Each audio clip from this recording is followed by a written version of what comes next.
Hello.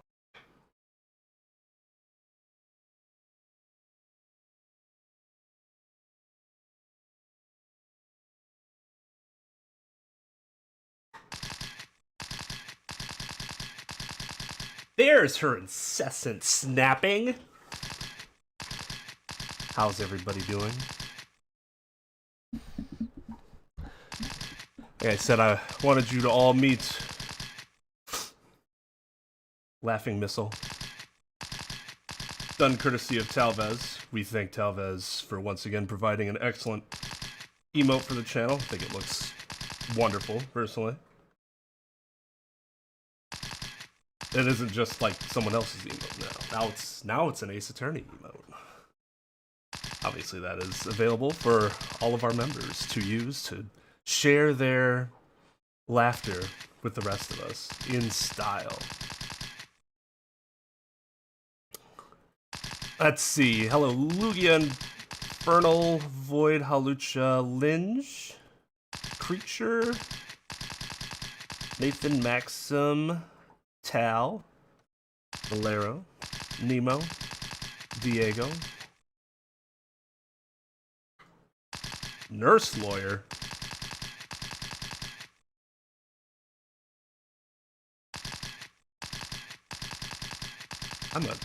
My wife's a nurse. I'm not a nurse.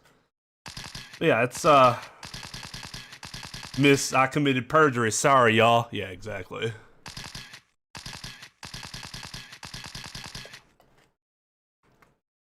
I like Lotta Hart. I do. I just don't think she's needed anymore. So when you bring these characters back, where I'm like, we had enough of them, just the right amount, I groan.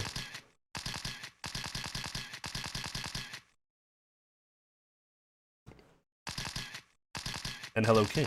Yeah, she has just unlimited space there. Hey, dog, what's up? Gotcha! Yippee-ki-yay, motherfuckers! I got me a scoop! Ah! Gah! My eyes! Stop it! You ain't getting away from the great Lotta's camera that easy. Ali, I reckon y'all must be criminals. I'ma snap 16 shots before y'all can even say cheese! She's not lying. We're not criminals!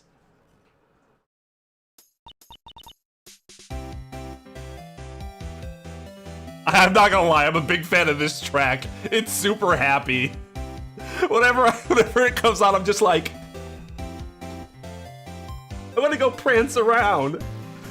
Really? You ain't fooling my camera of justice, those words. You are. Ain't you that heinous prosecutor from back then?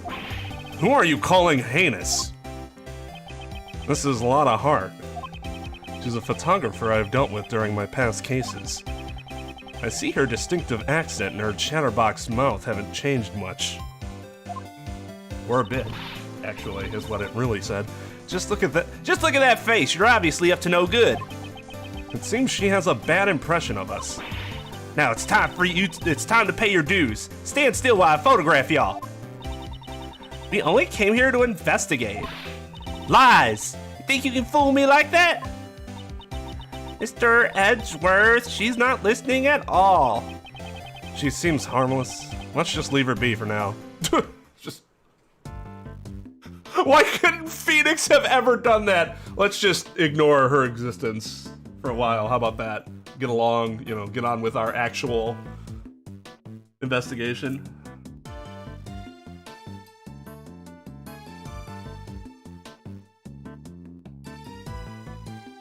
I like the small Easter eggs because they're not like imposing themselves. It's just a neat little like, oh, look who it is, that's fun. But with like Lotta and Old Bag, the Old Bag references that I like are like where you're like reading or you're like hearing about somebody and you're like, oh, they're talking about Old Bag. Those are good. That's good. That's good.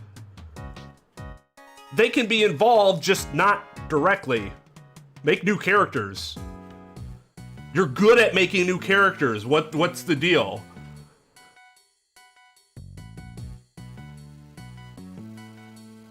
Oh, I thought... For a second, I thought you were talking about Lotta, JB. I was gonna say, Lotta's not his waifu, but that's pretty funny. Yeah, she makes my eyes bleed, too.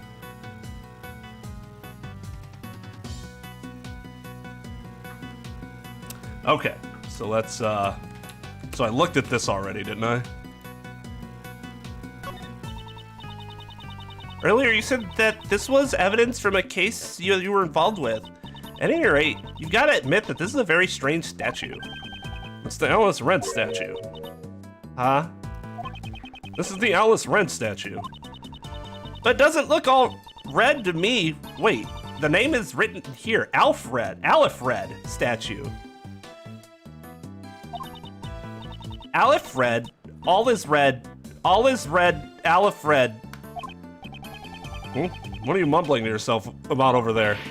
No, it's nothing. Come on, let's examine some other places. That's weird. Well, that's not disturbing at all. Wow, talk about bad taste. I've never seen such a gaudy desk before. Just what kind of person would use something like this? The tabletop is being supported by 4 naked men. The design is quite painful to look at. See? Red White's desk! That's an awesome indirect reference to somebody. Do that! That's great! I love it. Not to mention that desk is fucking amazing.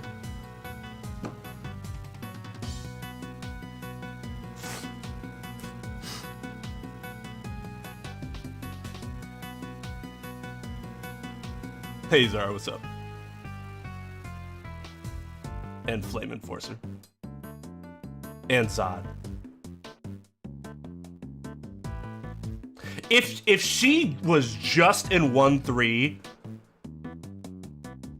and you made mention of her in the Delight case and you basically kept her, minimized her role. You could have left her in 2-4, but minimized her role a little bit. She was just there. I talked to her too often. Like, talk to her once and then that's that. She's security. Okay, whatever. She tends to follow the celebrities around. Okay. I get why she would be in that situation. But minimize and then don't ever use her again. And she would be a lot better. In my mind. But the more she's the type of character, the type of person that you're around, the more you're around them, the less you like them. And not like, well, I've been around her enough, now she's just silly. No, it keeps getting worse.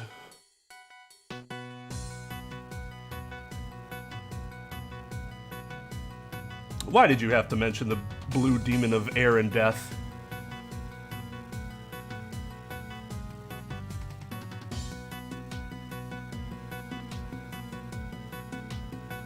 I do if I get stuck.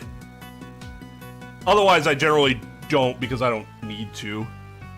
Unfortunately, time is a problem when it comes to these types of streams. If I was just playing on my own, I'd do it. But I don't want the games to go on forever for viewing purposes, mostly. And so there are some corners that have to be cut.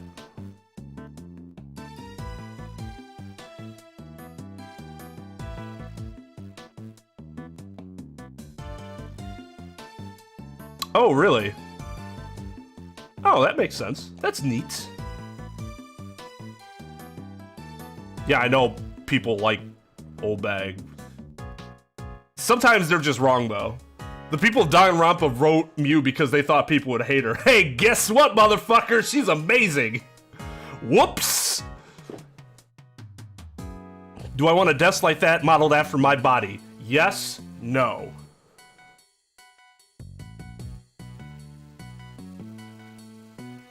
Give me, like, Prime Arnold in Terminator. Yeah, let's go with that.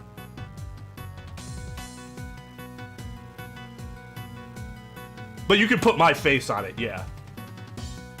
That would be acceptable.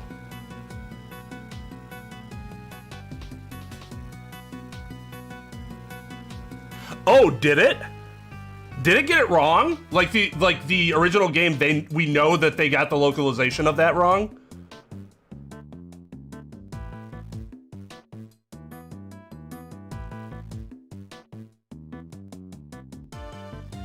Hey, Trep. Oh, man. I'm sorry to hear that.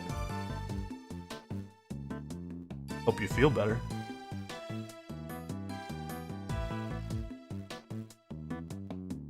She does seem to be trespassing, yes. Unless she has, like, permission to be there, that would be trespassing.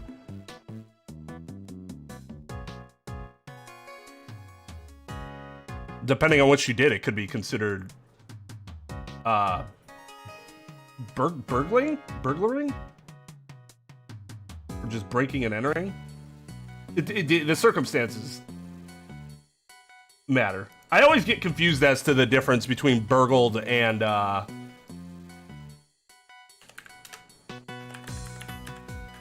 what, robbery?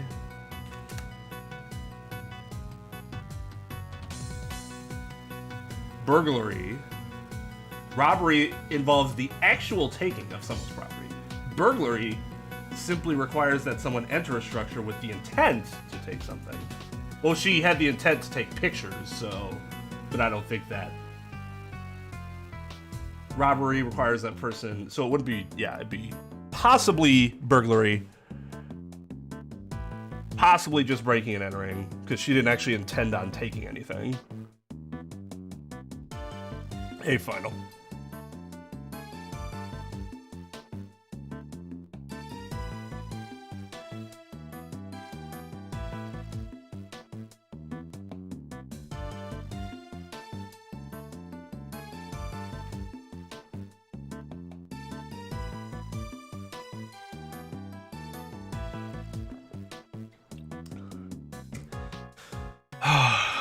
All right, let's read this magnificent line again. The tabletop is being supported by 4 naked men. The design is quite painful to look at. It certainly is in poor taste. He's kidding, right? Did he just outright forget what he has framed in his own office? Maybe this is also related to one of your past cases? No, none of these cases I handled involved a person with such bad taste. Or at least I hope not. Yeah, I guess he never saw the death, so he wouldn't know. Alright, let's address this horror show. What's this? It looks like a giant head. Okay, good. Emma knows. Emma's also traumatized by that, so she's just gonna ignore that it exists. Yes, it is Red White's table. The best table. The best table. If I recall, this is the head of Mrs. Monkey. I believe it's from a case I was involved in the past. Wait, was that the... What case was Lotta in? No, she was in the Lake case, not the Steel Samurai case. That's where he met Old Bag. Ooh. It's impressive how they're able to get such a large object into this room. Miss Monkey, huh? Mrs. Monkey, huh? That doesn't really have a nice ring to it. Maybe you remembered the name wrong, Mr. Edgeworth. No, impossible. That can't be true.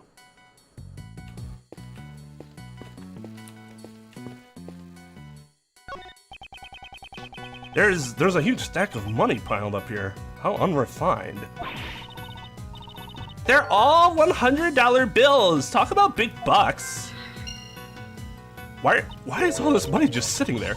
So how many times your yearly salary do you think this is worth? Leave my salary out of this. Besides, I'm a prosecutor. I make fucking bank. If your average attorney in Japan makes $100,000 converted into dollars of salary, I'm pretty sure prosecutors, because prosecutors in Japan seem much more exalted than they are here. Here, prosecutors make less. It is well established you will make less as a prosecutor than you would being in private practice. but Japan seems to be different.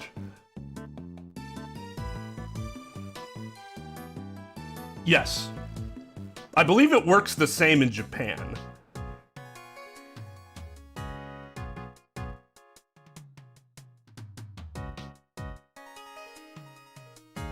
Yeah, no, their salary is still good.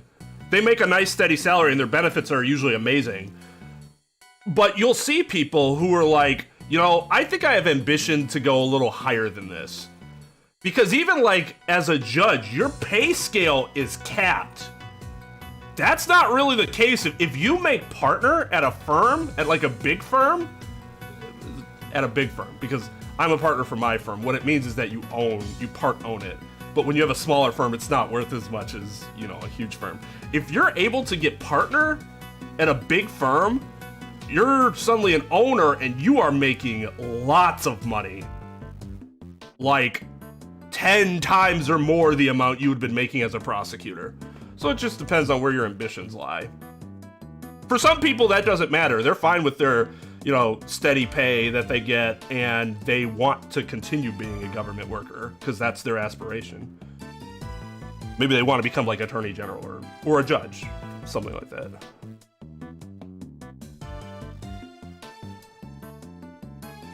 The salary of the prosecutor is around the same as the salary of like a defense attorney. That's strange. They make it seem like prosecutors are like, oh my god. Well, Phoenix made it seem like Edgeworth made a lot more than him. I don't remember when that happened, but I could have sworn Phoenix made reference to that before. Although, that could just be because Phoenix doesn't ever get paid, as opposed to it being the average defense attorney's pay. Well, I mean, that's the thing. When you're making that much money, you can buy your own benefits. Again, it just depends on your... I don't see anything wrong with doing either way. The government job is a lot more secure. Even if you're a partner at a firm, if the firm goes under suddenly, because there is a recession, you're fucked. The only thing that's going to make the government go under is a literal change in, you know, the government itself, or overthrowing the government. A little harder to do than just, you know, your average private business going under. Public defenders make dog shit. It's really shitty. They're overworked and underpaid. They probably make...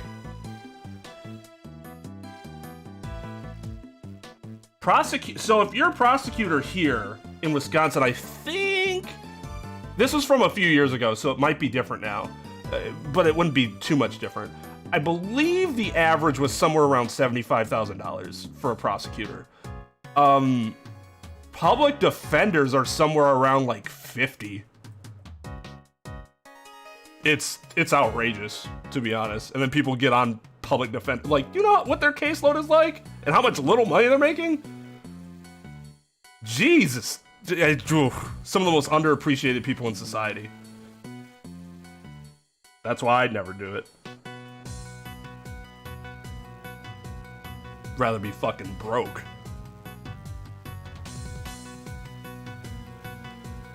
Well, you want to get a government job earlier because that'll give you a better pension later, as opposed to doing it right before you retire.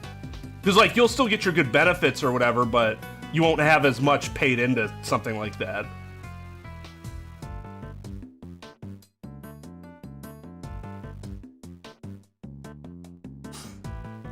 That's true. It's possible that Edgeworth and the Von Karma simply make more than your average prosecutor.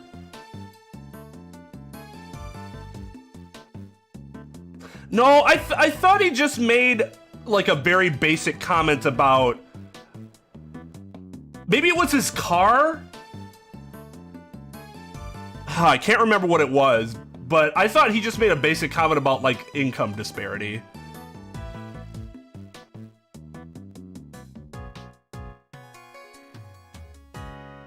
I think Phoenix might be independently wealthy. Like his parents were loaded or something. Because remember when he went months without taking a case back in 1.5? And you're like, that generally does not keep a business open. That office he has is not a cheap office.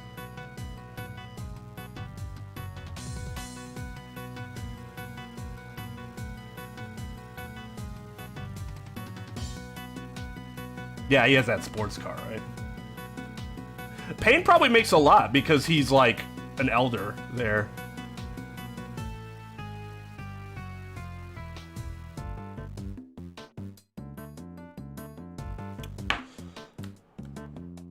Wait, what? Did we look at this? Or did I just walk over here and... There's a transceiver sitting next to all these trophies. Seems like they were lined up together on purpose.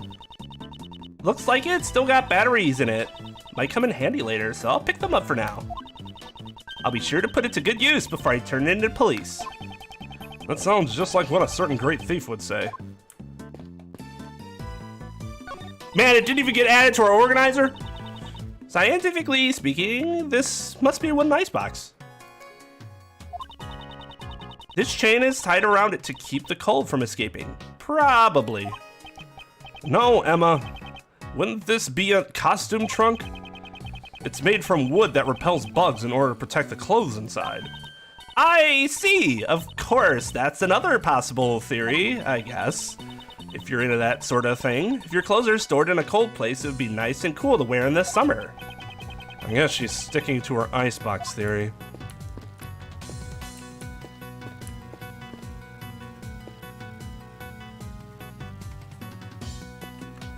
Wasn't this doll in something? These are... What is it? Items displayed on this shelf here, if I recall correctly. They're all evidence from past cases that I was involved with. What are they doing here? I don't remember what this middle one's from at all. What the hell? Is that a bull? Yeah, it's gotta be a bull, right? It's missing one of its horns. Are they auctioning them? I guess that would make this place the PIC's evidence storeroom, huh? These items should be kept in the care of the police. Don't they keep evidence in the prosecutor's office? Only for current trials. However, once a verdict has been reached, the evidence is transferred over to the police department and stored in the evidence room. But it looks like the evidence has been stored here instead. There's no point in worrying about it. For now, I should try examining everything. Looks like some of the evidence have tags on the front of them. There are numbers written on the tags. Maybe they're the ID numbers of the evidence? No, based on how large these numbers are and the nature of these items, I'd say these are prices. I mean, I actually don't know what it takes for items to be released for police auction, but maybe that's where this person purchased them from.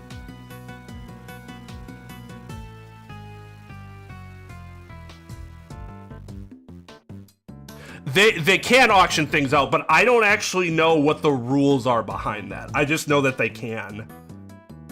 I've never been involved in or have attended a police auction before. I should though. I've always been really interested in doing that.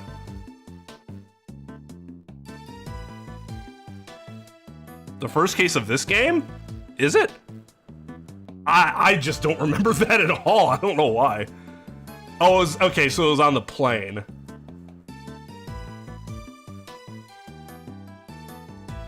Yeah, this one I remember, because this is, Larry had it with him, right?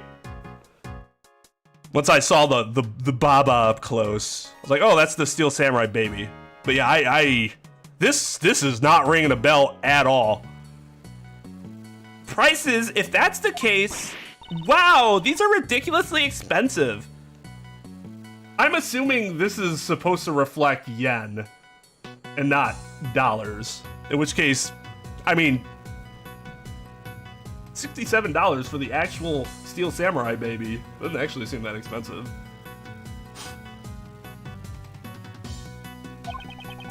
He seems more concerned with the high prices than the legality of this whole affair. Evidence on display.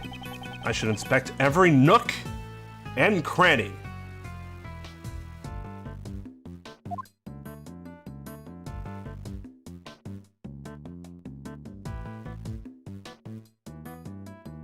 My dog is bothering me, and I don't know why. I just let her outside. Let me switch phones. Sorry for the interruption. What do you want? What do you want? TV. You just went outside. I mean, she might have this problem where, I mean, I don't think she can see very well. Gotta get her, but she's a sheepdog, though. Sheepdogs are like apparently adjusted to having hair over their eyes. I don't know. Or half sheepdog. Alright, let me see what she wants. I don't know. Maybe there's no water in the bowl.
Good.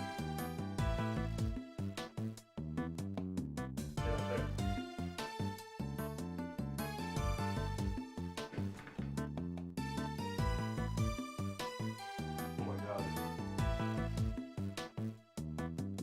You don't have to come in.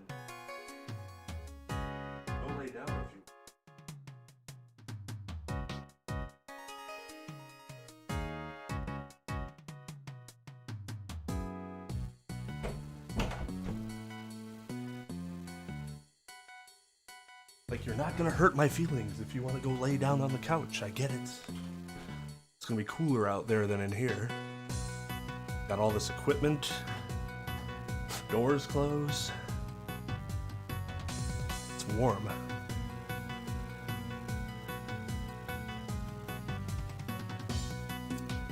Okay, so these are dollars.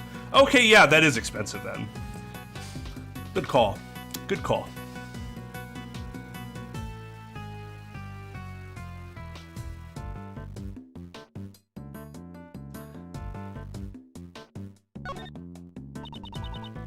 What a cute doll. It kind of looks like the Steel Samurai.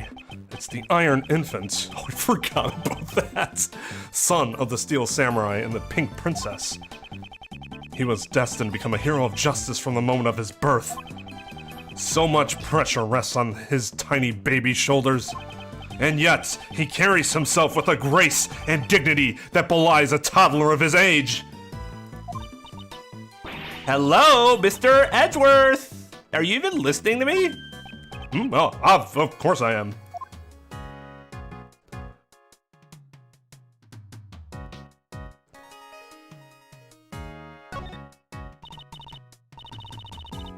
Aw, how cute! This stuffed animal is so fluffy. That's from Gourd Lake. It should be in the care of the prosecutor assigned to that case right now. Why is it sitting in a place like this? Huh? This little guy is missing his left horn. His left horn. I'm pretty sure it was already missing when I first saw it. Then this must be a defective product. I demand a recall. Now that I think about it, giving a broken toy to a country's president does sound strange. I just assumed they knew it was broken. Oh. Actually, good call. I had not.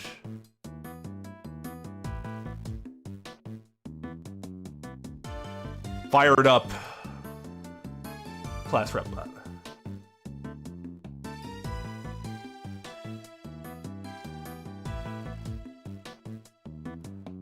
Hey, I love that Edgeworth's a fanboy of something. It didn't even have to matter what it is. Just show that he can be into something.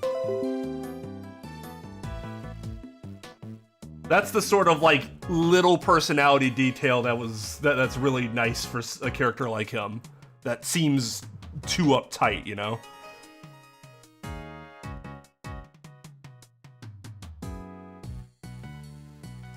Y'all have actually been pretty stellar with the likes recently. Appreciate it.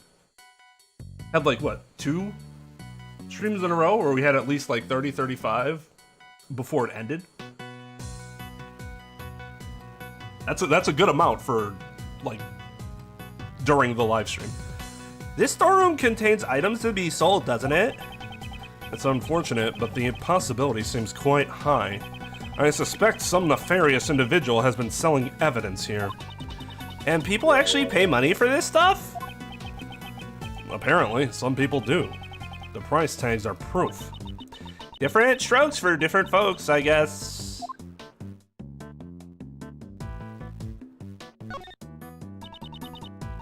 Some people prefer illegally obtained strokes.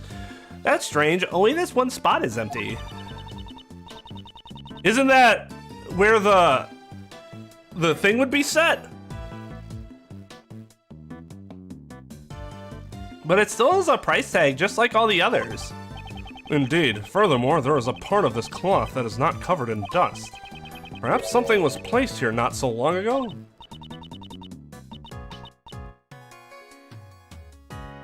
There's no fucking way that whoever did this is running this. It's not just a smuggling ring.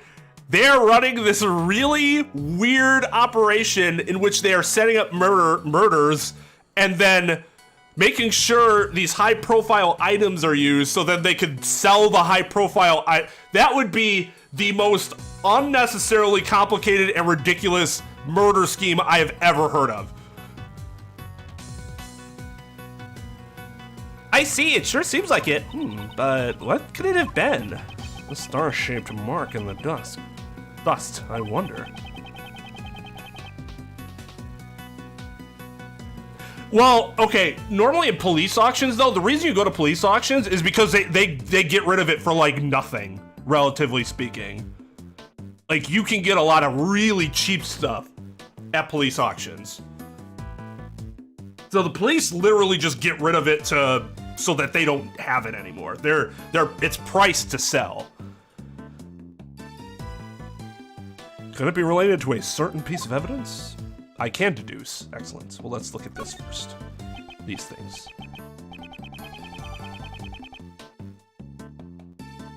Ask them to define toxic positivity.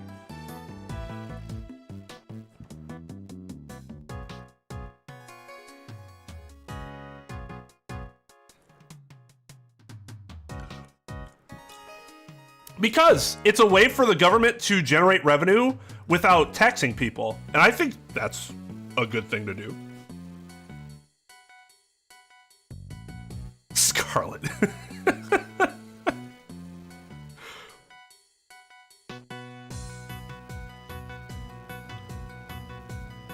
Yeah, you could flip it. If you think it's particularly valuable, you can try to buy it low and then flip it to somebody else for a much higher price. I'm sure people do that.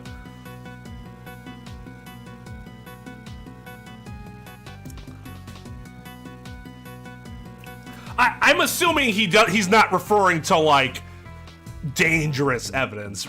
At least that was my assumption. I was thinking about more the lines of, like, these dolls. But yeah, obviously you can't just throw away dangerous evidence. Like, well, what are we gonna do with the swords now, boss? Just chuck them in the trash.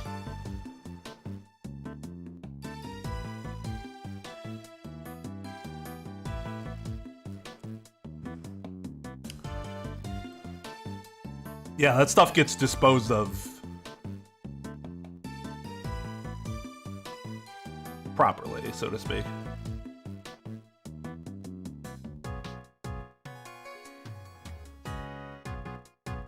Ink and a lamp. Both are evidence that I've handled before. Why is all this stuff here linked to you? Or, why is all this stuff here linked to you? Many of the items here are objects that I've handled just a short while ago. Or, here's another twist upon that fucking ridiculous scheme that I just, everything is targeted specifically with Edgeworth's case because ultimately they're gonna make him seem like he was a serial killer. And then everything's worth way more.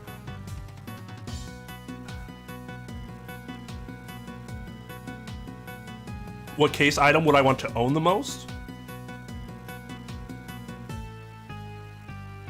Out of all the cases in the Ace Attorney series so far? The first one that comes off the top of my head, because it's right there, is the table. But that wasn't even really a case item, it was just owned by Red White. If we're talking about, like, actually within the organizer, I'd have to think back.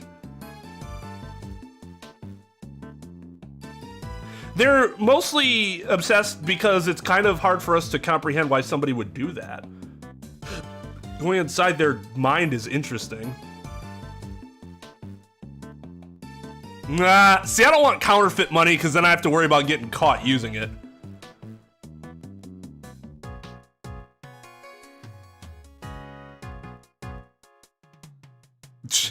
I'll selling it to Wendy Oldbag, yeah.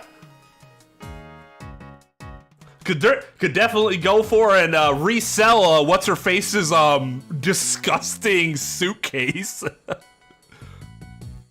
Well, yeah, but you're still worrying about your you can launder the money, but you're still laundering money. Oh, Missile. Yeah, Missile would definitely be up there. If I wouldn't be super fucking allergic to Shiba Inus, which I would be, unfortunately.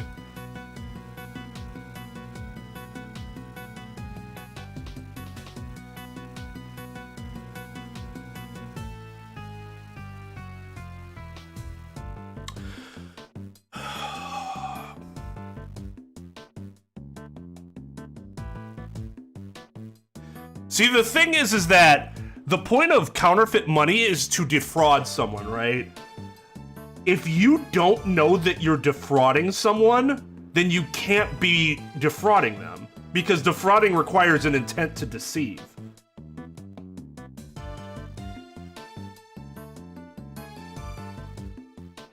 So I think that goes back to mistake, like we were talking about last stream.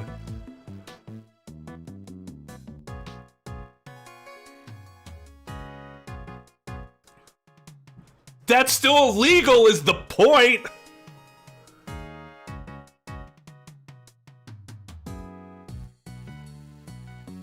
Go watch Breaking Bad if you want to see a like a more intricate money laundering system that works out for a while.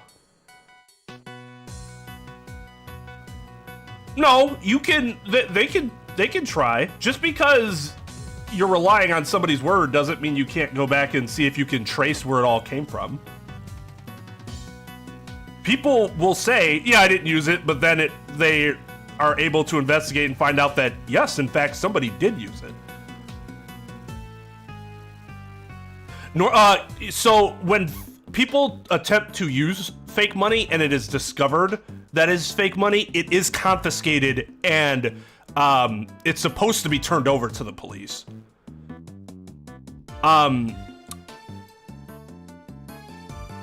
In areas where there is known to be counterfeit money, and this was a big deal when the United States switched to the big bills. But for the sake of our international viewers here, I'm going to show you the difference.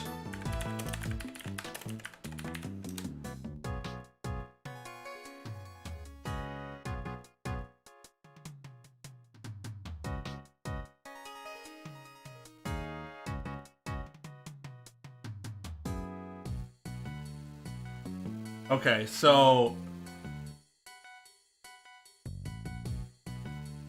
now somebody can correct me if I'm wrong, but I'm pretty sure that was the case. This was the case back then. Oh, come on. It's taking so long to clear. It's all blurry.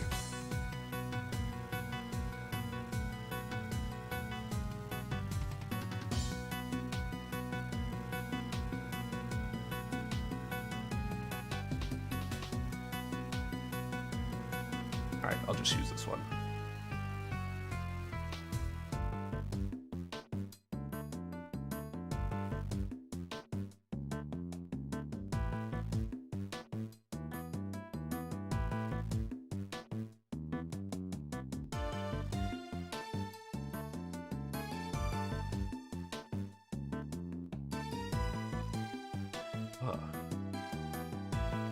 Why? Okay, so this is an old $100 bill.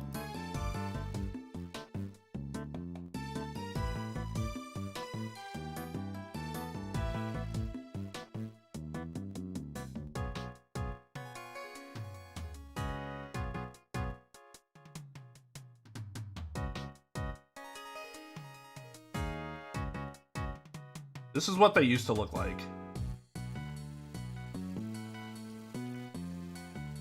Singles still look like this.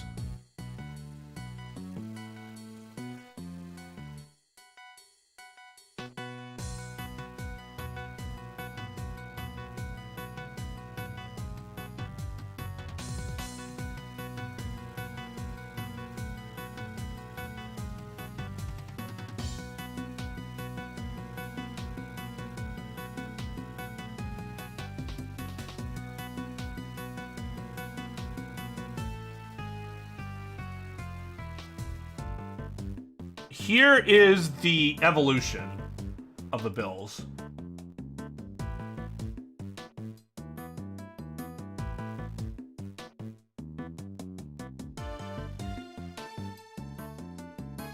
So it went from the top to the middle to the bottom. Now, again, I could be wrong about this. I never actually did research into this, but I thought that this was a kind of a thing when this was all happening. Part of the reason this was done is because they made it more difficult to counterfeit the money.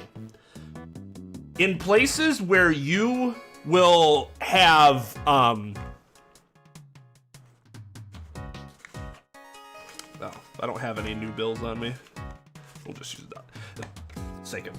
So in places where there is known to be counterfeit money kind of running around, what you will see retailers do if they get a bigger bill. They generally won't do this for like 5s or 10s, but if you give them a 20, a 50, or 100, you might see them do this. They'll hold the bill up to the light to see through it. Now, if I look through this bill, all I'm seeing is the other side of this. However, the middle bill, what they changed was that if you looked through the middle, off to this side, you would see basically another image of the picture inside the bill. And it was apparently it was supposed to be a lot more difficult to counterfeit that because of that mark, so to speak. And then they went to the even newer model as like to make it even more difficult to counterfeit the money. And I think it just looks cooler, personally. Everywhere else in the world had these fucking colorful ass bills, and we were stuck with this thing.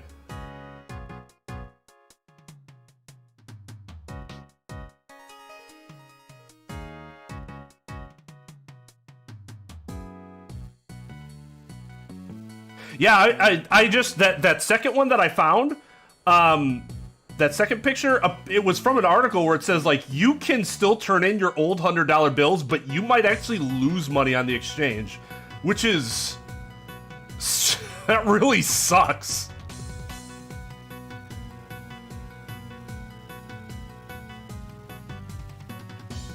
Yeah, I think they look fantastic. Yeah, see, King knows. King's done it before.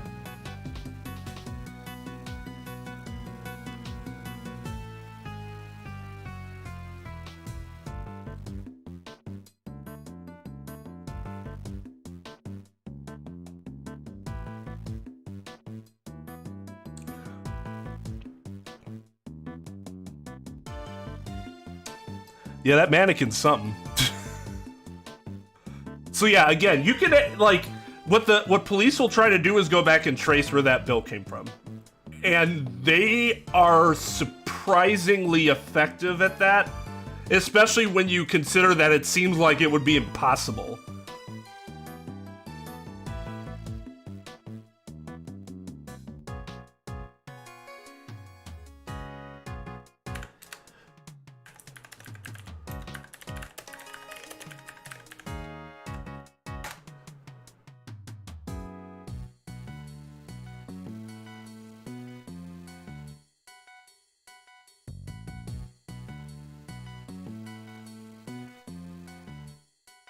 Yeah, this is not...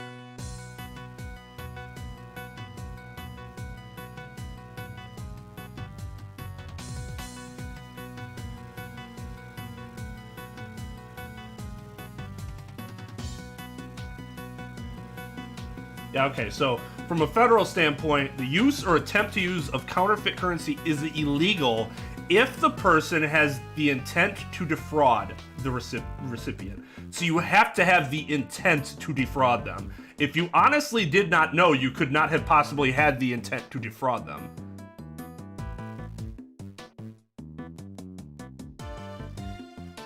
A person suspected of passing fake the state on a state level.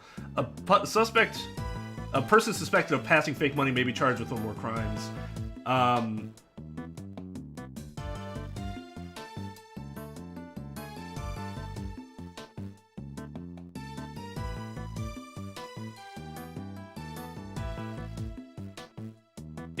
All this sounds, all the different state statutes really sound like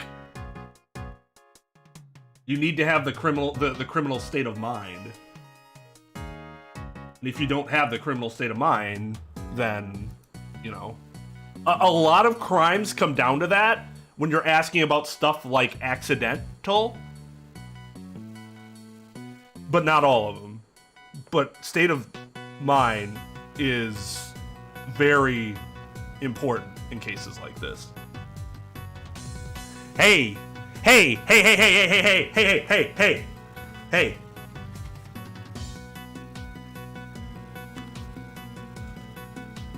Don't you go knocking my lucky $2 bill. This lucky $2 bill comes with me everywhere. Look at that. Look at that crisp $2 bill.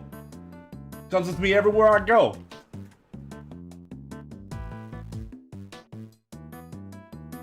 Yeah.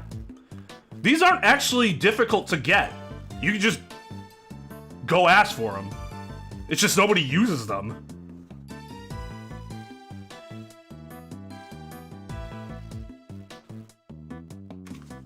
Well, yep, this stays in my wallet.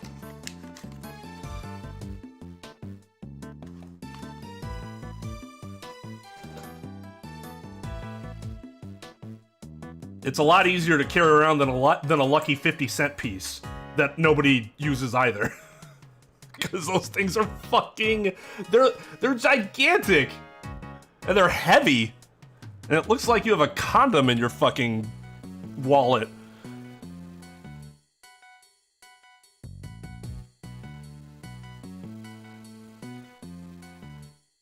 Okay.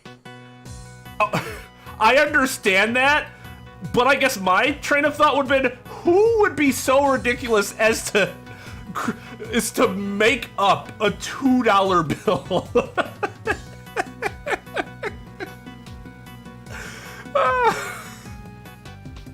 Nah, just a Kennedy, baby.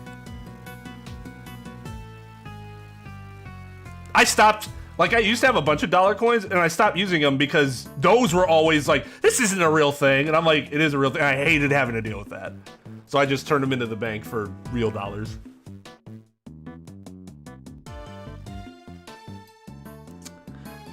But it's probably only a coincidence that they're all collected here. A coincidence? I never thought I'd hear you say that word, Mr. Edgeworth. No matter how improbable, if it fits within the facts, then we must accept it as the truth. Isn't that the same with science? Aha! We should discuss science in detail someday, Mr. Edgeworth.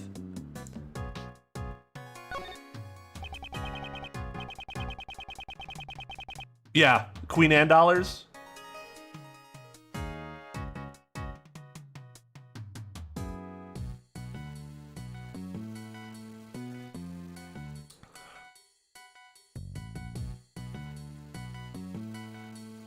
It's a small bottle. I've seen this piece of evidence before in the past. Huh? Is that all? Yes. What more did you want me to say? I need to make a memo. Note to self. Even the most boring objects sound like works of art when Mr. Edgeworth describes them. Ugh. Don't read a memo like that out loud.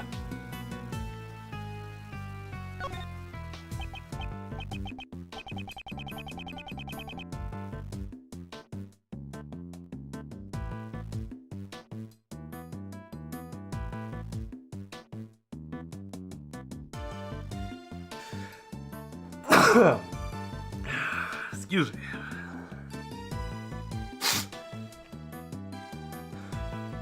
You're right, that is not exactly how the scientific method works, right? Scientific method is about disproving.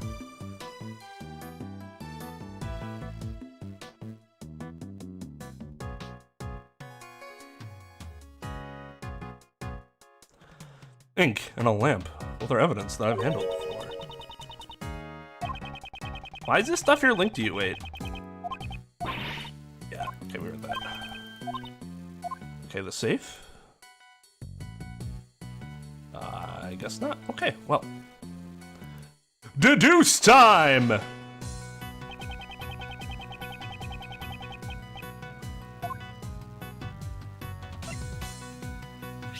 Hiya! This dust pattern matches up perfectly with the base of the candelabra. It's likely that the killer got the candelabra from this very storeroom. Does that mean the candelabra was also a piece of evidence? It's quite possible. However, that is not the issue here. The murder weapon originally came from this storeroom. We must keep that in mind. Okay. Oh wait, I didn't... I know, but we obviously have to, you know. This mannequin, I've got it! According to my this mannequin, I've got it! According to my scientific reasoning, this is something you encountered in one of your past cases, right? No, it's not. This is the first time I've seen this mannequin. It seems completely unrelated to the other objects in this room. There's no price tag in front of this mannequin either. So then why is it here? Because it's supposed to have clothes on it that would have a price.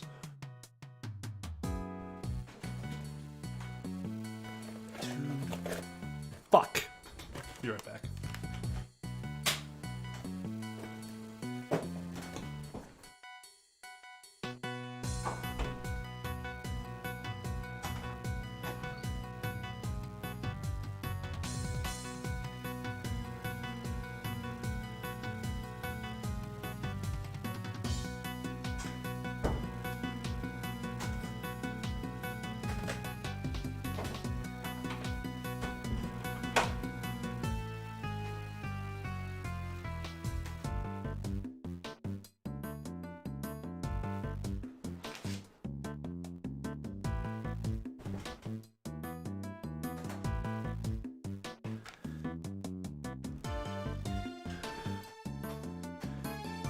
Top 10 is based on the amount of hours watched.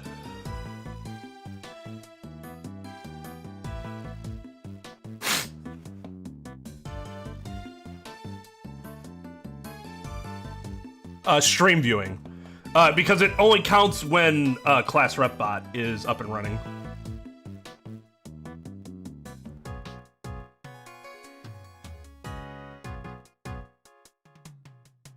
I'll pass on that Fortnite card and Travis Scott McNugget meal.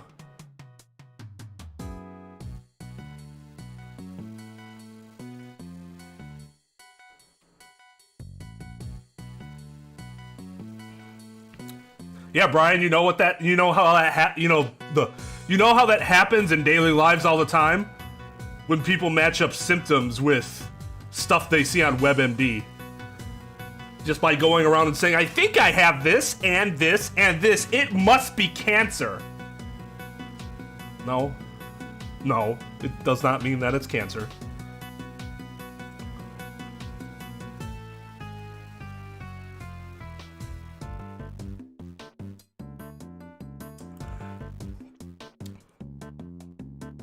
I am never exactly clear on the timeline. What year is this place? Did this take place?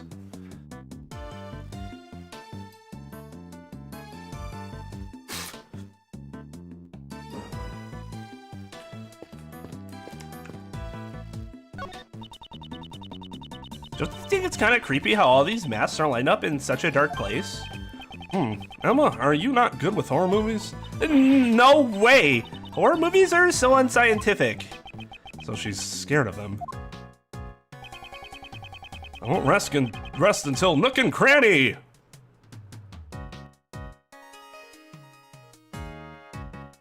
Now-ish. That's detailed enough, I'd say.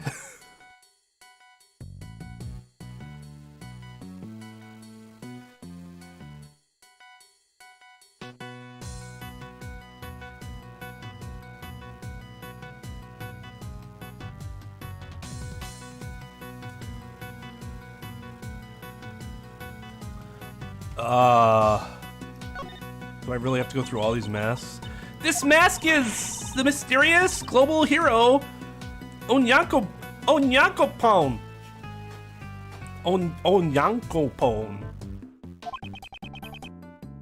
Why aren't you so surprised? Mr. Edgeworth, don't you know? Everything about this show is shrouded in mystery. From the production company to the broadcast times. Even the merchandise is hard to find.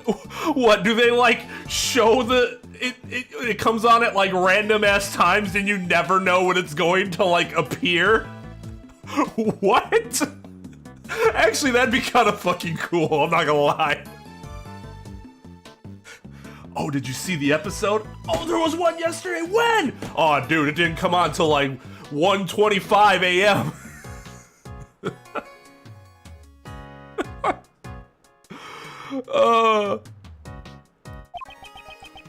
Wouldn't that mean the company simply went bankrupt?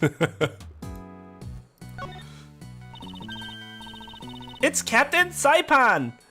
He's really popular in Europe. All the kids and even the adults dress up like him. I think the flower on his head would be a little too much. Okay, Steel Samurai guy. What TV show are these masks from? I'm not very familiar with it, but I believe it's called the Students of the Starry School. Each member of the class is a hero of justice. So I guess those red and white caps are part of their school uniforms? And maybe the number of eye slits on the mask corresponds with their class ranks? See, the number on the left is rank 1, and the one on the right is number 2, and so on. Oh, I see. So that's how it works.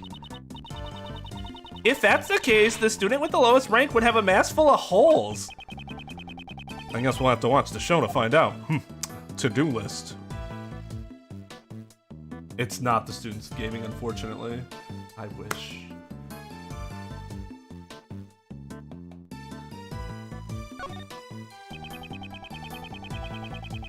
Kind of like our channel. You never know when one of our videos is going to be released. Oh, God. No left Twain mask. No. No. Those are all on the black market right now. They were denounced by churches of all denominations.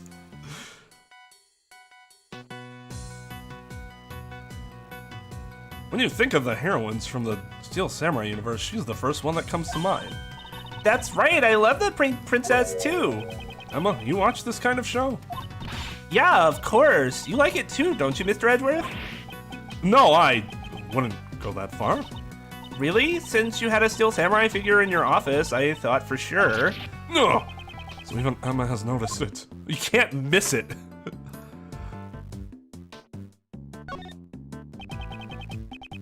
Steel Samurai, warrior of Neo Old Tokyo, and the Nickel Samurai.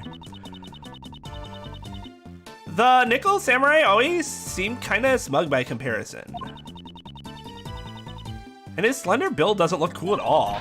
I definitely prefer the Steel Samurai.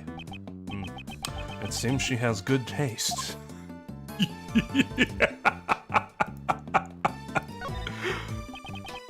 These are murder case files. Ah, what are those doing here? By all rights, they should be kept at the prosecutor's building or the courthouse, but it would seem that someone has removed them. Something is afoot, and we are none the wiser.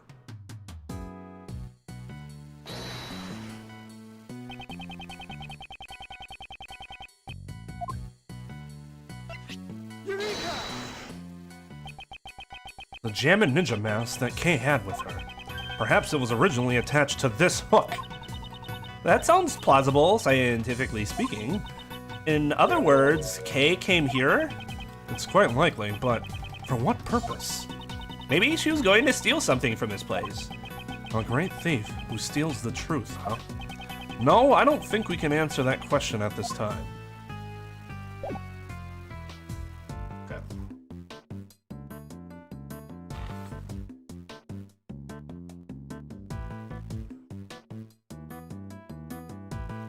For not fangirling over it. Okay, to be fair, I got worked up over Larry being the Steel Samurai.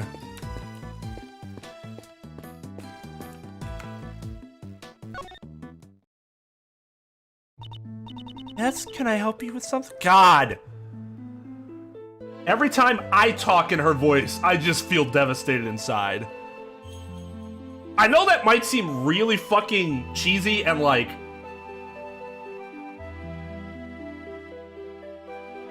really arrogant, but like I try to put emotion into these characters, so I like sometimes you actually get a bit of it like returned to you.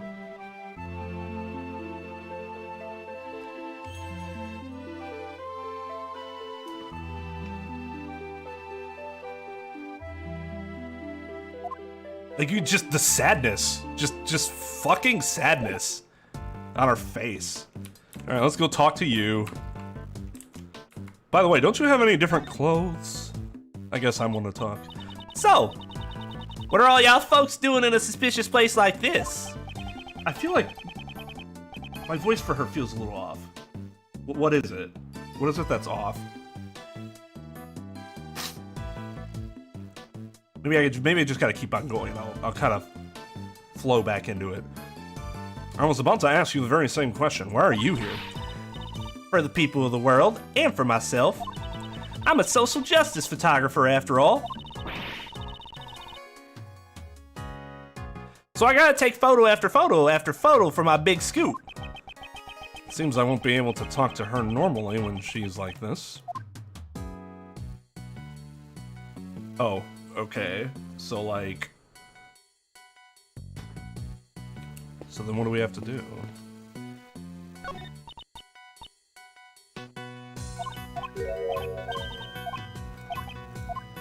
It's not a toilet, it's the, lift. Elevator. Lift, got it. Oh man, Uncle Ray's heart is pounding up a storm. Surrounded by so many cutie pies in such a small cramped room. Mr. Shields, 2 of these cutie pies are underage. Please try to be more serious. It was just a joke. Uncle Ray is keeping a close watch over little Kay. So you can continue your investigation without worry. Watching over Kay is exactly what I'm worried about. I thought she was in high school. She was, well, okay. So I guess it depends. This takes place how many years after, 1-5?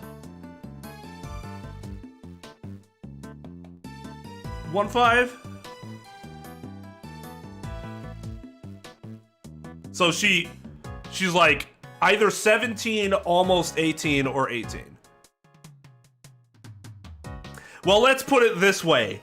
If you're on the borderline, it's still kind of sus. The whole wait till you're 18 joke thing, what it really should be is, how about I wait until you're both of legal age and a mature adult? Or at least well beyond that little arbitrary line that we put there where apparently they're like, hey, they're one day after that, so it's okay all of a sudden. It's like, dude, she just turned 18.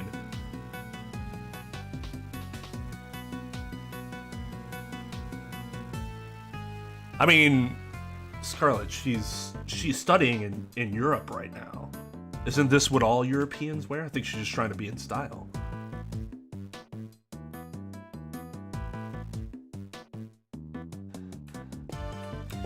Oh, what's this? Look, check it out. This lift has a sturdy platform and solid steel supports. According to my calculations, it should be able to support the weight of 50 Mr. Edgeworths. I doubt there's enough space for that many people. It seems to be used for moving goods. I wonder about that. If you pack them in real tight, they might just fit, all 50 of them. Impossible. That aside, there are still some more places in the storeroom we need to examine. We'll examine the lift after we finish our investigation here.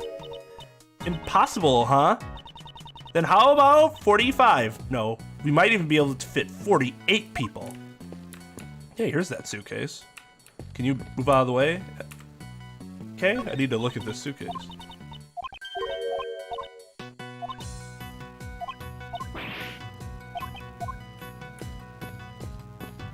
What am I missing?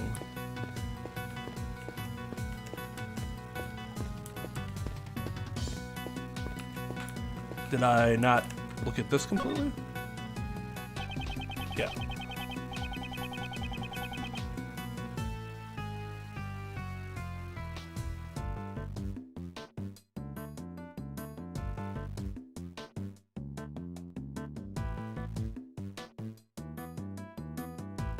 Is it really? Interesting.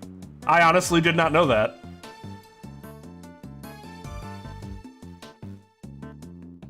Oh, I agree, Sarah. Because it's like, you're just sitting there anticipating, like, you're gonna hit this arbitrary line and suddenly it's open season. Because you're still sexualizing them beforehand.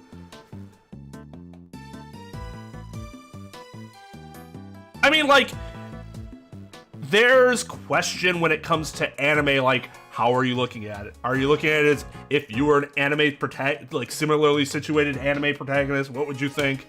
But like, that's not what we're talking about here, right? Especially since, how old is Ray?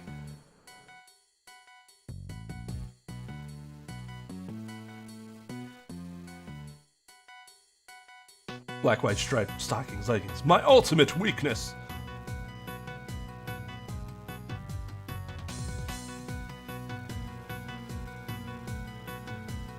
I have no idea who Ken Ashcop is.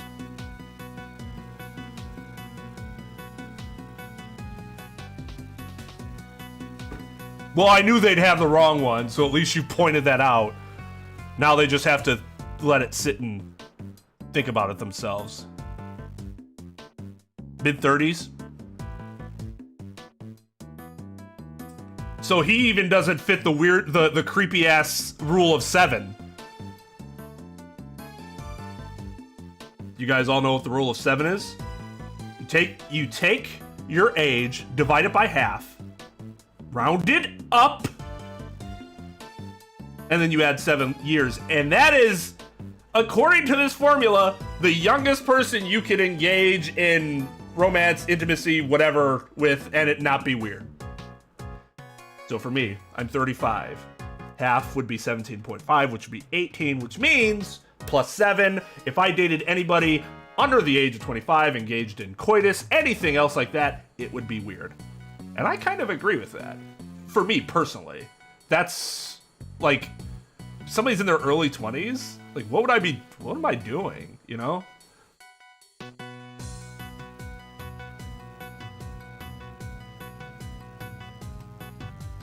I think once a person gets past a certain age, then it doesn't matter because they're old enough where it's like, yeah, that's probably the most you're gonna mature without some significant life thing. So like, if I'm 31, but I date someone who's like 60, whether it be male or female, they're 31. They're old enough to, you know, who fucking cares? Let them do their thing. But when you're still like early 20s, yeah.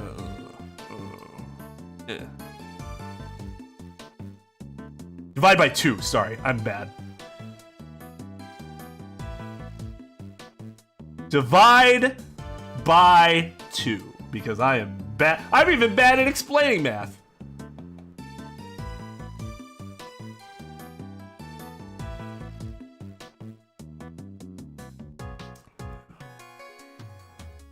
I felt no difference between the ages of 17 and 18. That's why I couldn't still look at an 18-year-old and be like, hey, well, you're 18 now.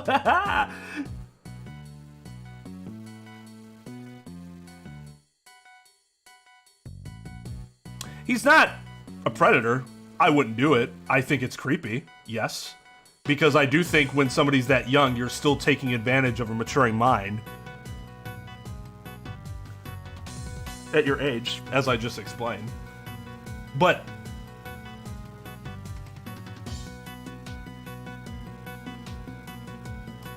at that point, they're old enough to make their own decisions.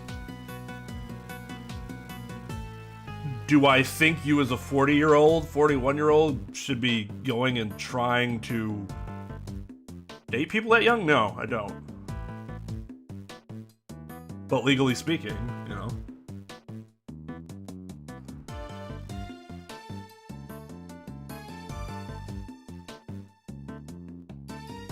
It was never the age that made me feel different. It was my milestones. Graduating college, graduating law school. It wasn't the age itself.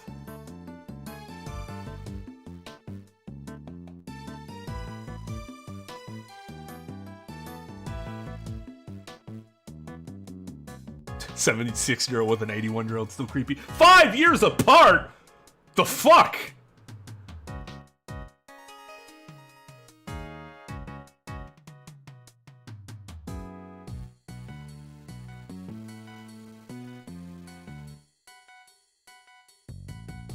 Well, Maxim, so this obviously gets into a whole other issue, which we've talked about a few times here, but like, let's take your situation.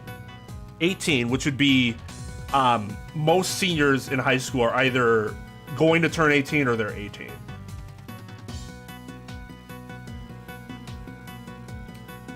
You could be dating a sophomore at 15, and there are seniors that date sophomores. Do people think that's weird? Some do. Some see that as, well, they're both in high school, so whatever. the law, on the other hand, well, I don't know what it is in Russia, but here, pretty clear that if somebody wanted to complain about it, you'd get in trouble.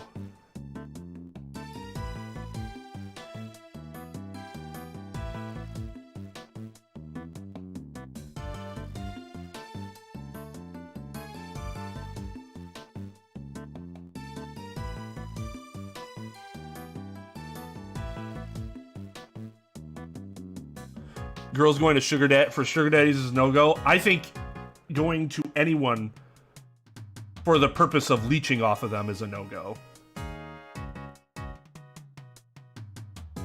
I don't even have to address the age question at that point, because it's just not okay to be doing that. Unless they're okay with it, but that still kind of makes you a piece of shit for doing it. But there are some people that they are fine with that. They're like, yeah, I know what I am, and that's fine with me. And they made a conscious decision on their own to do that. That's fine. Your girlfriend's still kind of talking sugar daddies or sugar mamas if they're, if they have a sugar mama. They're still pieces of shit for just wanting to be leeches. I think anybody that just wants to be a leech is a piece of shit.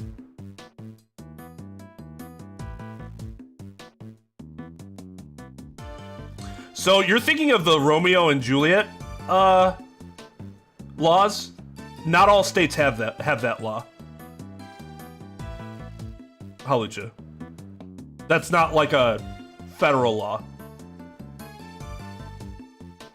I'm pretty sure Wisconsin doesn't have the Romeo and Juliet law.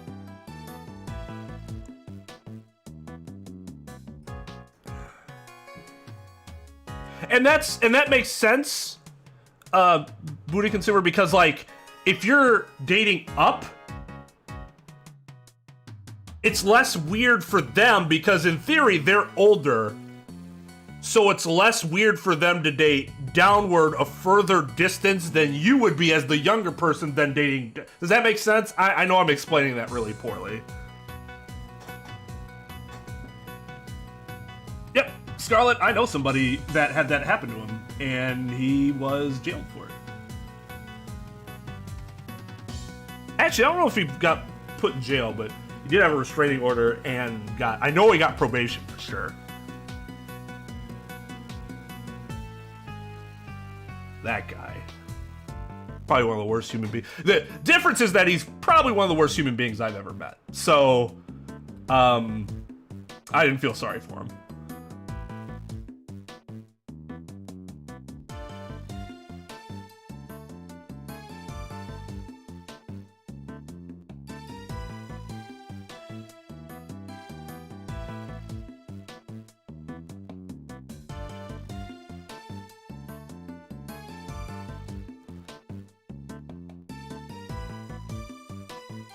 Yeah. So, I did already check this. What haven't I checked? The ladder? No. I checked everything over here. I checked this. I checked this. I checked this. I checked this. I checked this. They won't let me. Oh, wait. No. Okay. I'm assuming I have to present something to Kay. Let's present that mask.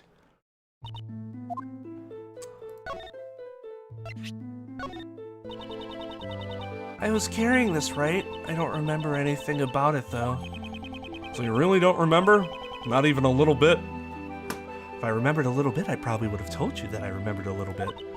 Well, maybe I just grabbed it without thinking due to the shock of losing my memories. You know, like they say, grasping at straws. We had this conversation already. Yes, we did.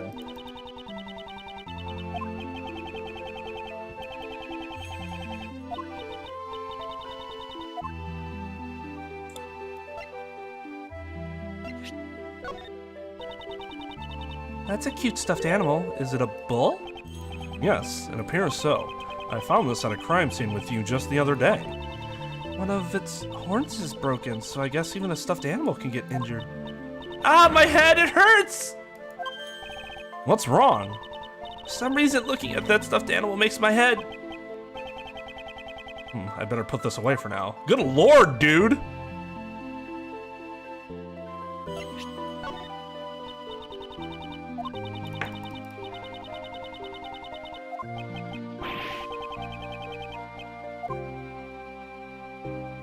Yeah, not even a little bit.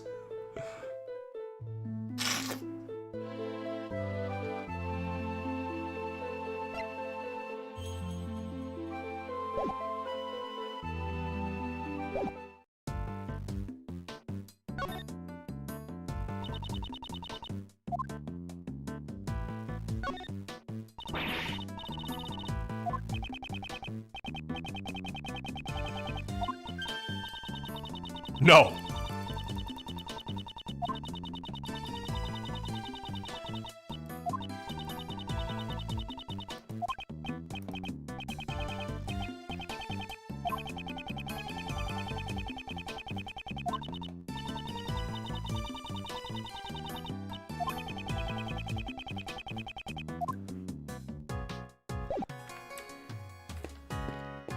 Maybe talk to you again?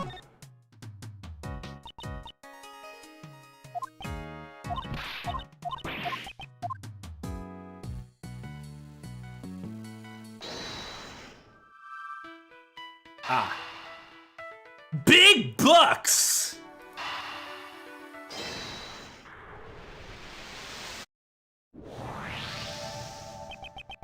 From the price tags attached to the pieces of evidence in that huge stack of cash, it's clear that the buying and selling of evidence is being carried out here.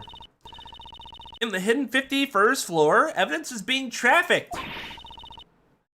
This clearly means something. Seems further investigation is needed about the dealings that went on in this place. If only there is a witness. We could just ask them. A witness? Yeah, the woman with no memory. I mean, Lotta's here for some reason. She had to have gotten wind about something, right? Oh, they even... Yeah. I like big bucks and I cannot lie. I agree. I'm a big fan of that song, too. He speaks nothing but the truth.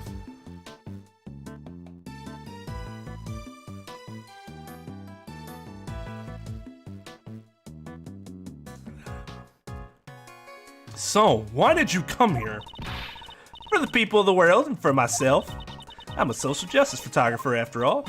Social justice? The internet, when they hear the term social justice, is Emma. Perhaps the most overused word of what? 2015? When did Gamergate happen? Most overused and, like, subsequently diluted term since that event. More nowish, yes. Oh, people, just another, like, the toxic positivity thing. Half the people that use the word social justice don't actually have any fucking idea what they're talking about. Just a nice buzzword. Then allow me to guess the reason why you came here. Was it perhaps to expose the illegal evidence trafficking? Oh, I get it. You were trying to get a scoop on the secret dealings. Huh? Y'all know that much already? Well, I reckon there ain't no reason to hide it anymore. My sources tell me there's some kind of black market auction being held around these parts. What did you say? So then all this evidence here is... How could this possibly happen? That this amount of evidence just poof, gone, and nobody bats a fucking eye. You know how many people would have to be involved in that for it to work smoothly? Even more so in Japan because of how intertwined the prosecutors are. The prosecutor's office is with the police station and office, which isn't as much the case here. Yep, they're the goods for the auction. There's a lot of dirty money flying around here. I wanted to try and catch it with my own two eyes. My source gave me a whole bunch of info, but I figured just hearing about it ain't enough. Seeing is believing after all. So I've been staking out the place from behind this here statue since yesterday. The auction took place late last night and went on until early in the morning. A murder on the night of the black market auction. Could the two events be related? It's especially weird because, again, you could auction this stuff later. You don't have to black market it. Maybe there's no police auctions in Japan? I'm not sure. I honestly don't know the answer to that question.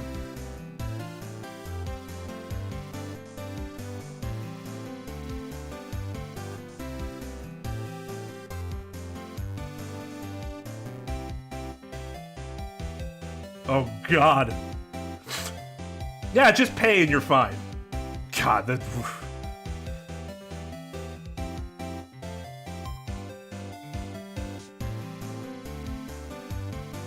Technically appropriate. The fact that we have to say it's technically appropriate is kind of problematic, though, right?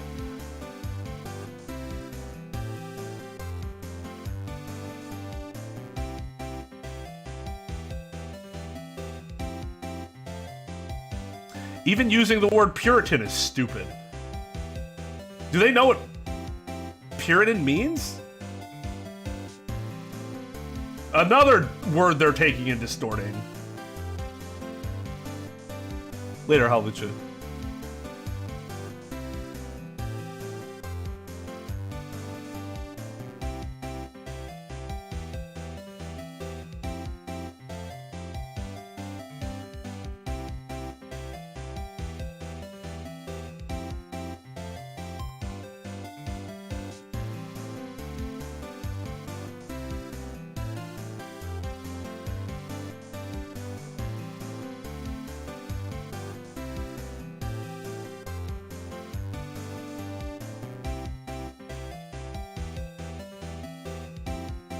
Well, as a Christian, if somebody says, they said this weird thing about Genesis or early Old Testament, I say, then it probably doesn't matter. Blasphemy! Well, that's exactly an example of why it doesn't fucking matter.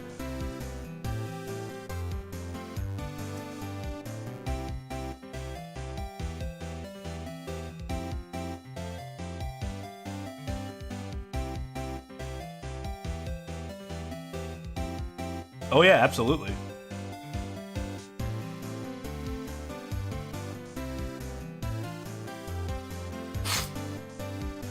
People twist many things simply to match their own definition of how they think things should go, right?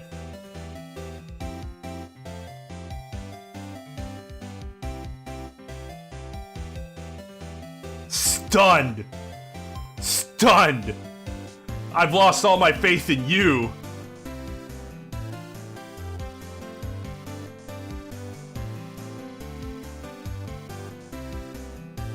Well, that's because people suck. If anything's different from them, they feel uncomfortable, and it makes it easier for them to weaponize something like that, so they don't feel uncomfortable anymore. Oh, no, I'm not I'm a Christian, just a very, very liberal Christian. I'm non-denomination.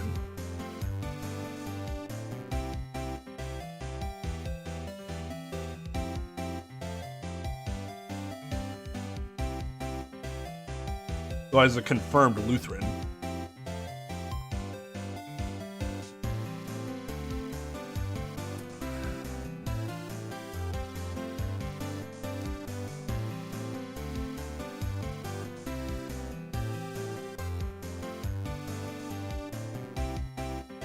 Oh, fair enough. Well, I appreciate that.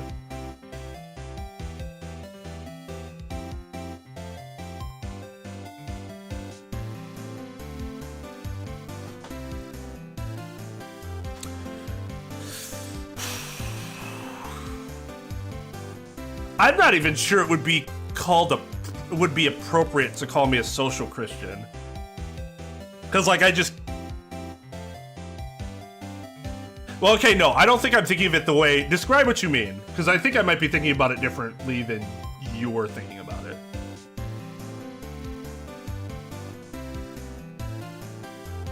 Oh, really? Well, that's cool. I did not know that.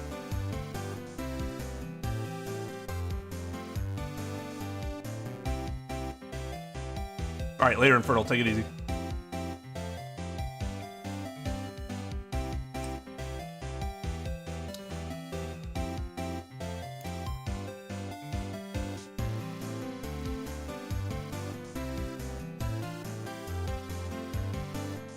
Well, isn't the theory that the Flintstones actually happened post-nuclear war? Like the Jetsons occurred before the Flintstones did? Or that the Flintstones are actually on the ground and the Jetsons are in the air and they live simultaneously? Either way, the Flintstones actually live in the future, not the past. So they would know about Christianity.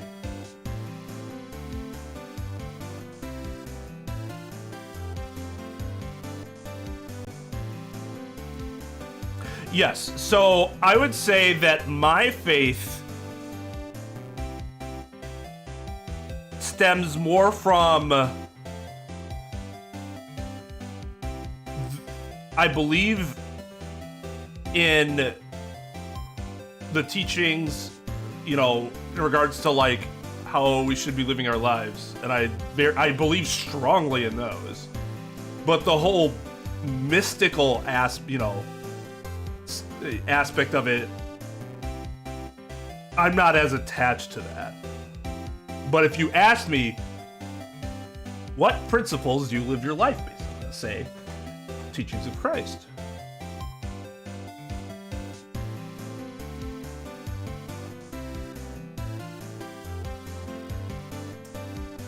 I haven't gone to church consistently since 16 or 17, so almost 20 years. 18, 19 years.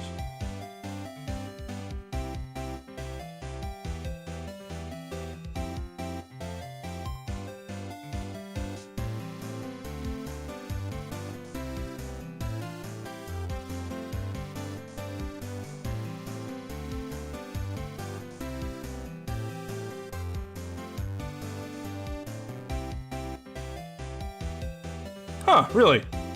Oh, that's really interesting. Wouldn't have guessed that. Also did not know about that did not know that about Gandhi.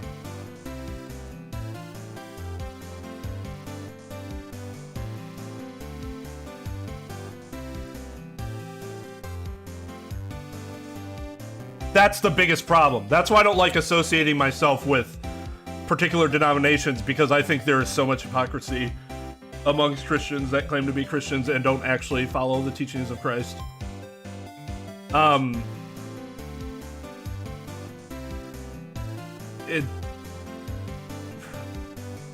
It's gonna end up becoming a political debate, so I'm not gonna get into it, but there's a lot of hypocrisy.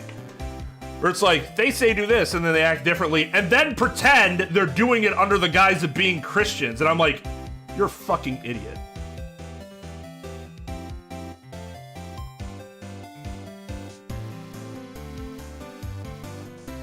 Yeah, I would agree. I would agree with that, dog. Or at least I would say there are some denominations where their ideologies and a like inclusionists are a lot more in line with my beliefs. And yes, I suppose I would consider that better, right? At least in terms of like, would I prefer to live my life like that, or like the way I am now? The way I am now.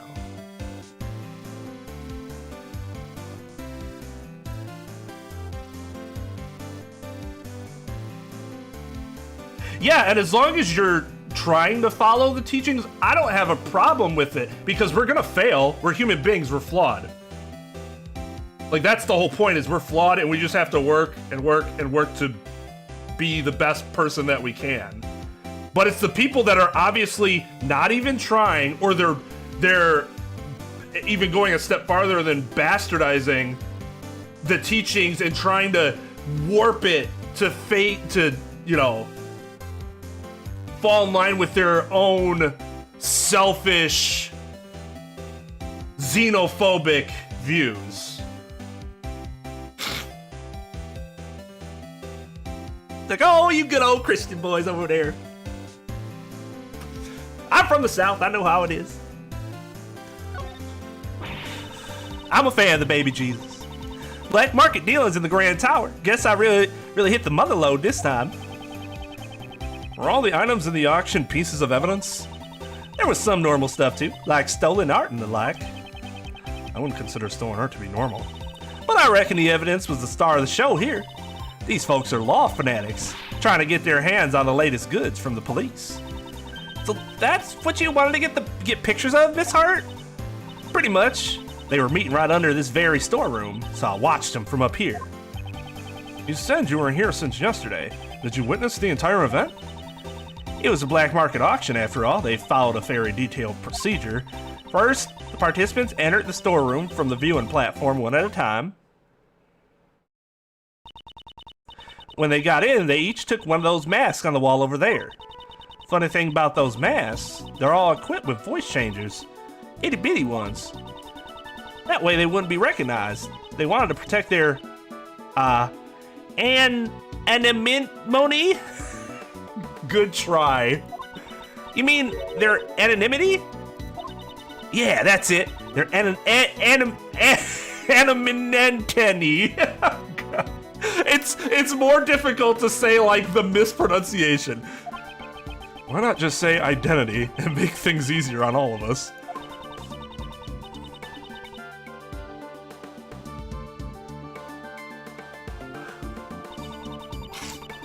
After putting on the mask, they go down on the lift, and the next feller would come right in. On the way back, it was the exact same thing, but in reverse.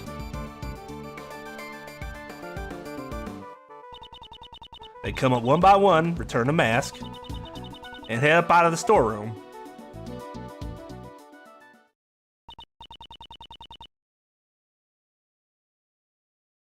Wow, that's pretty thorough.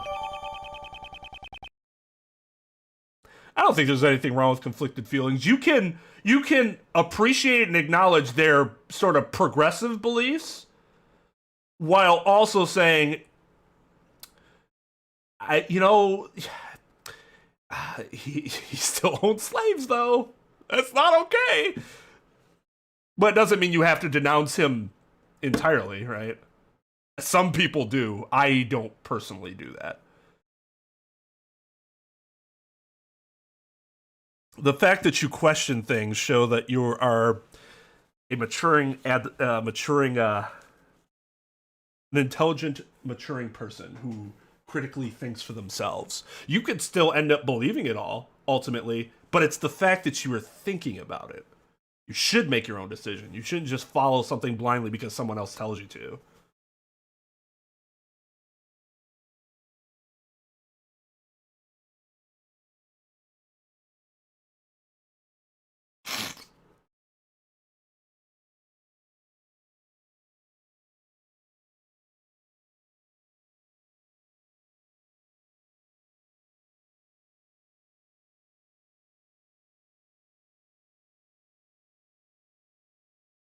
I actually want to... I've never read The Life and Teaching of Jesus of Nazareth. I think it'd be really interesting to read that sometime. Maybe I'll put that on my to-read list. Because I was, like, really interested in it when I was, like, 22 or so. And then I just kind of forgot about it because then law school and all that, you know. We're starting to prep, at least, for law school. So shit got kind of crazy and then I just forgot about it, but...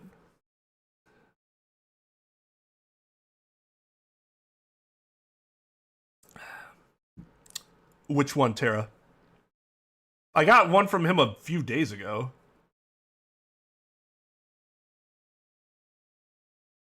Well, I mean, so religions like that are harmful when they're actively, like, suppressing their... They're actively harming their members. Now, they'll say they're not being harmed. But I'm not a fucking idiot. So I know that they're being harmed.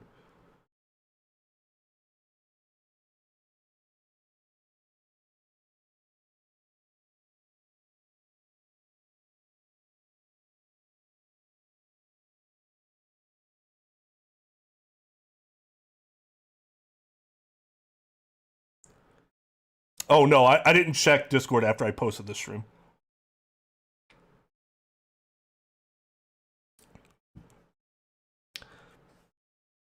I don't mind politics, I just wish it wasn't so one or the other. The two-party system is, I mean, the problem is almost everyone agrees with it, but nobody does anything about it.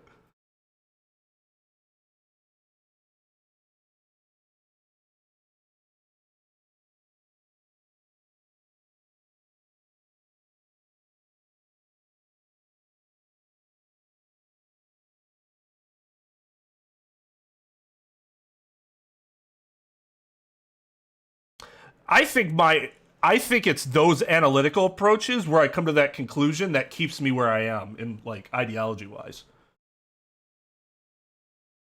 Because if I'm able to do it analytically, then I see it as stronger, you know, for the way my mind works, that's stronger for me. Like, well, you know, if we can look at this analytically and still come to this conclusion, then, you know, that's...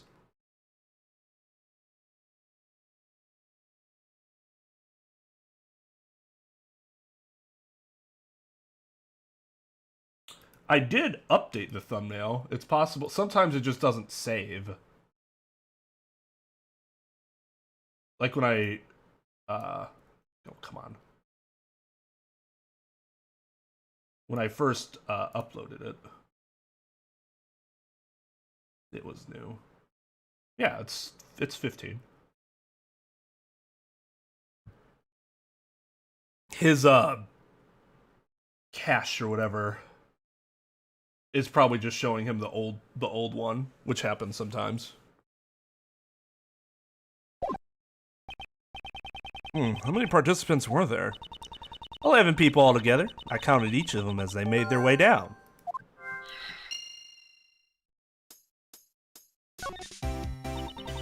I'll have you know I wasn't just laid up behind this statue the entire time. Then where were you in the beginning? The beginning? Beginning? Well, don't you worry yourself about that, you hear? So she was hiding behind the statue the entire time. I watched folks coming in while lurking in the shadows. All secret agent-like. Note to self, secret agents like to lurk in the shadows. And then, they use that lift over there to get down to the auction site. After they all went down, I watched the whole thing from the lift. Did that lift stay down the entire time? Nah, it came back up. There's a tiny gap in the floor there. There's a bit of space between the floor and the lift platform, you see. So I could see just about everything that was going on down there. Then, did you see the person who was conducting the auction? Well, yeah. You betcha I did. What kind of story would this be if I didn't know who the conductor was? The conductor, huh? It seems I'll need to ask her for more details. Here we go, testimony time.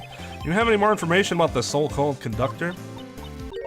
You know, I came here to get me a scoop. What makes you think I'll give up my info to you all willy-nilly? Basically, what you're saying is, you don't know. I see, so that's why she won't answer. What can I say? I couldn't even tell how old they were, or if they were a guy or a gal. Can you tell me what the person was wearing at the time? They had on a white jacket with a purple flower, and they were wearing white gloves. Like the victim!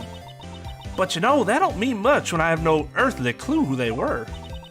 So the conductor's identity was hidden just like the participants. That's right, they had on a mask and a voice changer just like everyone else. What kind of mask did this person wear? It was a Zervan mask. A Zervan mask, I reckon. Zervan?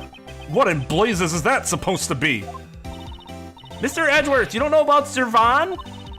He's a sworn enemy of global hero Oniakopon. Zervan, the ruler of time. Seriously, who hasn't heard of him? You suck, Mr. Edgeworth. Most people, I'd imagine. Since the conductor wore a mask, I assume you were not able to see their face? Not even a teeny weeny bit. And after I came all this way for my big scoop. This whole story is turning out to be nothing but fool's gold.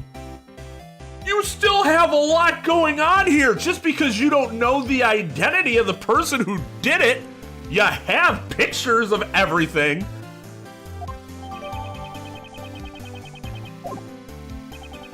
That set of clothes seems familiar. Perhaps I should show her that piece of evidence.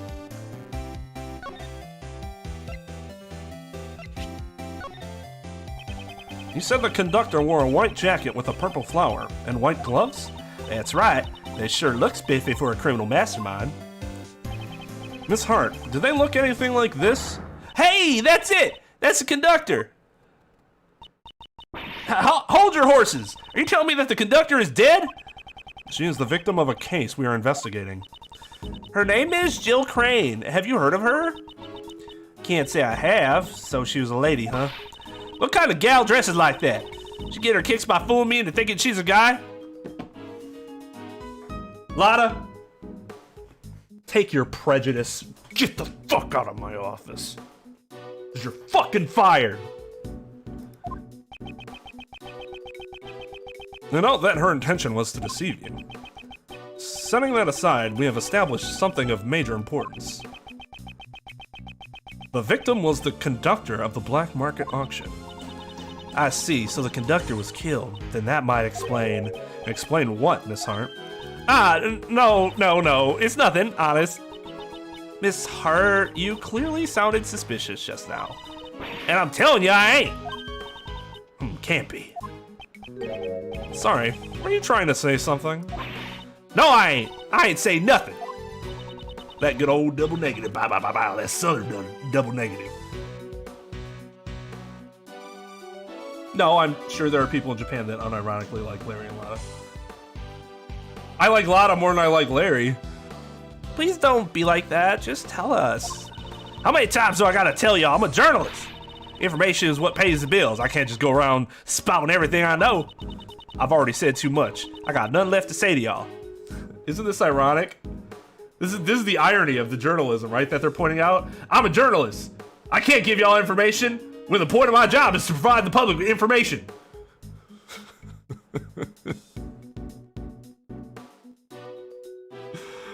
All about making that money.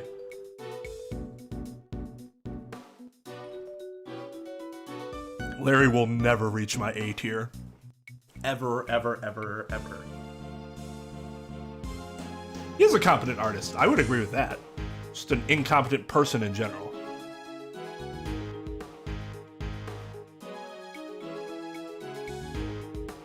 I think I had Lotta Hart mid-B last time I did like my own rankings. I think she was low B in the community rankings.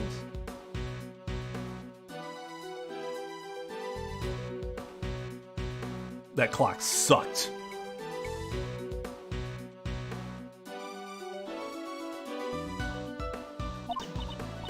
Then what if I found some fingerprints for you? What good would that do me? What good would that do me? I don't want none of your dusty old prints. Like dustin' prints? Why don't you two follow my example and do some investigating of your own? Oh, I guess she won't tell us anything. She's kind of a bitch.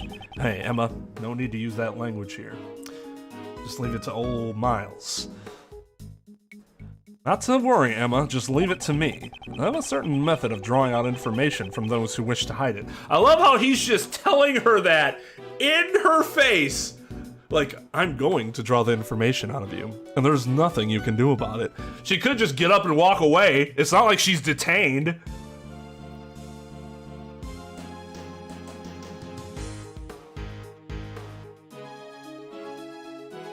Yeah, that's the problem for me. The more I get a Larry, the less I like him. I do like that he's actually good at something. That's some character development. Otherwise, though, he's exactly the fucking same. It's starting to get irritating with Ray, to be honest. Like, I was hoping after the last case, Ray would be a little different, considering there was finally some closure for him there. But he still seems the same. The difference is that Ray is still, you know, a much newer character, so it's not nearly as irritating. Watch me take you apart piece by piece.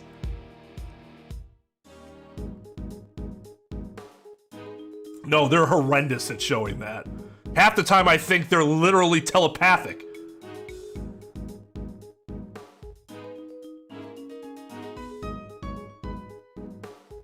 He's flight logs to that island. Oh god. Oh god.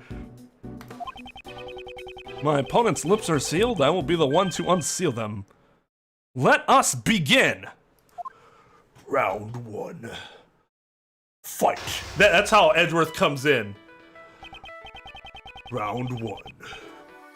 Fight. First, let's analyze my opponent's demeanor.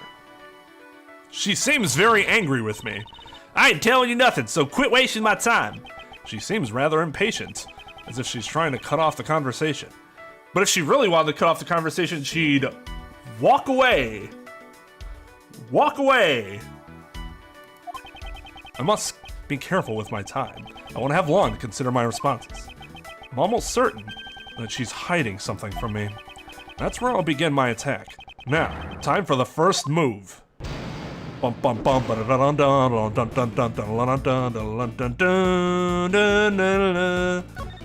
calm down and talk this over. Don't you think you're overreacting a bit? Let's just calm down and... I'm always calm. Now leave me alone.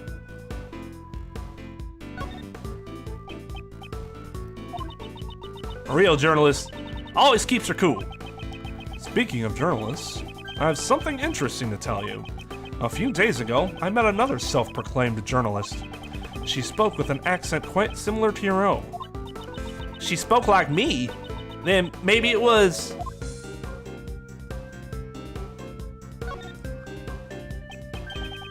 Nicole Swift. She had a distinct way of speaking, one very much like your own. Furthermore, she said that she had a mentor. Could she have been referring to you?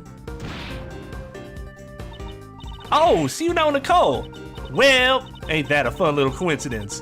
Where'd y'all meet? Wait, no, stop trying to get me any spilled beans. Phew, that was a close one. That was a close call. Seems that she lets down her guard when she talks about Miss Swift. This could be a useful clue. I want you to tell me everything that you know, right now. No way, Jose. I ain't spilling my guts to someone who I had no connection with. Perhaps I should use that clue. You say I have no connection with you, Miss Hart? But don't we have a mutual acquaintance with your apprentice? Well, I reckon it would be mighty cruel of me to give Nicole's friends the cold shoulder. Then why don't you share with us what you know? Well, when you put it like that, I guess I could let you in on my scoop. No! I ain't falling for your nasty tricks. No siree. Your scoop? No, just forget it. I ain't nothing important. It ain't nothing important.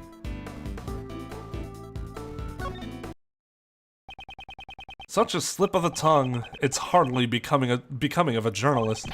You have a scoop, don't you? Now tell us what it is. After I insult your intelligence! Yeah, we know someone you also know, so tell us everything. Do you have a scooter? Tell me about it.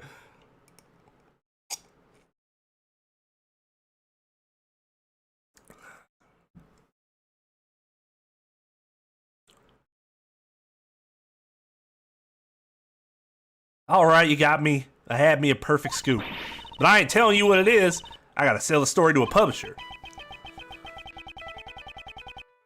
The information she is hiding could be vital to the investigation. I need to make her talk. Next, I will press her on the contents of her scoop. She may be quick to lose her temper, but she's even quicker to loosen her tongue. She is not a difficult opponent. Now, to extract the information I need.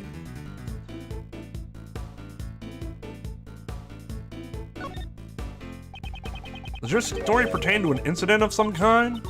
Well, maybe it does, and maybe it don't. That's hardly a clear answer. Why are you always hollering at me? I ain't done nothing wrong. I just snuck in to do some investigative reporting. You didn't do anything wrong? That's a bold statement, considering you're currently trespassing on private property. Hey, you're doing it too. Well, I guess the prosecutor's got the right to investigate wherever they please. The probably shouldn't mention anything about the current state of my employment. There are far worse people in the world, you know? I reckon I'm a saint compared to folks who murder.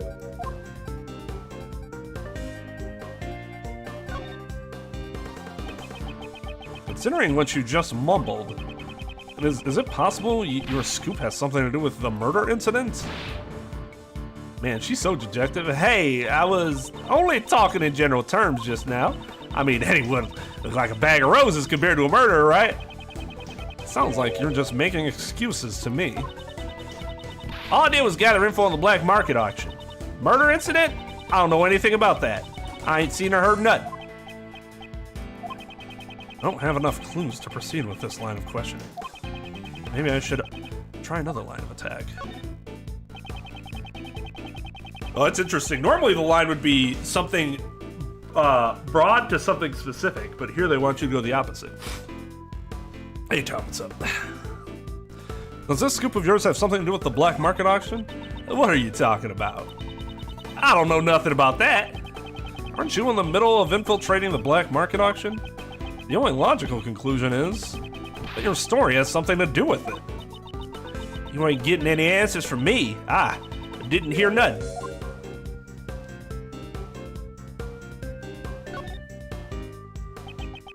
You didn't hear what exactly? Did you hear something during the auction?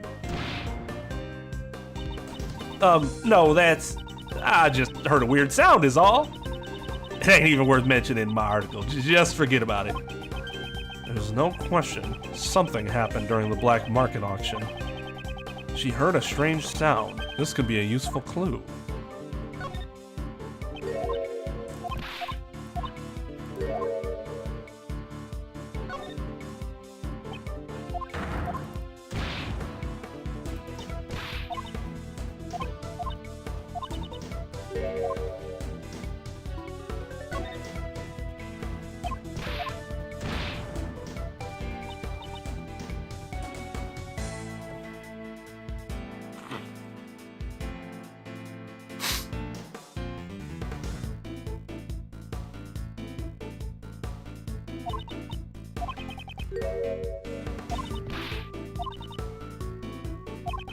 Perhaps I should use that clue. Didn't you say you heard something strange during the auction? If it stuck out to you so much, it must not have been a sound that you would normally hear. For example, the screams of a murder victim. How do you keep figuring everything out so quick? That's right. I stumbled upon a murder in the middle of my stakeout. But please don't make me say any more. This is the biggest scoop I've ever had in a while. I've had in a while, not ever had in a while. The murder that she overheard is most likely the same incident we are currently investigating. This is bound to be crucial information. I'll finish this by confirming the credibility of her information.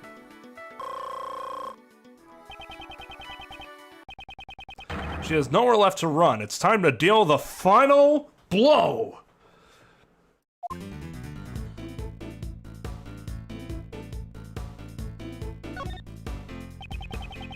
Tell me the truth. I know you're still hiding something from me.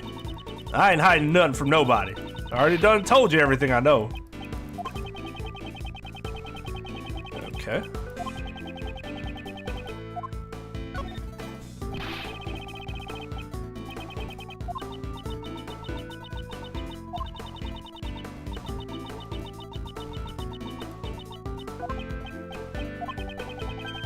Okay. So we start with... Did you really stumble upon a murder?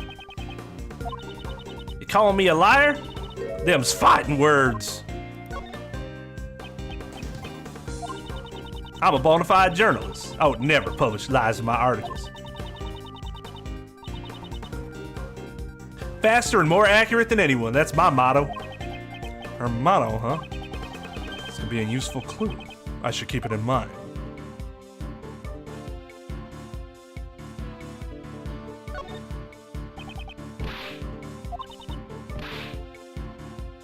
I hide none from nobody. Okay. Tell me what you know about the murder. Oh.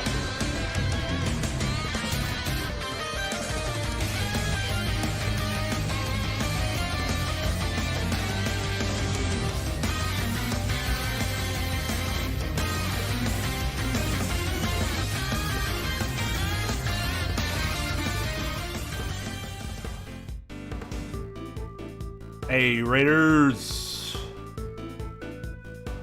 How's it going? Rosie, Master Red Coin, Miguel, PDB, Genesis, Cherish, Heartboy, Snap, Click Cat herself, and Lightning, and Mona. How y'all doing this fine day? I posted Kat's link. Make sure to go check her out. Show some love. Throw a raid our way. I greatly appreciate it. She is a variety streamer that doesn't... Well, she's variety streams. A ton of different stuff. Particularly of great difficulty many times. Like, she has really fun Cuphead playthrough. That was a blast to watch. Especially as somebody who has never played it before. I like Animal Crossing, all that goodness. All that goodness. Hey, Airbending Eagle, how's it going? Welcome. I didn't give credits.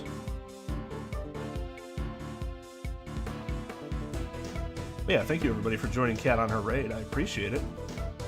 We're currently playing Ace Attorney Investigations 2. This is a fan translation of the game. The game never got an official localized translation, so we have to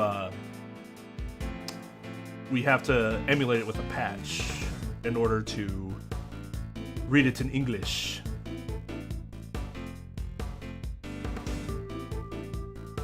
I am doing swell. I hope you are too, Kat. Although it's getting cold up here, but oh, that's Wisconsin for you. Hope the South is treating you all a lot better, weather-wise.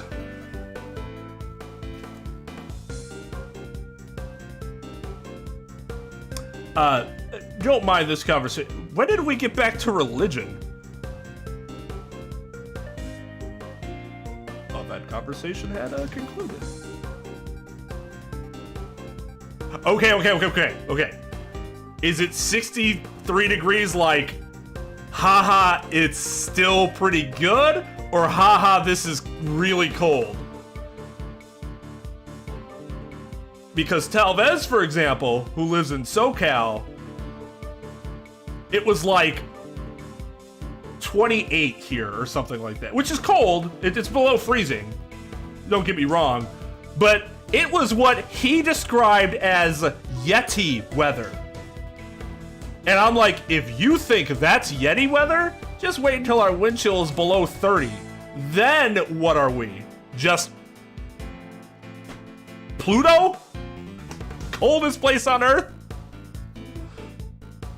Yeah, I know, 63 would be amazing right now. I like a Trep. It's 65 here. Kinda low though. It's a little chilly if you get me. With high humidity. It probably feels like it's like 80. Hey, Maxim, I am not trying to compare myself to Russia. I assume however cold we are, you're gonna be colder.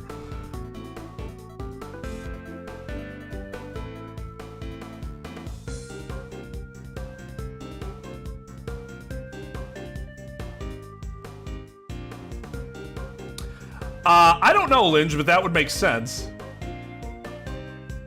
I do not get 116 degree weather. And with our humidity, I absolutely do not want 116 degree weather. That would be terrible. Now, if you give me some dry heat like Vegas, I've walked around in Vegas at 110, 115 before. I can't do it all day, mind you, but it's not bad. Compared to 115 dry heat in Vegas is better than like 95 degree humid heat here. Because it's just so much harder to breathe because the air is so heavy. 81%? Don't you live in a desert?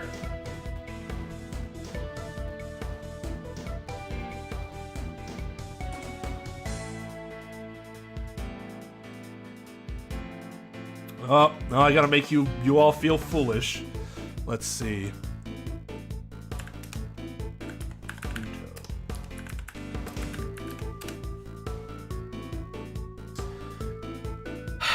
See?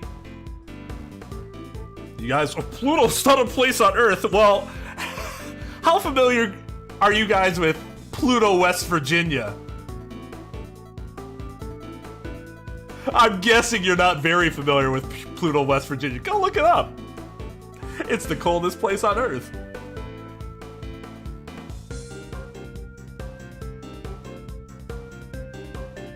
Oh, it is. It is. Trust me. Go look.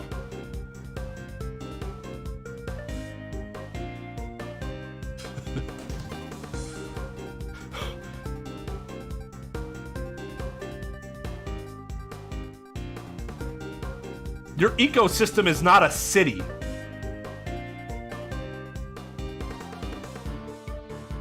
City is not an ecosystem. Vegas is in a desert. It's a big ass city, but it's in a desert and it has desert climate. Okay, yeah, if you have 40-mile-per-hour winds in that heat, that sounds really shitty. That sounds really awful. Although, I still think I'd prefer high winds that are warm than high winds that are cold. Maybe not. Because I can just protect my face when it's cold. When it's hot, you're kind of fucked. If you're protecting your face, it's probably with something warm. That's just gonna make you hotter, right?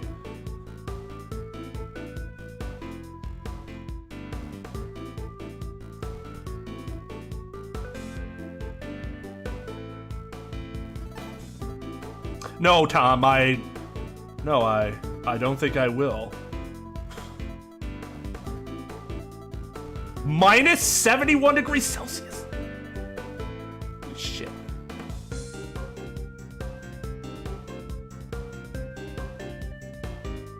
Source, please, Scarlett.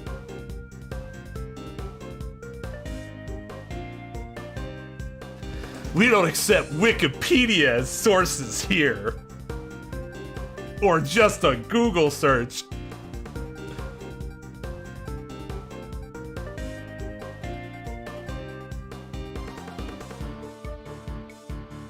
Anyways, again, Kat, thank you for the raid. Sorry, we get a little off topic here sometimes. We get into some very interesting conversations.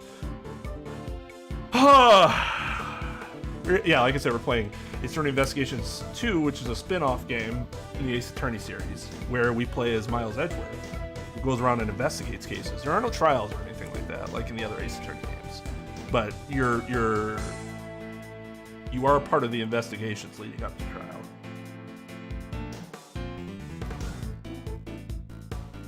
I always cite Google for my hearings.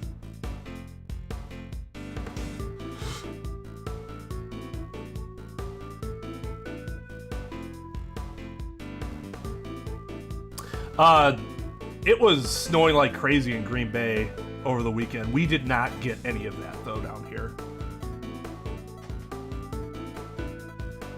Well, yeah, I assume you get accustomed to wherever. That's just part of what the human body does, right? At least it tries to adapt. They are better sources than TikTok. I don't have TikTok, but I've seen some of TikTok. That's not where I'd get my information, personally. Same reason Greenland is called Greenland, but it's full of ice. It was green once when they found it.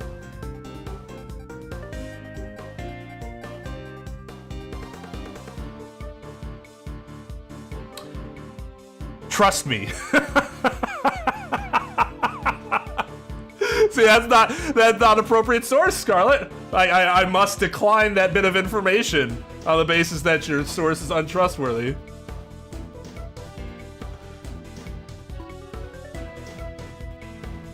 The directory of the state of West Virginia. I can also refer you to Pluto, Texas, which you can find on texasescapes.com.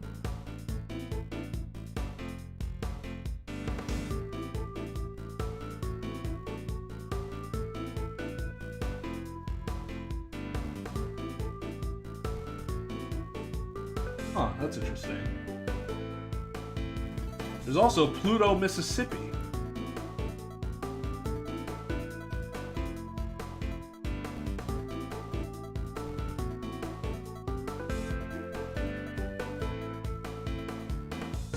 Anyways, the main point was that Pluto's not on Earth, and I obviously debunked that theory by now providing you with 3 examples of Pluto on Earth.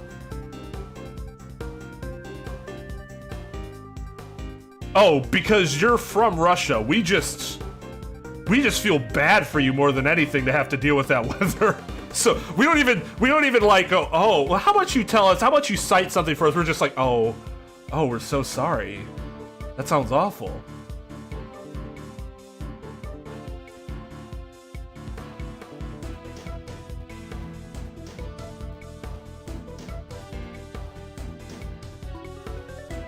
Oh, hell is on Earth. Yeah.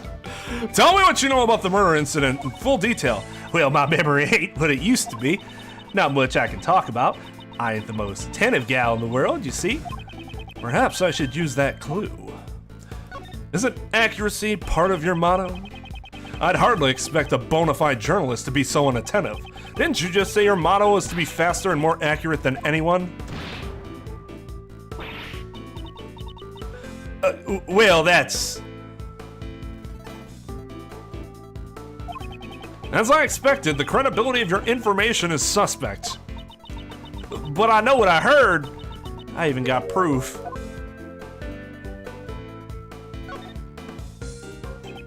You have proof? How is that possible? Explain yourself at once. I got me some evidence. Wait, you heard that? Well, I was just talking to myself. Y'all just go on and pay it no mind. It seems she's still hiding something. This is an important clue. I'll need to use it effectively. Tell me the truth. I know you're still hiding something from me. I ain't hiding nothing from nobody. I already done told you everything I know.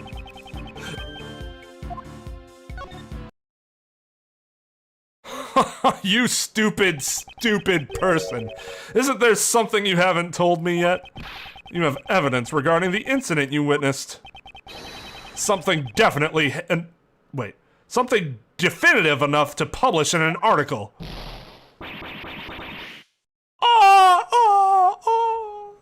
You win. What in tarnation? Let me off the hook already. Fine, I'll tell you everything. I'll even show you the photo I took if you stop harassing me. That good enough for you? Checkmate. What the fuck? Wouldn't you normally say checkmate before she tells you she'll tell you everything? Cause that's you saying the game is over, but she's already told you the game is over. She's like, I'll tell you everything. This is the evidence, blah, blah, blah. And he's like, checkmate. As soon as that last chess piece exploded, that was the checkmate.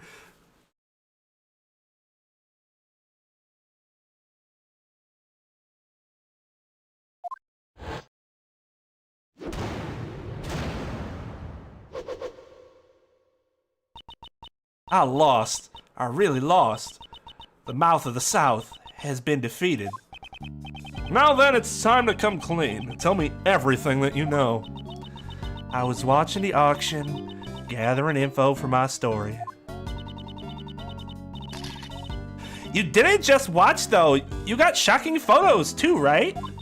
A little while after the auction started, someone won a bid and the conductor banged the gavel. Someone hollered, "We'll finish the deal upstairs," or something like that. That ain't good, I thought to myself as I hurried back to hide behind the statue. Did you see whoever came up? Not quite, but I reckon the feller that came up was the winner of the bid. I could smell the buttery aroma of big fat wads of cash.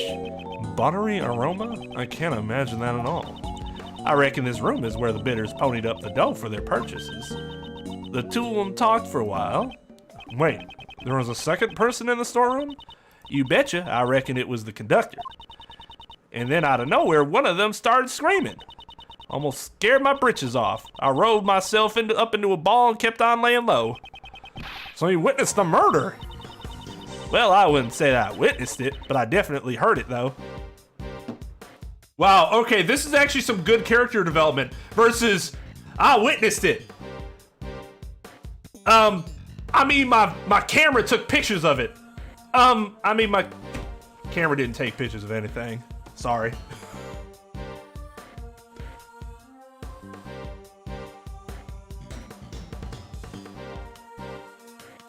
It's his version of the psycho locks, except it's actually him using his brain instead of mysticism.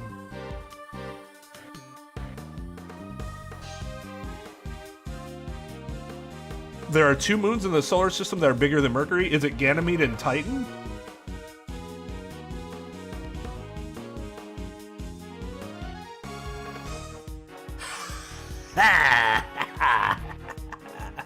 It helps that I've watched Cowboy Bebop like 5 times over the past 2 weeks in the lead up to the Netflix series.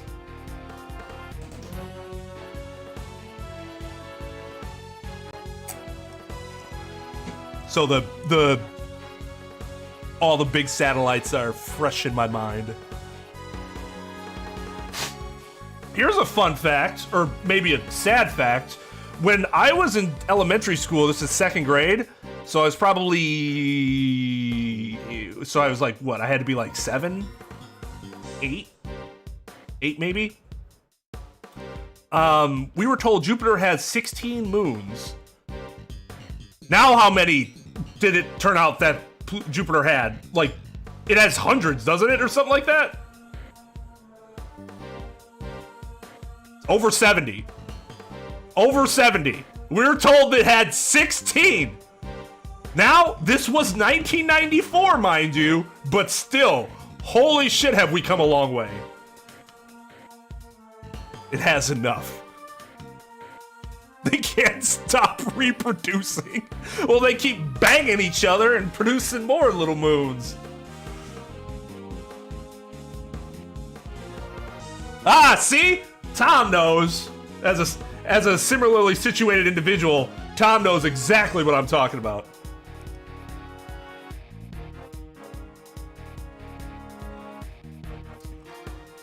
I did know that. And Uranus and Neptune also have rings. Just very faint. Like, I think Neptune has 1 horizontal ring, and Uranus has 2 vertical rings, doesn't it?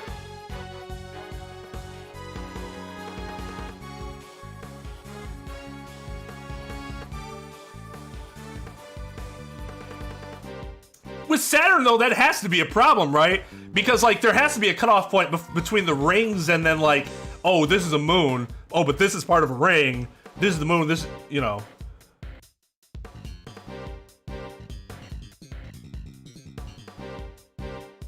I always considered Neptune to be the underrated planet.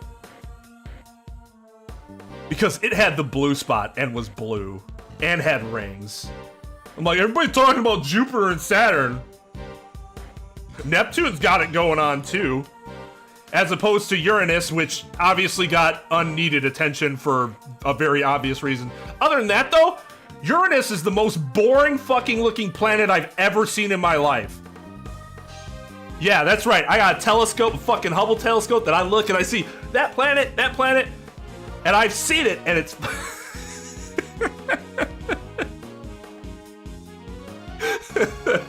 Oh, no, seriously, but like the pictures that you can find online that have been taken by telescopes, it looks boring.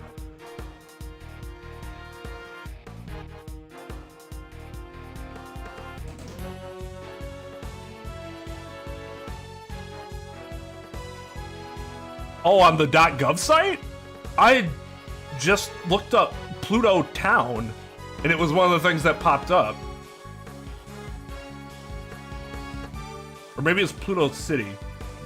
I don't know, just try one of those. See if it pops up in Google.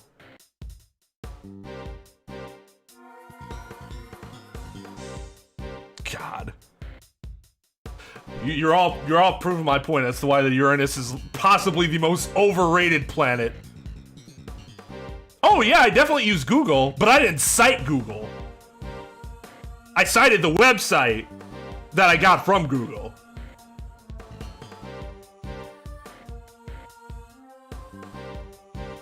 No, I'm not aware of the Earth having actual rings.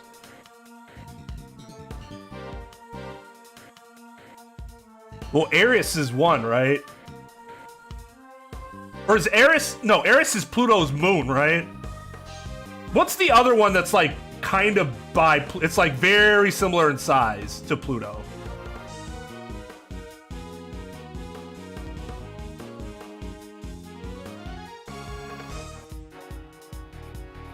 Oh, I didn't see the website. I saw Just Trust Me. Which is a website. Unless there is a website called Just Trust Me.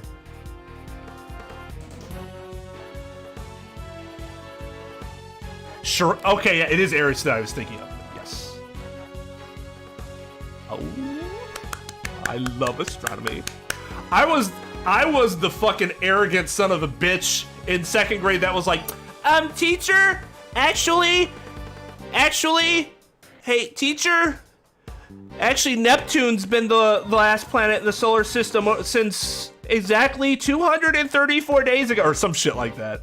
Neptune had, like, because Pluto's orbit takes it, if I'm remembering correctly, takes it inside of Neptune for a short period of time. So Neptune was the last planet. Of course, I make myself look like a jackass by doing that. There's no good reason to be a smartass like that.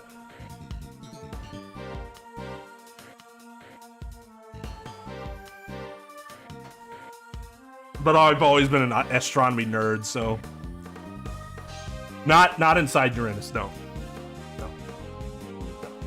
I just so I've been watching a lot of space YouTube videos recently. And I'm trying to, I meant to, after stream, go and try to look for an article about this. Like actual scientific information about it. But they mentioned that there's a belief that's starting to form that Mercury is actually not the closest planet to the sun, and it's closer to us than Venus is, which would make Venus the closest planet to the sun. I was like, did not know that was a thing that was being discussed.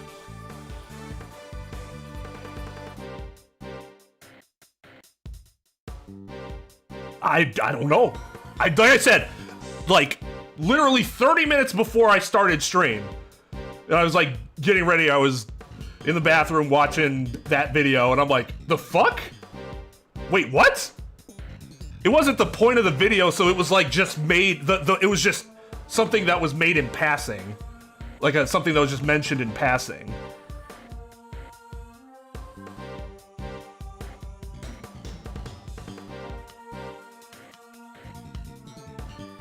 Well, I wouldn't say that I witnessed it, but I definitely heard it, though. Didn't you try to stop them? Okay. Okay.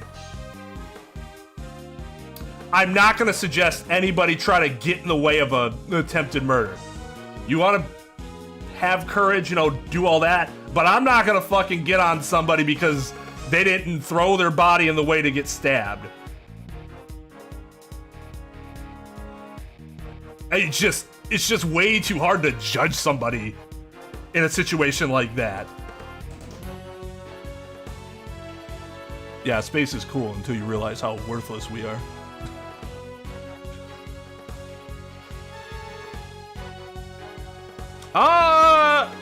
Well, yeah, so to become a red giant, and then it'll blow off its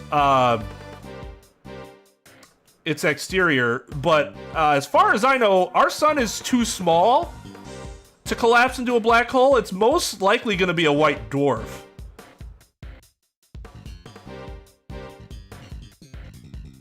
At least, initially.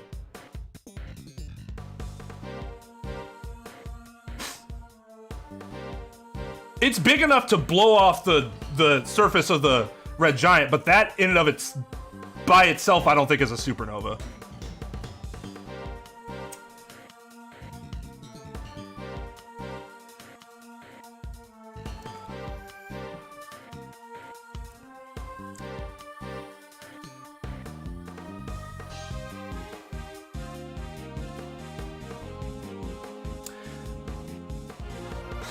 Well, I don't agree that we're the most unique thing with all that vastness. I think that's human hubris to an extreme. To believe that we are the most unique things is... it's humorous to me.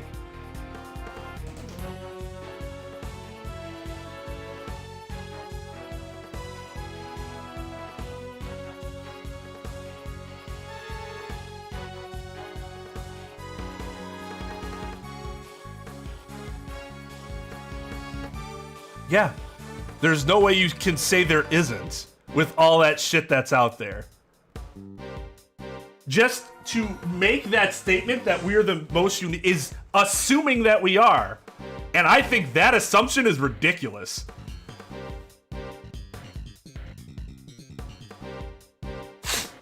Oh, sure. So you're just talking about sentience. Sure. I can get behind that. Yeah, we know of.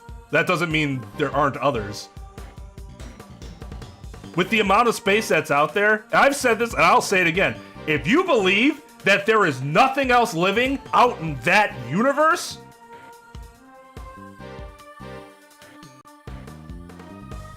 we have a fundamental disagreement on basic logic.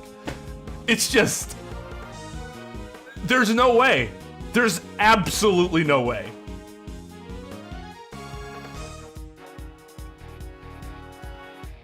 Exactly what Creature said. Yeah, I mean, we might not ever make contact with it. I'm just saying, I'm not gonna be like, we're the most unique things here.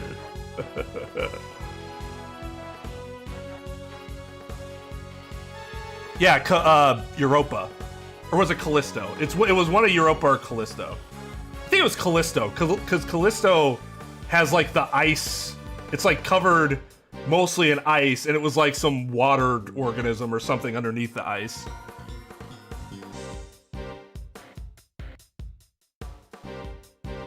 But I think it was Callisto that had that where they made the first discovery. I could be wrong. Maybe I'm right. It was Europa.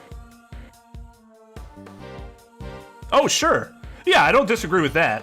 But Scarlet's talking about it in the scale of the entire universe.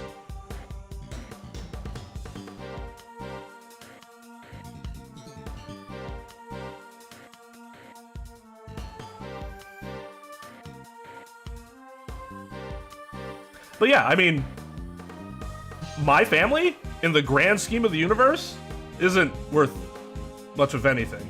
I am not worth much of it. None of us are. That's because of the vastness of time is, like, basically incomprehensible.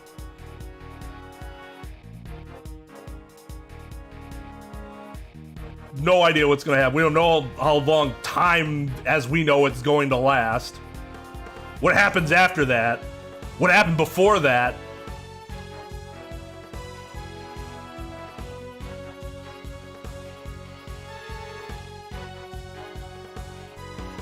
If you want to determine it subjectively, I'm talking about it objectively, though.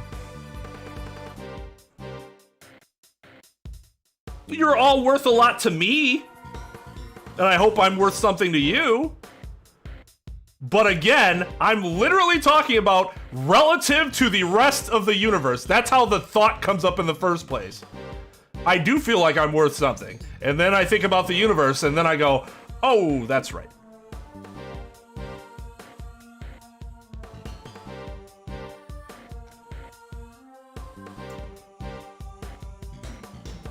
Not 0% worth anything, but worth not very much. Yes, Scarlet, from an objective standpoint. What I'm going to do isn't going to affect much of anything in the grand scale of the universe. Again, objectively, in the grand scale of the universe. That is very... It would be very... I think it'd be very arrogant to assume I would be.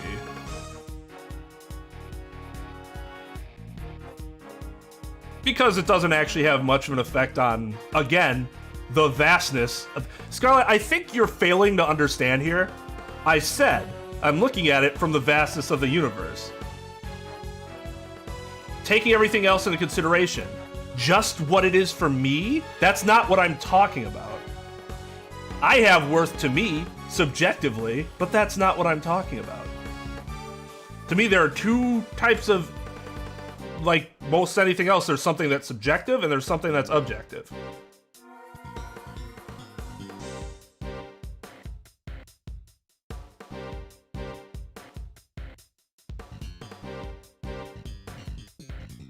Worth absolutely can be judged on a grand scale, but we're talking about relativeness, right? My worth within my community is different than my worth when it comes to the grand scale of the universe. And I've said, and I'll say it again because I don't think people are understanding this, the whole reason I said that was based on the relative notion of the universe.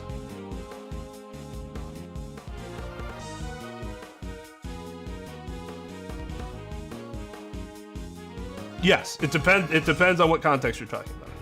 Now, I have said like 10 times now the context in which I am talking about it. It's not really disputable at all.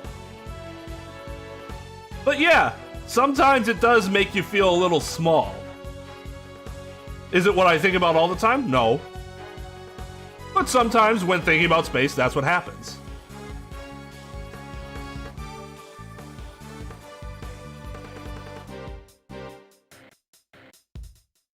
Because I'm a human, Scarlet, and I have flawed thoughts. Insecurities.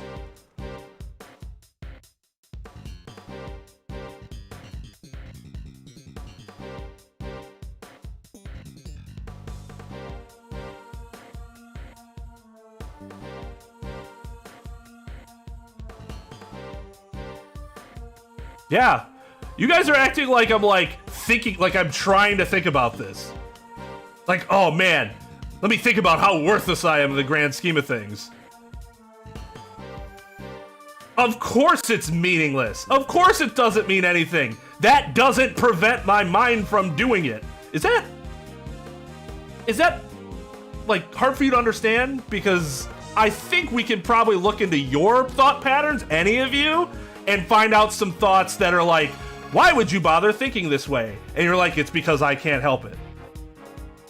Well, no shit.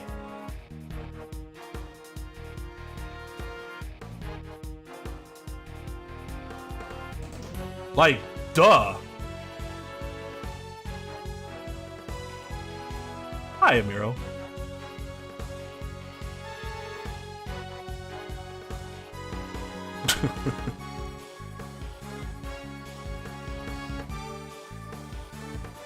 Yeah, exactly. I'm not always a nihilist, but sometimes I just get into that mood. It happens.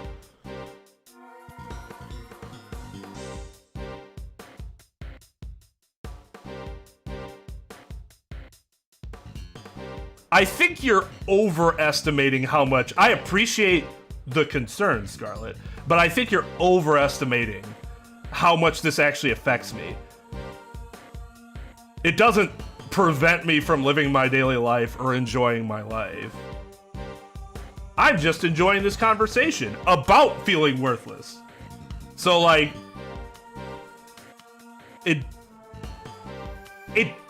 I know it's true, and yet it doesn't bother me.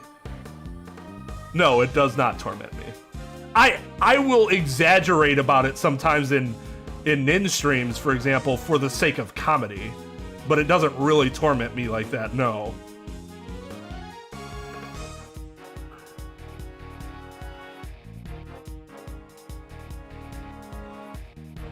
Yeah, this has been quite the fucking stream, and we've made, like, no progress.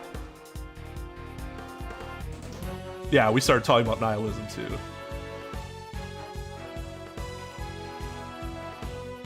Oh yeah, the dating thing, too. That's right.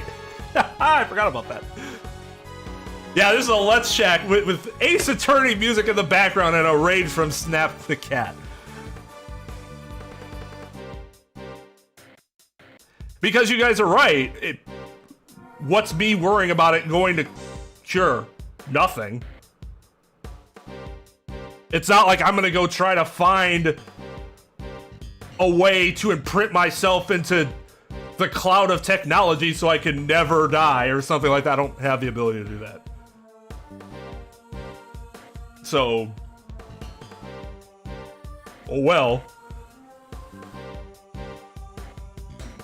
Best stream. And then I come out and see the 6 dislikes and people are like, you didn't do anything in this stream.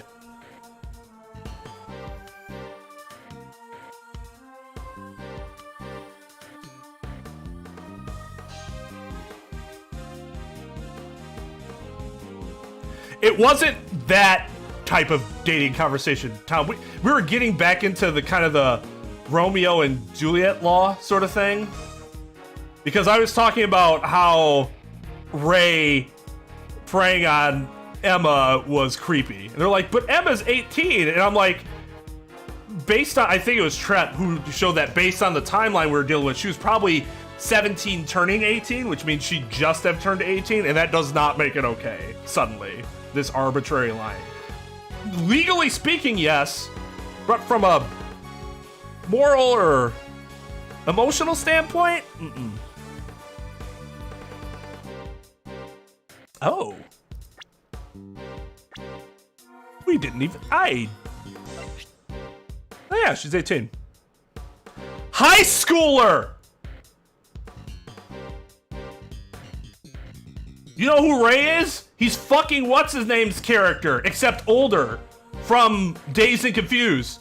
You know what I like about high school girls? I get older, they keep staying the same age. Yes, they do. Yes, they do. He's a creep! He's supposed to be a creep.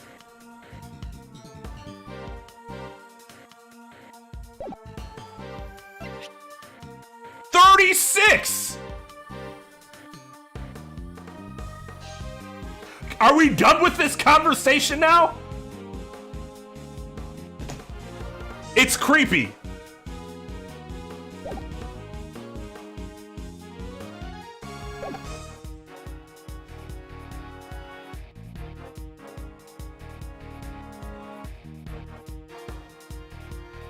Oh yeah, yeah, that's right. We were talking about that on Monday too with the Best and Courtney.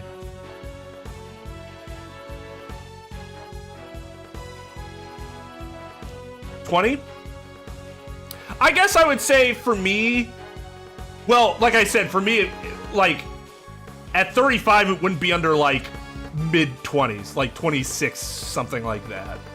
But I'm trying to think of when I was a little younger, let's say like late 20s. Where in theory it could still be kind of creepy. Probably, I don't think I could date anyone that couldn't legally drink. So my legal arbitrary line in my head is 21.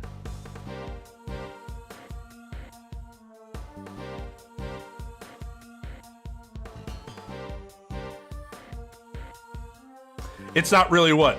Creepy? Because it's just video game characters and not real people? Well, you can say that about anything, about any video games, and then it's boring. Why have an opinion on it? Why have an opinion on anything video game related? It doesn't matter. They're just imaginary characters. You know how boring I would be as a streamer if I just adhered to that logic? That takes that type of approach literally takes all the impact out of playing a video game. If you don't do it, if you don't try to relate it to what's going on in your life, in any fictional story. That's what makes fictional stories good. They take situations that you can relate to like the characters, but it's in like a situation that you'll never personally experience.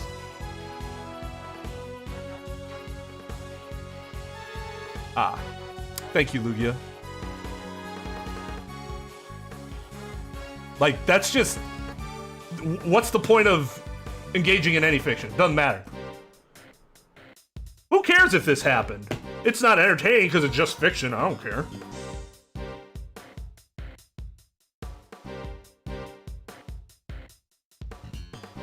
I can't agree with that train of thought. Now, your opinion might differ, and that's fine. But there would still be an opinion in that circumstance.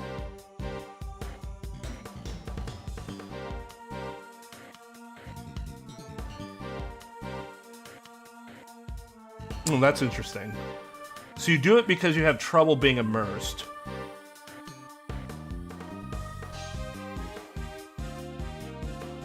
I'm trying to think of, like, similar circumstances that I have been in which it's been difficult to get immersed in the story. But even if I can think of one circumstance, that really doesn't compare to always having that issue. So I guess it's still inappropriate for me to try to, like, think about what that would feel like. Just because it would have to be all the time to be analogous.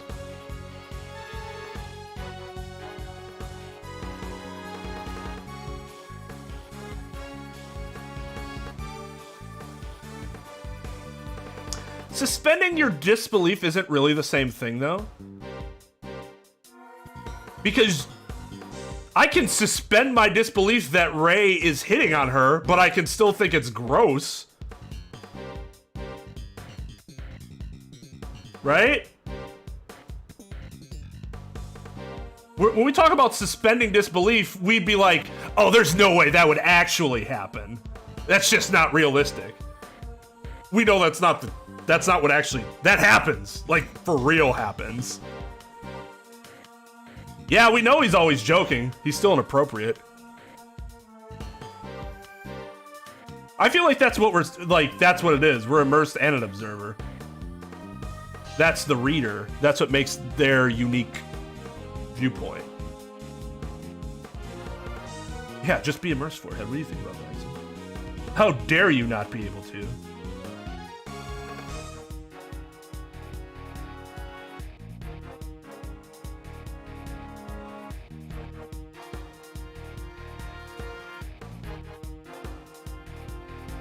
Oh, I agree with that, Maxim. For me, it's what makes the best story.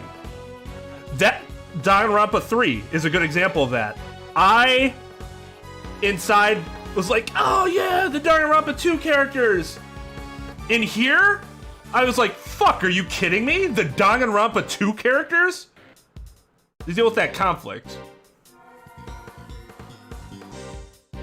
This wins out most of the time.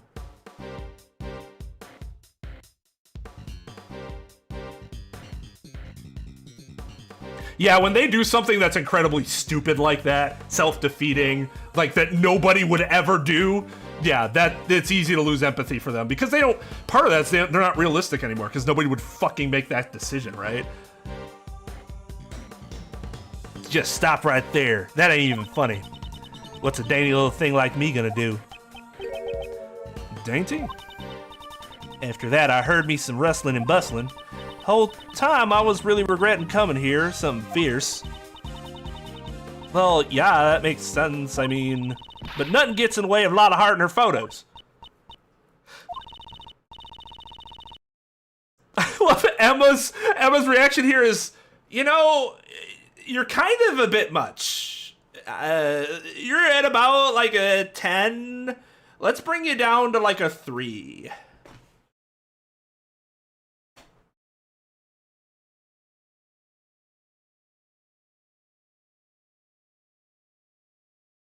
This is my big scoop. Ain't no way I was gonna let it slip away. A bit later, I hear this loud thud. I figured it was my last chance to snap a photo from behind the statue. Well then, would you please show us the photo? Oh, why do I have to?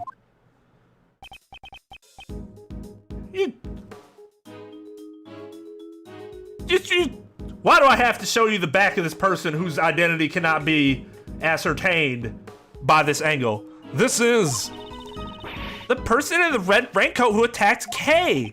The person in the red raincoat assaulted the victim in the storeroom and then attacked Kay on the roof. Okay, so early money lines here. For those that don't know, this is how you would bet straight up in sporting events. The killer, being the elder to best, is running at a strong minus 450 at this point. Courtney is an interesting underdog at plus 300. And the minor to best is your Hail Mary bet at plus 1,000. So minus 450 means that it would take you 450 US dollars to win $100. If it's plus 300, it means that if you bet 100 US dollars and win, you win 300 additional dollars. No, not additional. Just you win $300. Yeah, you win. Yeah. No. You win additional 300. Yeah. Yes. So that is what I'm saying. I'm saying as of this moment, the most likely suspect is the elder to best. The granny can't even fucking walk around on her own. She's like literally horizontal. This person has excellent posture and does not appear to be that short. Could be the nurse. We'll put the nurse in there. I think it's more likely it's the nurse than the younger to best.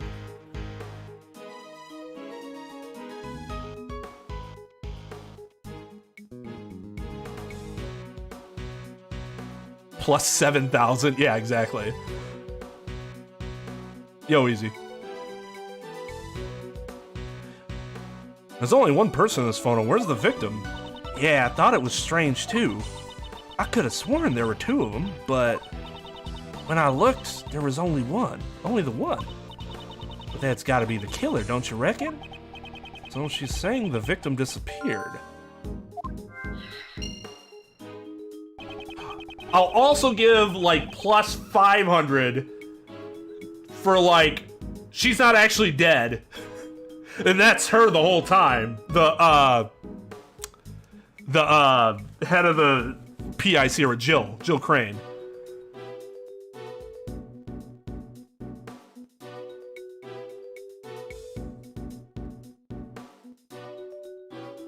Kay is less likely than the younger to best. She'd be at like plus 2,000. The clothes on the mannequin. You were able to tell this person was the culprit just by looking? Their hands are stained bright red, so I figured it was them. What happened to the auction after the murder? Nothing really. Just went on like normal.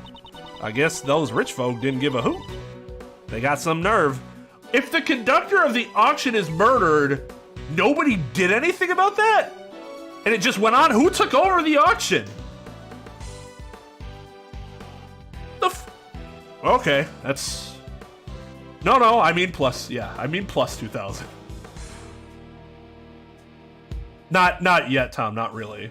Piecing it together, but we don't have the picture yet. We know that the same person that probably killed Jill Crane attacked Kay. Yo, what's up, Kitsune? How's it going, dude? The nerve of a journalist is nothing to scoff at either. Hey, we got testimony without needing to cross-examine, but I guess we did play logic chess. Wouldn't it be something to play logic chess with her and then, like, gives her the pressing? Hold it!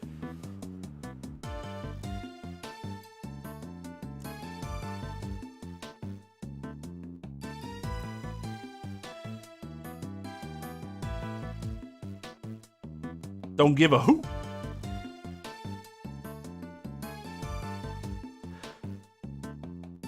All they care about is themselves, and that's barely something.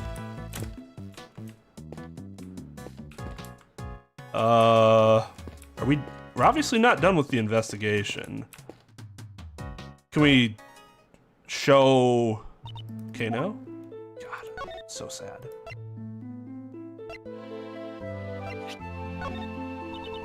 The person who pushed me! I'm sure it was this person. Yet you don't remember their face. You sound skeptical, douche! This is the person that pushed me, and yet you still remember nothing. But that red raincoat... That woman is not 60 years old. You want to really destroy my life tonight? We don't have to talk about the vastness of the universe. Let's talk about how in 25 years, I'm gonna be like her. I know, Trep, I'm joking. A lot of what I do is in jest.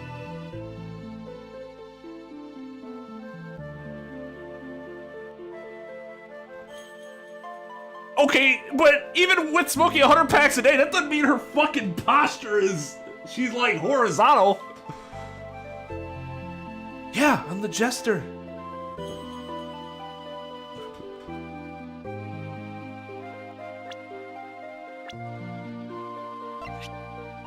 The fuck out of here!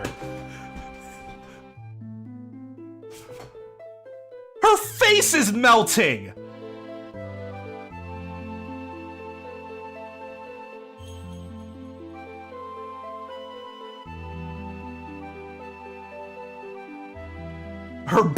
Her body is a mistranslation.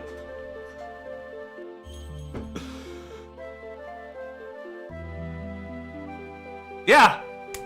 Hey, everybody in your 30s, raise your hand. We're gonna be like her in less than 100% of what we lived so far. Of the time we've lived so far.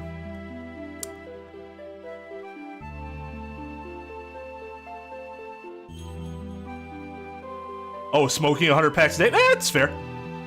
That's fair. I guess that's one of those things you wouldn't necessarily like think of happening, but it definitely can.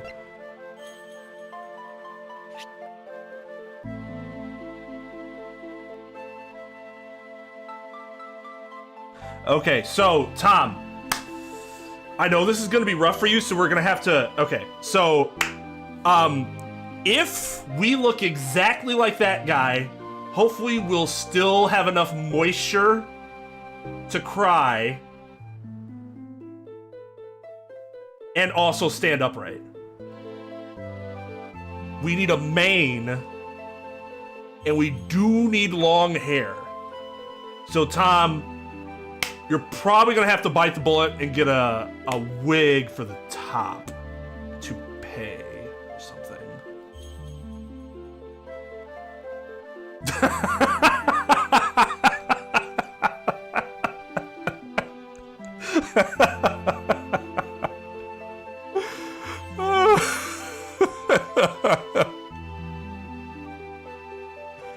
Yeah, that means he impregnated the best mother when he was 51.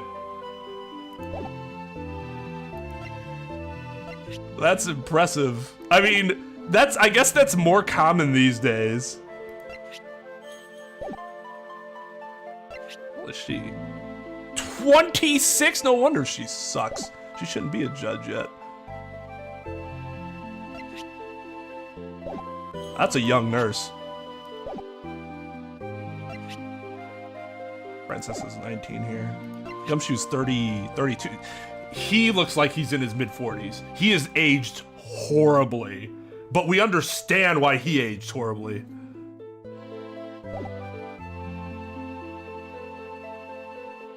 But I mean, 22's young, but like this is... My wife was a nurse at 22. Like, I get it. That one's like, oh, okay, yeah. She's new, but she is indeed a nurse at 22.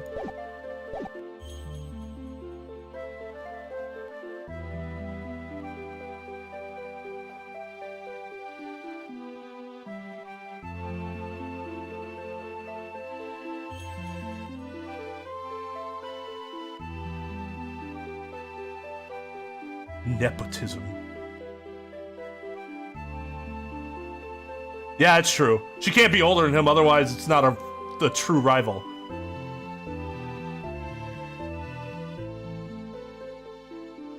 Yeah, I used to think that my dad was old when I was born, when he was 27.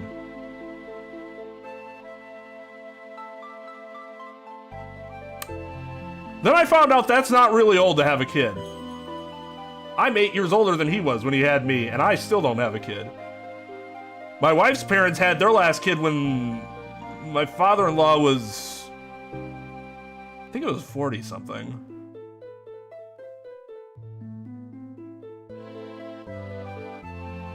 No in between. Apparently your posture comes back too.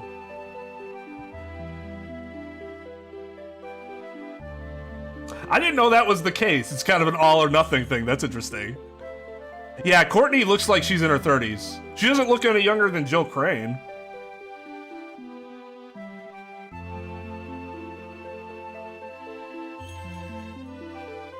Oh, Scarlett, I'm sure.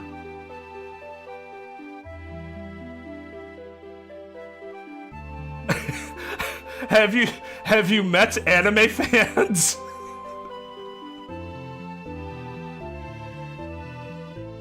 There is absolutely many people out there that'll find you highly desirable.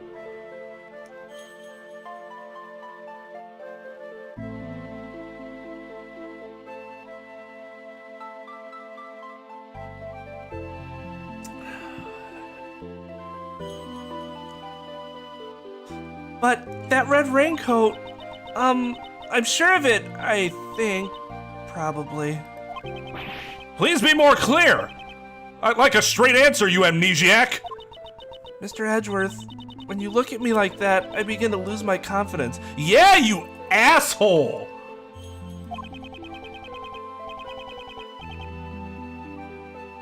What, her awful bang?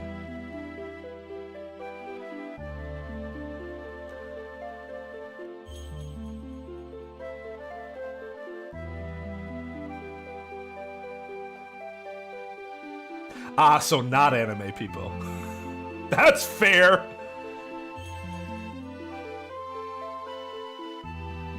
To a third of our original height. Or a bitch with a slight hint of sweetness.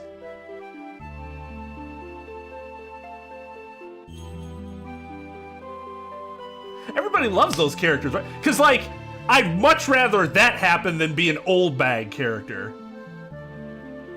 who maintains her height and never gets that little bit of sweetness.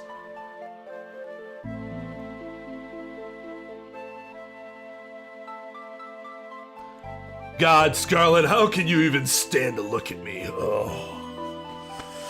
Sorry, gotta stroke my bicep real quick. Oh, so manly! My beard. Oh, so much hair.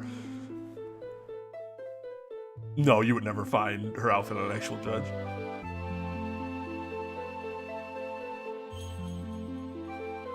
I am 6'4". Another part of my masculinity.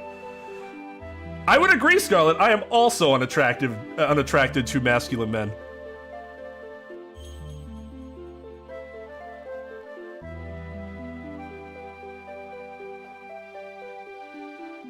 Amiro, there are many people that are actually taught.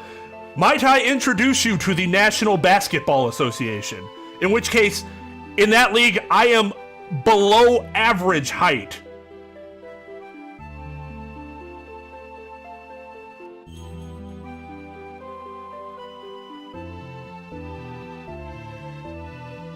See, that's kind of like what we were talking about before. Relatively speaking, as a 6'4" person, I'm not even, like, sure, I'm tall, but, like, there are people taller than me. But should I feel bad that there are people taller than me? No, I love my height.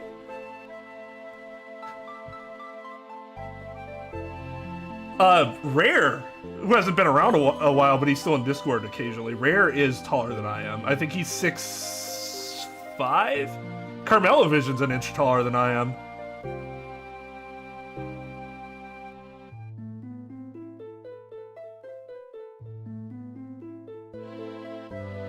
Oh, it seems like it feels bad. I don't think... I think my earliest memory doesn't even go before I was like 5'9".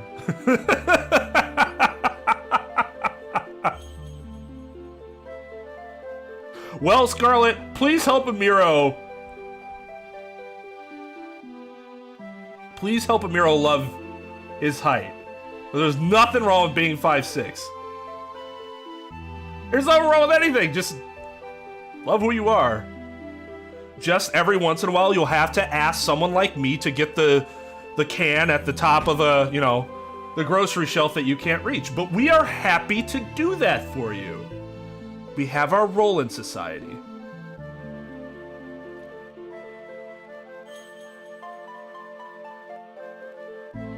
we understand our responsibility. But that doesn't mean you should feel any less bad for not having that responsibility. Maybe a kid someday will ask you to grab something for them, and you'll know what that feels like.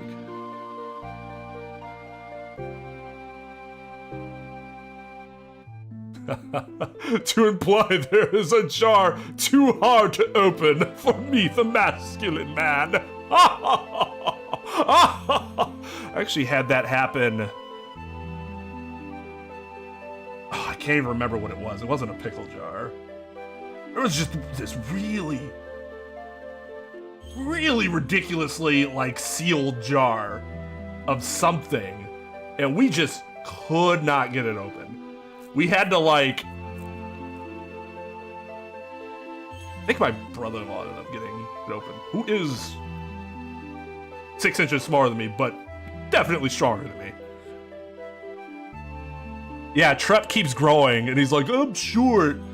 I'm 5'4", and the next time Trep's like, oh man, I'm only 5'7", and now the next time we talk to him, he's gonna be like, oh bad, but you know, I'm only just above average height at 5'10". It's really not that big a deal. And we're gonna be like, dude, you're gonna end up being like 6'5".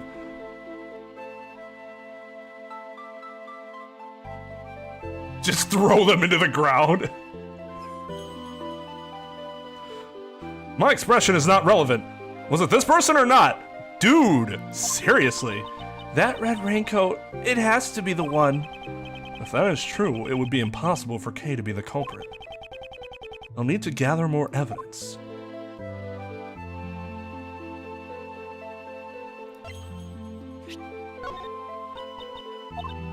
Okay, let's give that a try.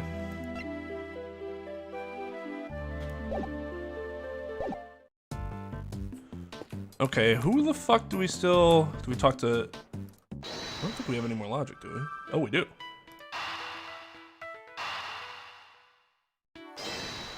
I don't think those go together. Oh, they do. If we assume that the murder took place in this storeroom, then we must conclude that the body was here as well. Huh? Isn't that pretty obvious? Yeah, it's like... Do you remember how the participants left the auction? Of course, they'd passed through this storeroom on the way back from the auction. They just hid the body. Ah!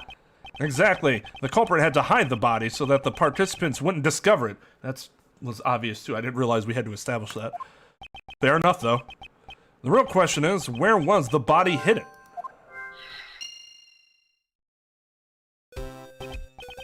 Emma, would you mind lending me a hand? Leave it to me. What do you want me to do? Let's see.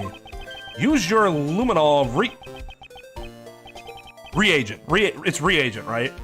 That word threw me off for a second. Use your luminol reagent to test for a blood reaction, if you would, please. Okay, let me show you the power of science. The glint in her eyes is getting brighter by the second. Let's start by examining that ladder over there. Based on Miss Hart's picture, the person in the red raincoat headed towards that ladder. Chances are, something will turn up if we check there.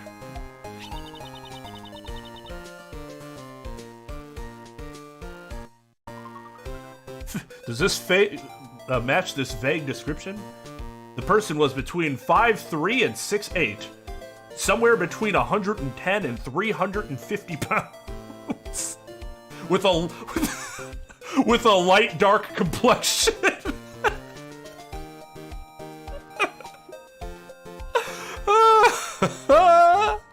I crack myself up. Just touch anything you want to examine.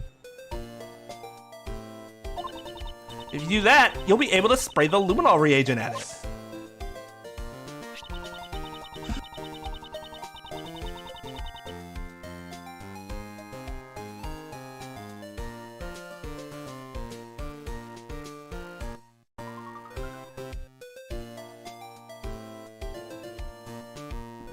Oh, I thought you were going to say that you were 400 pounds.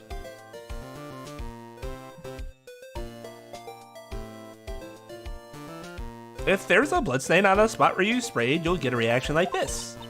Even so, no matter how many times I see bloodstains, they're always so gruesome. There's a blood reaction here, but it's kind of faint. Let's spray it with luminol 2 or 3 more times, so it'll be nice and clear. Can I play the game? You can see it more clearly now. It looks even more gruesome than before. Do you understand how to look for bloodstains now? There are probably a few more bloodstains here, so why don't you give it a try, Mr. Edgeworth?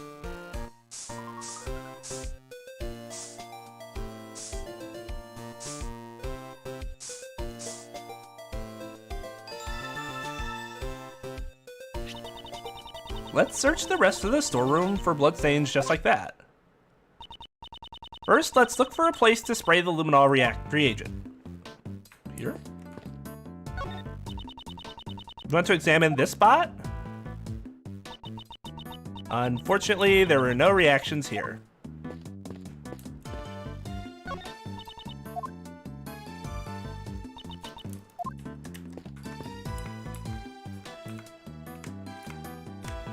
I want to examine the mannequin. That's probably a part of it. Mr. Edgeworth, I didn't find anything there, you know. I'd like to try it myself. They probably put the body in here. Yeah. Let's spray luminol on every suspicious looking nook and cranny.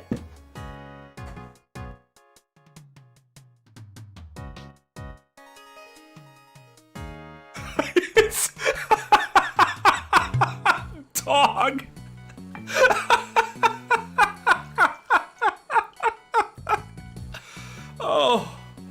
Oh God, that's good. Oh, that's good.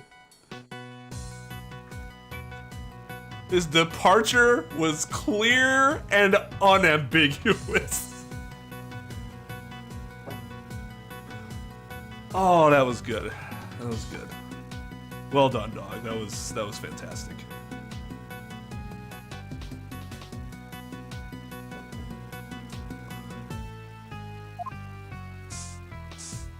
Would have touched it like here? No, guess not. Oh, inside. I guess from the body itself. Duh. Mr. Edgeworth, there's a bloodstain here too. However, why is there a bloodstain in a place like this?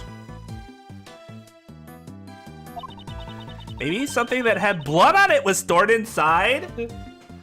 You think she's just being a snarky asshole right now? I don't know, Mr. Edgeworth. Maybe something that was bleeding was in here. Like, I don't know, a dead body?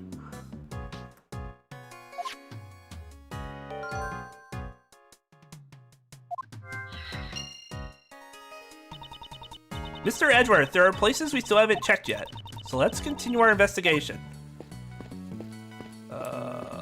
Oh, please no blood on the magnificent table. No, I don't really want to examine this spot for blood. I just want to look at it again. I was hoping we get a close-up of it.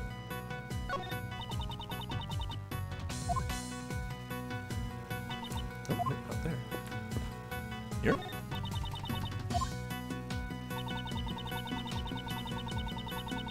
Alright, so either where the body is, would have been, yeah, there you go.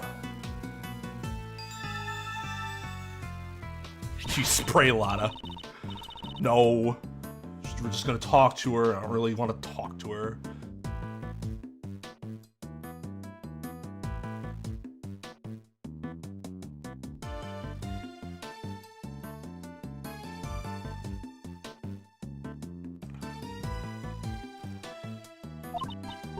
But why in a place like this? Perhaps this is where the murder took place. Ah, looks like some of the blood dripped down the floor to the floor below.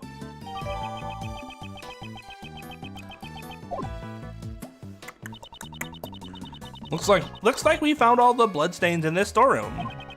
It seems we have investigated the storeroom sufficiently.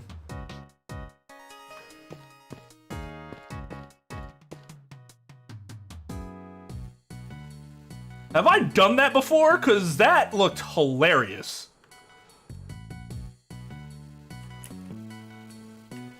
Go over there. No, not there. Not there. Nope, there. No, not there.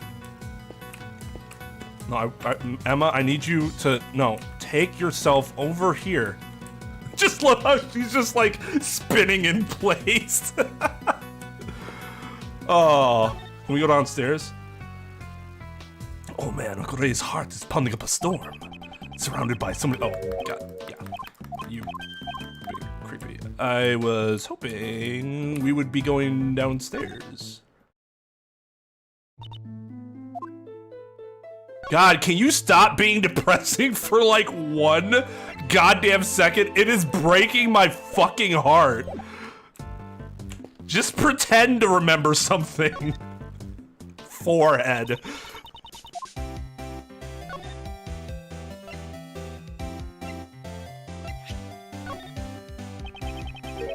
Did you not notice this bloodstain? Oh, did you find that with the Lumina Whatchit? Yes, it's likely that the culprit trying to cover up the crime scene. I ain't even noticed that at all. Did that happen when I wasn't looking? Probably when I was in the fetal position. Because, you know, I didn't actually see the moment of the murder myself. Indeed.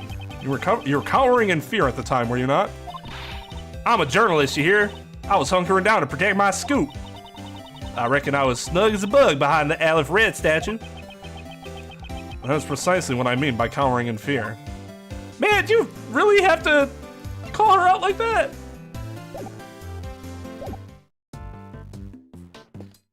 Can I go? Nope, apparently I still have something else to do, but what?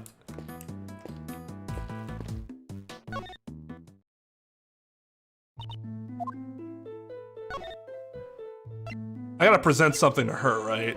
Probably. No.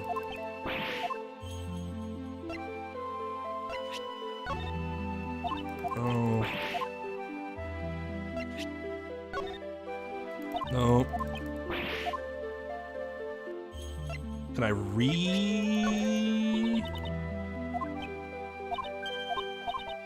No.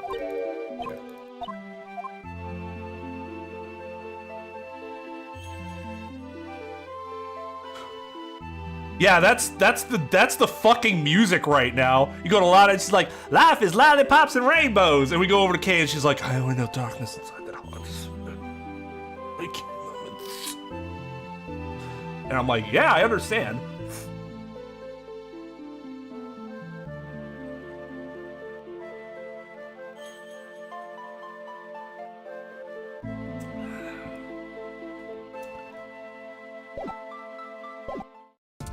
But what do I need to do? What am I missing?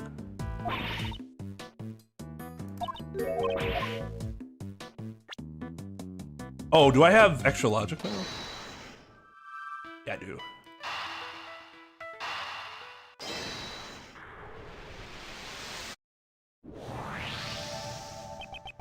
The reason why we found a blood stain in the costume trunk is because the murderer hid the body in that box.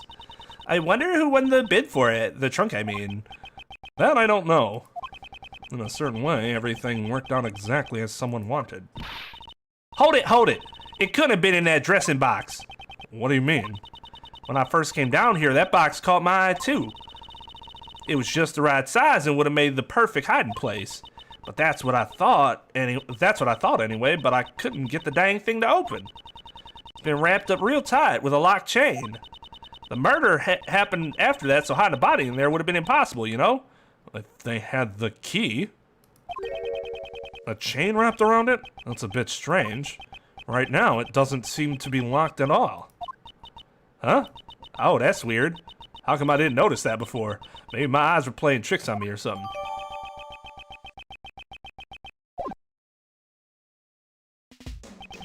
And with that, I believe we have examined every nook and cranny there is to examine here. Well then, let's head on down.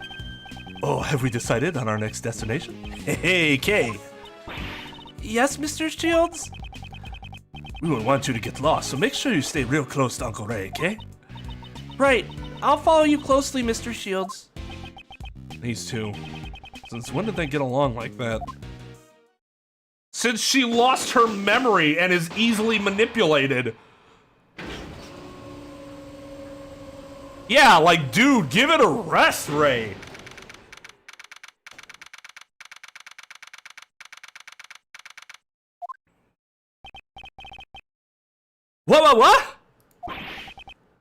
Mr. Edgeworth. I have returned. This place is...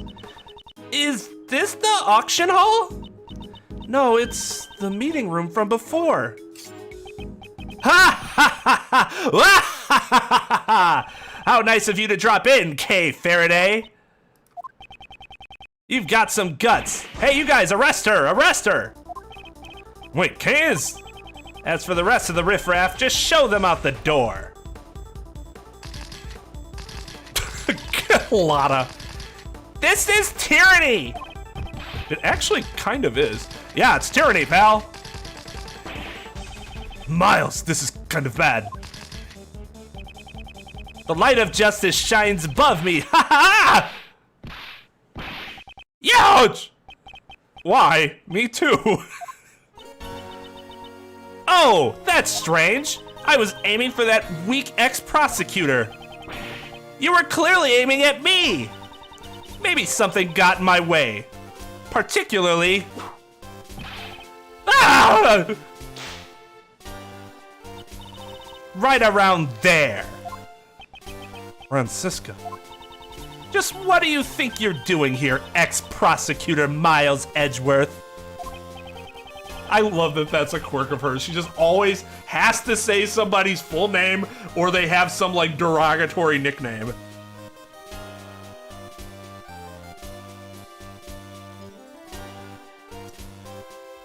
Hey Tash, how's it going?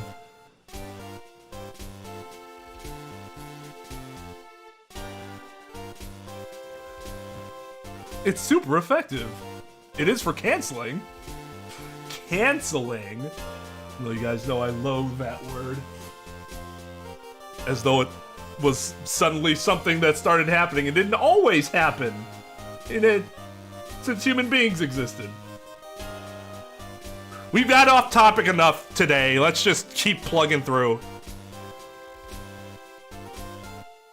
They look like gears. We have not actually been gaming much today. Both fortunately and unfortunately. Fortunately, because we've had some really interesting conversations. Unfortunately, because I probably need to make more progress.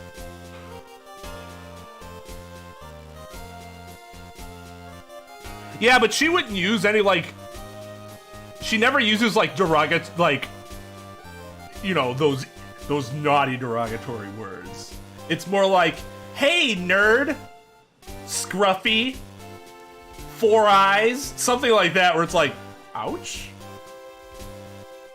Or she'll just say your entire username. I'll get you this time, max user number 4587XX69420, blaze it.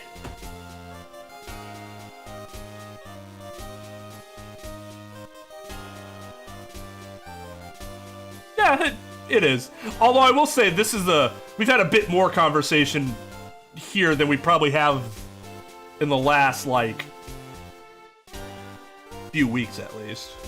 I think one of the Corpse Party streams, we talked fairly frequently. I'm sorry. I'm sorry. I was doing my Francisca, I agree. I went a little too far. I do not believe that K is the culprit behind... Oh, I do not believe that culprit is the culprit is the K behind the incident. I do not believe that K is the culprit behind this incident.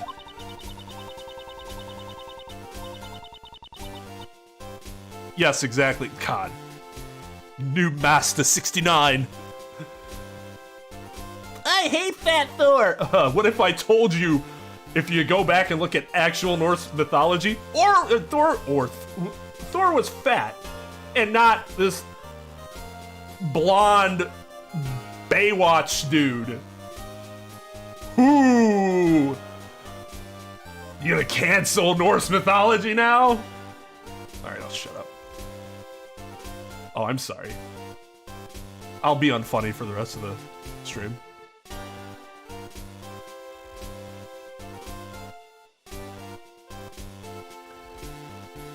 You're just an ordinary man without investigation rights. What you say does not matter. I am Francisca von Karma. I will never stop moving forward. Francisco, what does that have to do with anything we're talking about right now?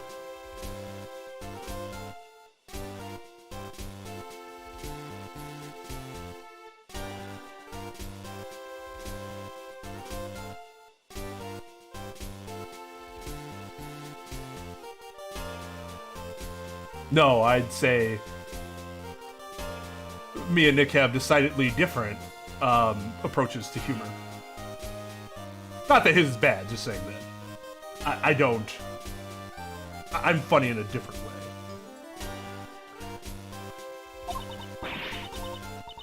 However, you chose to quit. The outcome of our battle has already been decided.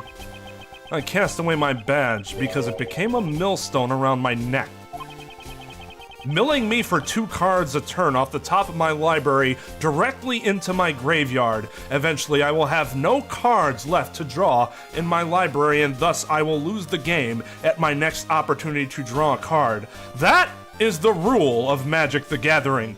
I shall continue moving forward even without it. The path I walk will surely lead to the truth.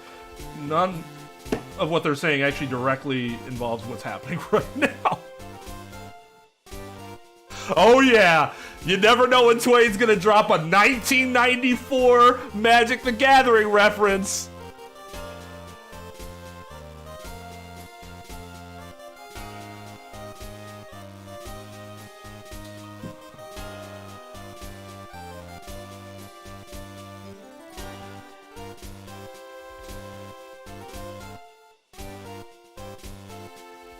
I'm assuming I'd be pretty difficult, because I tend to be a difficult person, as you guys have probably seen today. When Scarlet tried to point out that I misspoke when I said Pluto on Earth, and then I went and showed everyone that there is in fact at least 3 Plutos on Earth. This town's in the United States! Oh, I'm a true gamer. Just because I didn't play video games from the year 2010, well, outside of Final Fantasies, from the years 2010 to the year 2009 to 2014. Don't mean I wasn't a gamer. Just means I was bringing in that cash and playing Magic the Gathering. I wish I was still into it, because streaming it would probably be pretty fun. My actions are driven by that belief, and that is something which will never change. So, you're saying that you found a path to the truth? Then show it to me. But if that path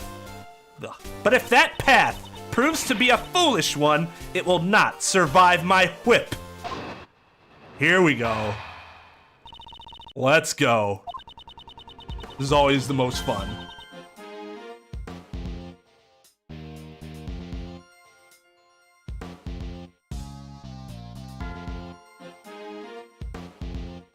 Yeah, my voice cracked. That was weird.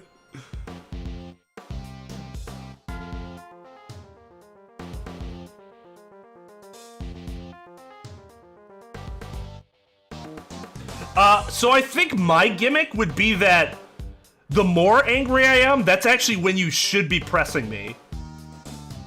Because it's when I'm more emotional that I am less likely to make a good argument than when I'm sitting there just kind of back. As opposed to everyone else where you press when they're back and retreat when they're angry.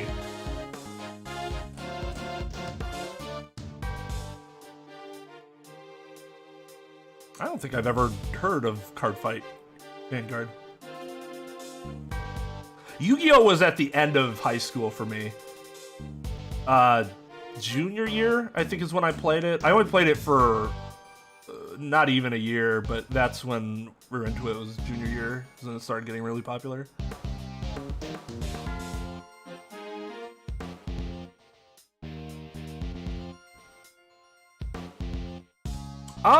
It's good. I don't really remember anything from the first 2 chapters, though. because we took that break and now I don't really remember, so I can't really comment on it too well. The victim used her keycard and entered this room with the culprit. Then, the culprit stabbed the victim in the chest with the candelabra, killing her. Shouldn't the letter make it obvious who the culprit is? Of course, the crime scene was right here in this room, the PIC meeting room.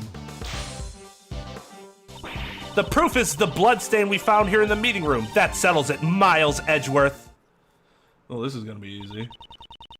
This Von Karma seems really confident, doesn't she? Ah, I see. She's a fiery one, isn't she?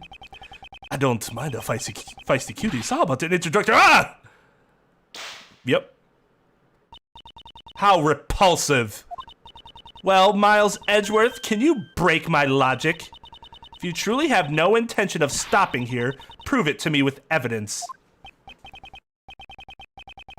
See, this is one of the reasons I consider Franziska to be a pretty good opponent relative to some of the other people. Very rarely does she have all of the information and get it wrong, like Judge Courtney did in the last case. She had the information and got it wrong. We showed her something she already knew, and she was like, "Oh no." But the only reason Franziska's wrong about this is because she doesn't know about the room upstairs. And when she does learn the truth, she tends to cede to its logic. And I respect that. She can be like weirdly the most annoying and also most reasonable of the prosecutors. Yeah, and she's obviously doing this so that no one gets arrested right now. Like,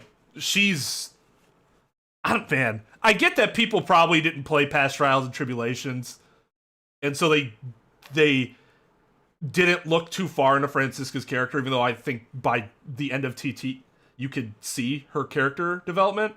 But, like, I think these games really show it. And if somebody's like, I hate Franziska, I'm like, okay, I get it, but how can you hate her, like, after this game? Beyond, yeah, she's still kind of annoying, but she really is a good-hearted person.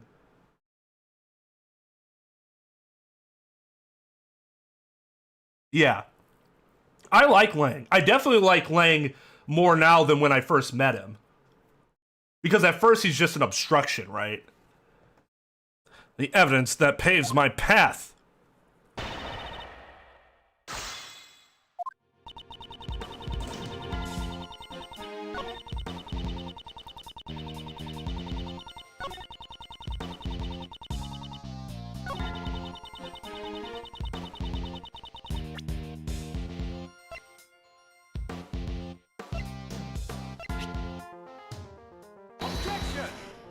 Oh, do I have to... I'm showing you! Okay, fine. Fine. Fine. Fine. Fine. Fine!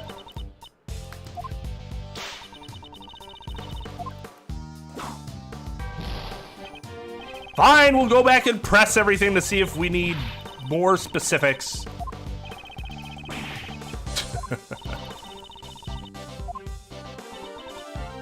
Wait. Oh, I presented it on the wrong... I see. It's here.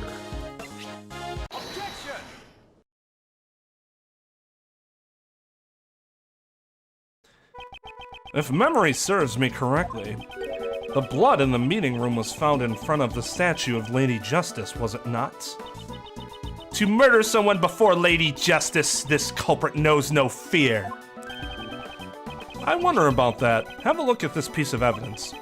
Blood was found from the storeroom. Wait, blood was found in the storeroom right above the meeting room. As you can see, there are signs that it has dropped down onto the floor below. Blood generally does not fall upward. You see, the concept of gravity, blah, blah, blah, blah, blah, blah, blah, 8 hours later, and right under the hidden lift is the statue of Lady Justice. Then you understand. The murder did not take place here. The killer murdered the victim in the storeroom and then moved the body to this room. What Lady Justice witnessed was a coward trying to conceal their crime, and not the moment of the murder. She's smiling? Pardon me, I just remembered a conversation quite similar to this one. As I expected, Miles Edgeworth. Such naivete couldn't possibly be an act. Just how is Mr. Edgeworth naive? Ouch! Have you forgotten, or are you just playing the foolish fool? The amount of blood in the meeting room is clearly greater than in the storeroom. Ugh. Please don't just hit me and then ignore me. Ah! Such a large amount of blood couldn't have simply dripped from the floor above. And even if it had, there should have been much more blood left behind in the storeroom. So are you suggesting that the blood dripped upward? Or that they killed the person here, took the body up, and then brought it back down? Is that... Yeah, that doesn't really compute. The murder could not have occurred anywhere other than this meeting room.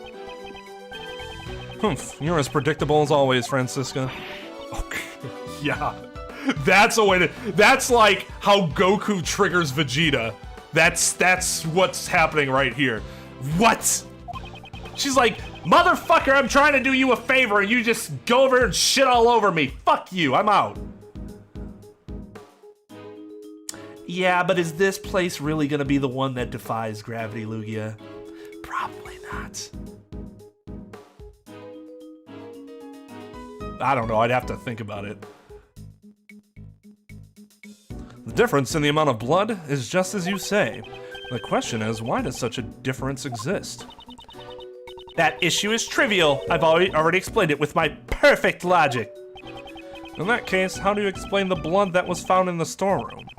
I don't suppose you're going to tell me that it somehow sprayed all the way up there? Like a water fountain? No way! Oh yeah, you're still here. Exactly, it's impossible. In other words, the reason for the difference in the amount of blood is... The amount of blood in the meeting room and the storeroom are different because...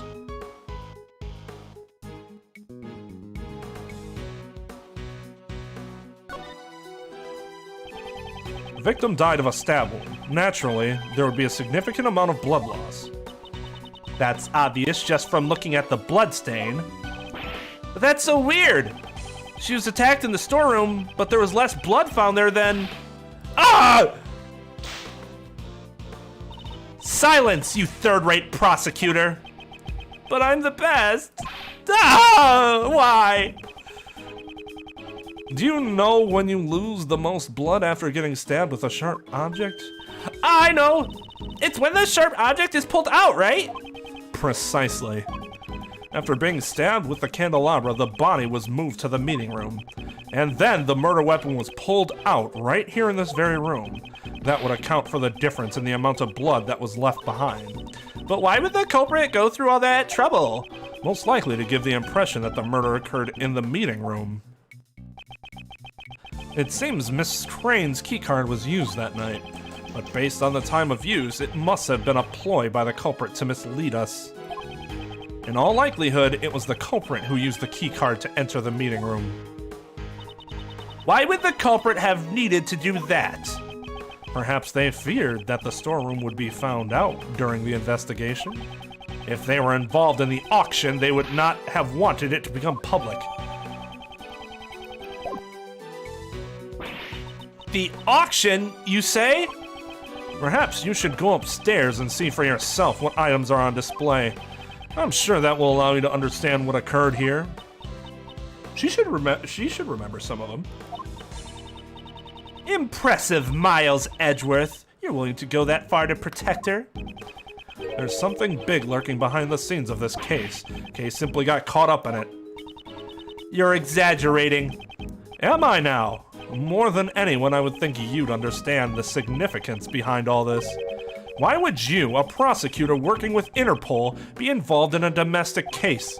Wasn't your objective to crush a certain international smuggling ring? If your search for smuggled goods has led you here, then isn't this feeling I have related to this to the case? I'm relieved you haven't lost your touch, even though you've turned in your badge. I've heard about your situation from Scruffy over there. I'm sorry, sir. I just wanted to help out somehow. A wise decision, Detective. Francisca, are you the one in charge of this case? Isn't Interpol pursuing the black market auction? And what if I am? That's not something you need to know. So, you knew about all this from the very beginning? You knew the black market auction was being held right here. Hey, mind if I butt in? About that gal who turned up dead. You! Hey, I ain't done talking yet. Hey, you ain't changed the lick.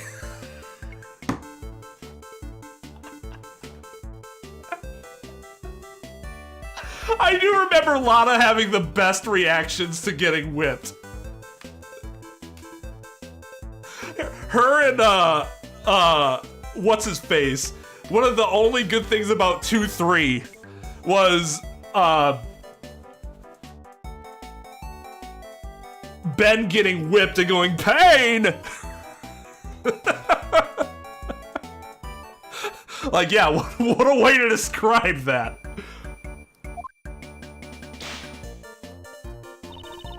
This case doesn't need even a fragment of your faulty testimony.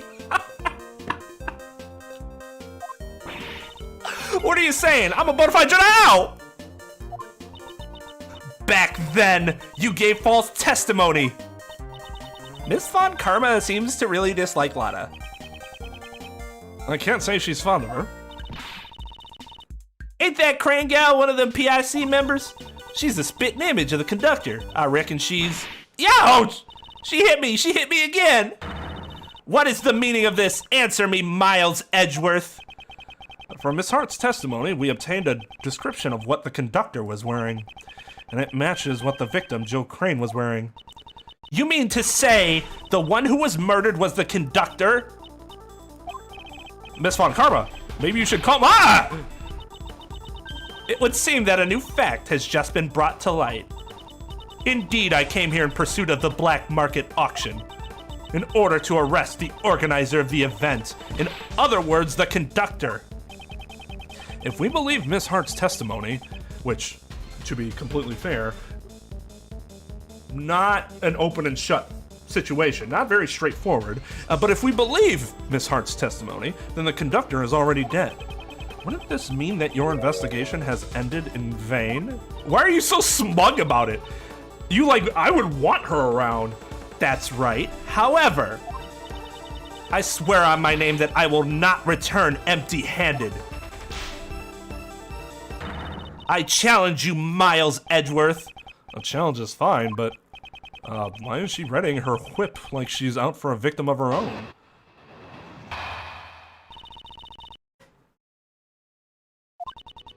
I will concede your argument. The murder occurred in the storeroom, correct? See?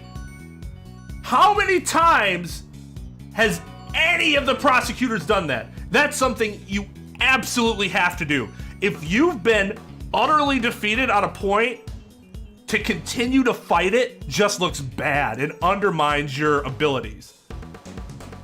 Simply saying, you know what? Sure, I agree with you here, but, and then go from there. Clavier does, that would make sense. Again, he's like I was saying, the closest to a real prosecutor in any of these games. And people dislike him because he's not a raging douchebag. I love him because he's not a raging douchebag.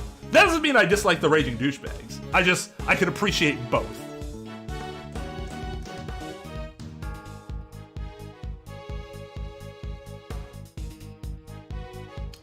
Maybe that's part of the other reason I really don't like the idea of DeBest being a prosecutor at 17.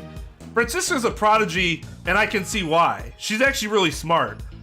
I actually would say she's very underrated as a prosecutor. When I see people talking about good prosecutors, I don't ever see people saying Francisca's really good. They might like her character, but not many people talk about her prosecutorial abilities. DeBest sucks.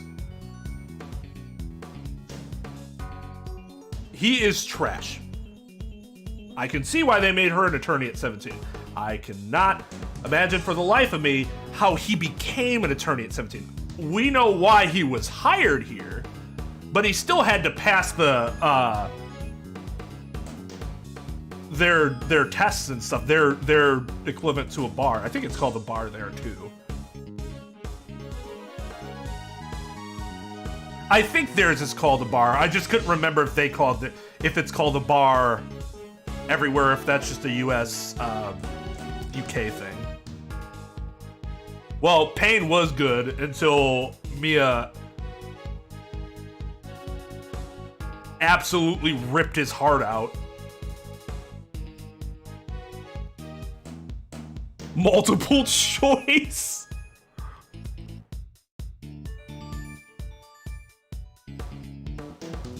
Multiple choice goes 100% against the spirit of law. There are a few professors in my school that gave multiple choice exams, final exams, and I 100% disagreed with that. Because we're learned to issue spot and make arguments. Multiple choice doesn't actually help that. I'd understand if you're like, I'm gonna make part of it multiple choice for the basic, when we're just talking about the basic concepts.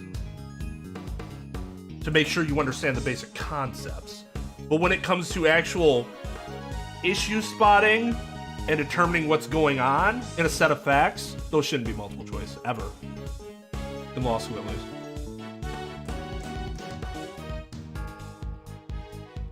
But yeah, like Tom, each state's bar exam is different. I just wanted to let you guys know how I felt about multiple choice questions and anything that relates to legal education.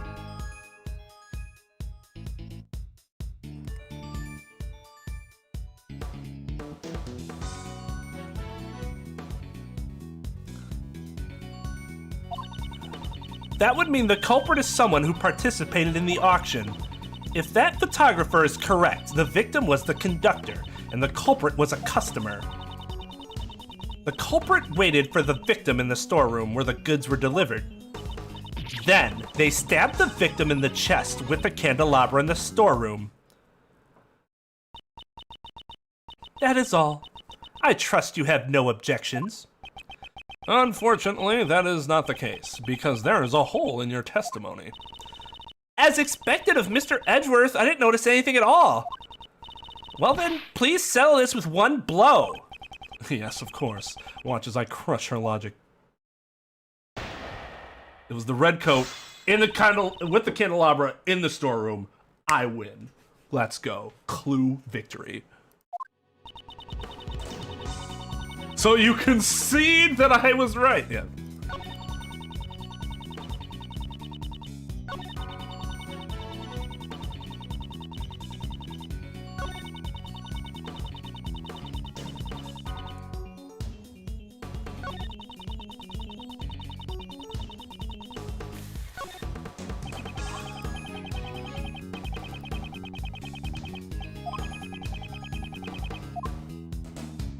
Wait.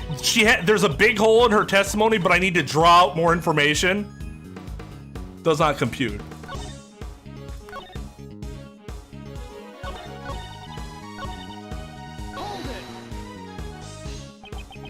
Miss Hart was in the storeroom at the time. Could the culprit really have been waiting there? I don't know where she was hiding, but since you've seen it, you must know as well, there are numerous hiding places in that storeroom.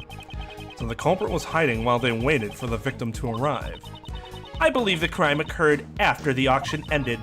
After all, the victim was the organizer of the auction, the conductor. During the auction, the organizer would have been in front of the customers the entire time. After the auction ended? Yeah, she's got the time wrong. Please add that statement to your testimony. Okay, and this is where we show Lotta's, is it Lotta's testimony?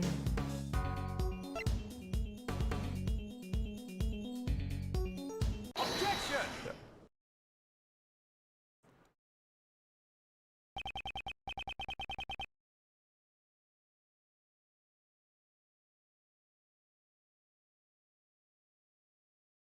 As I thought, you are one step behind. Dude, just fucking tell her.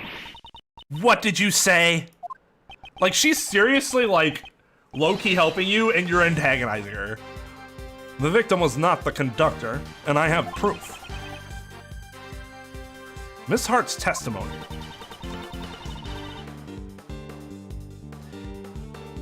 Wait, did I read that right? That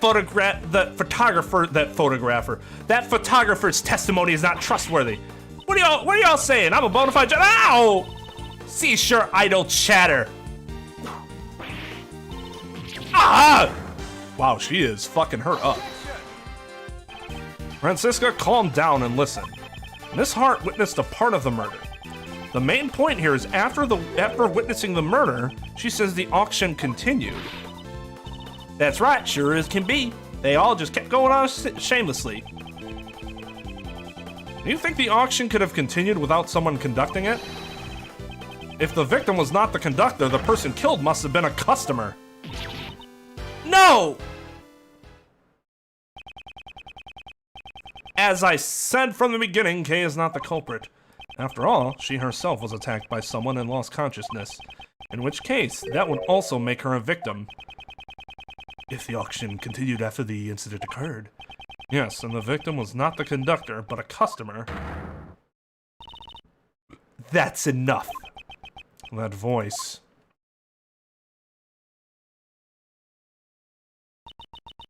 Order in the court. The chairman will now enter. My, no need to be so stiff. He has a red coat. I didn't notice that the first time. Actually, feel free to call me Blaze. It's such a fucking cool name after all. Well then, Blaze, what brings you here? This fucking guy, am I right? Huh? Well, I just wanted to see if my idiot son was working hard is all. Is this kind of father-son relationship really healthy?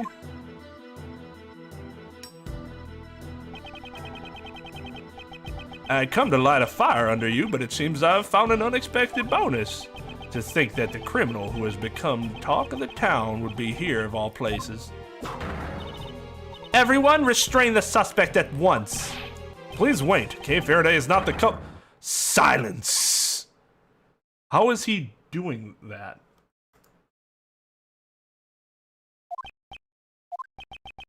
This is quite troubling, Edgeworth. Didn't I tell you earlier? The PIC desires a swift resolution to this case. If it's not, we could lose our trust with the public. They'd call us the Waste of Time Committee. Is that really what you're worried about? Being called the Waste of Time Committee? Oh, that just hurts me in my soul. The thing about being called the Waste of Time Committee. Yeah, he is wearing goggles correctly. What a fucking noob.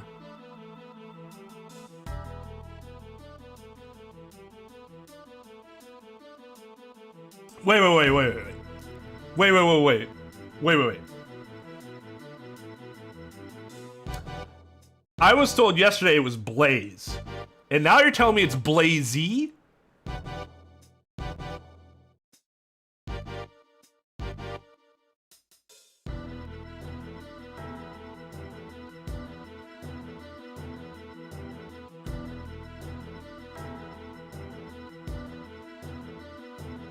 Oh, I see. He wanted me to... I see. I did not read... Gotcha. My bad. Well, in that case, fuck him. I'm not calling him Blazy, because that's a stupid name. What do I look like? Sconesy delicious? Delicious scones? Sconesy delicious?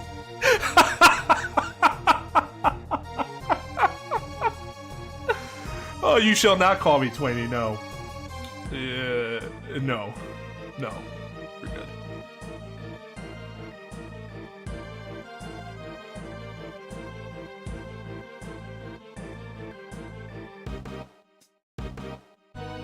Blaz?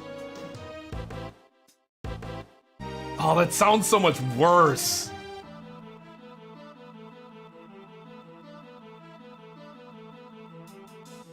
Oh, fuck off with Blaz. Oh, no, my wife doesn't even call me that. Mostly because I asked her not to, because my prior long-term relationship I was into in prior to dating my wife, my ex-girlfriend called me Twain, and it was awkward because of the context. In that, ultimately, I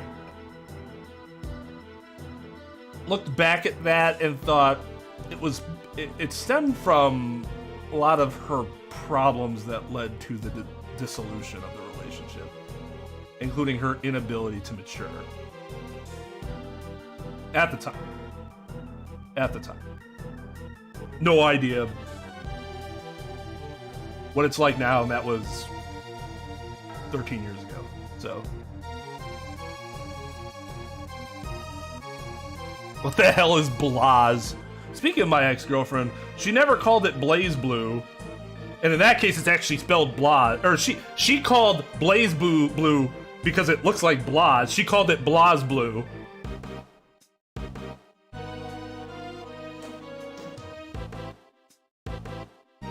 Speaking of which, let's go on. Yeah, I guess mods just have all the power. Now it's on live chat. I wish you could default that. It's so stupid that you can't. You know, it's troubling for me as well, that sort of thing. And at my age, too. Sniff, sniff.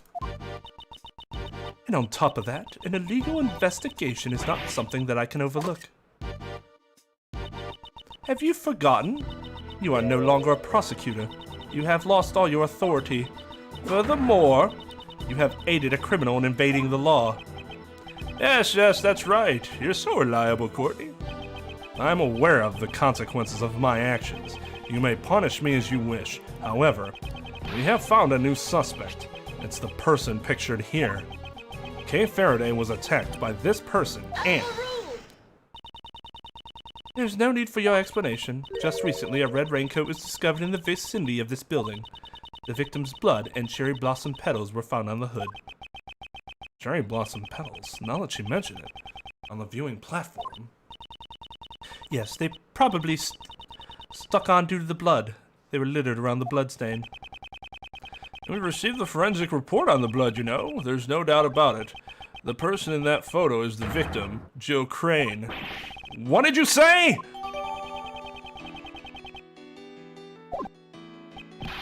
Impossible. That would completely destroy the foundations of our logic. No! No! That would completely destroy my case.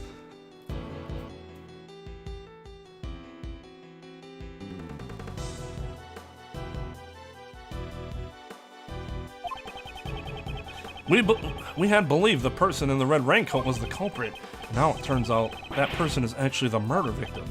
Wait, if that's the case, then the prime suspect would be... Miss Faraday, you met a person in a red raincoat on the rooftop, did you not?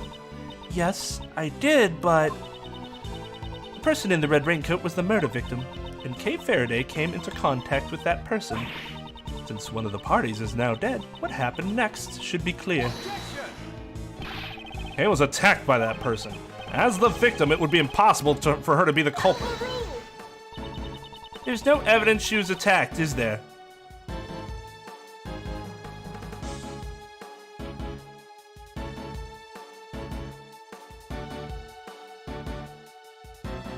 Is she shitting my nuts right now?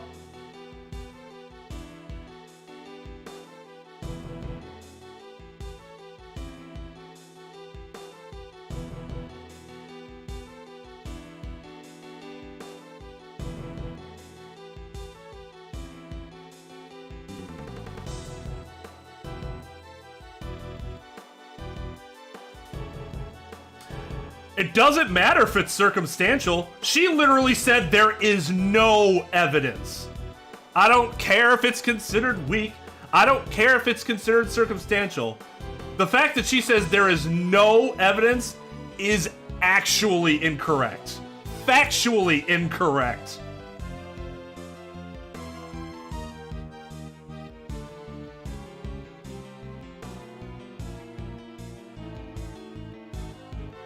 But that's not what she said. She said there's no evidence. So as it stands.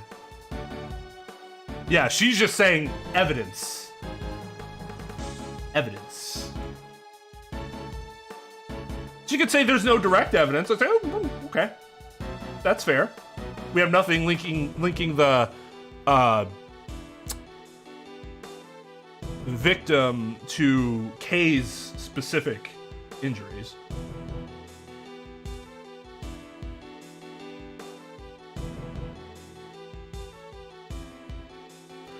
Those are, what does he say? We have,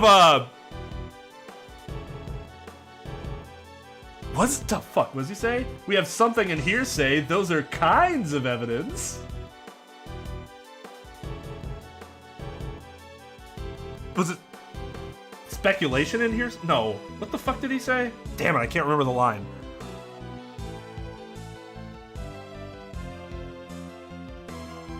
Conjecture is the other one. We have hearsay and conjecture. Those are kinds of evidence.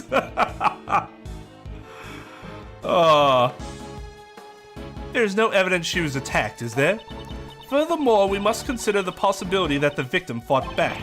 It's far too early to come to that conclusion. Kay is not the criminal. You're wrong. Kay? That's wrong. Even though I don't want to believe it myself. After hearing about the raincoat, I finally remembered. I only remembered a little, but from what I saw that night, the culprit is me.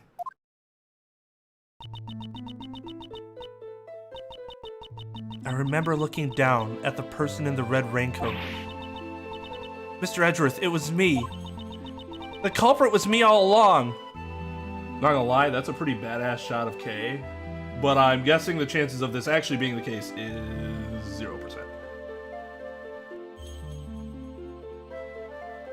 It could be YouTube censoring it.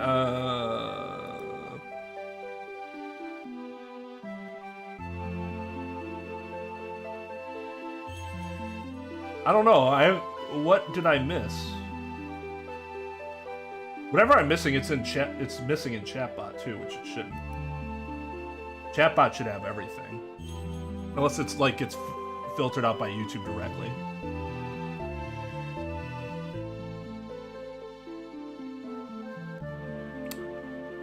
Except that the prosecution presents circumstantial evidence all the time?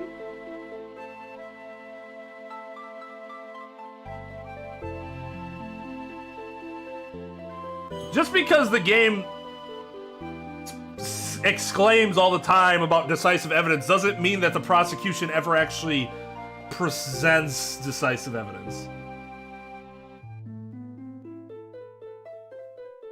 The prosecution presents circumstantial evidence frequently, and the judge is like, I don't have to hear anything more. That is the end of this case.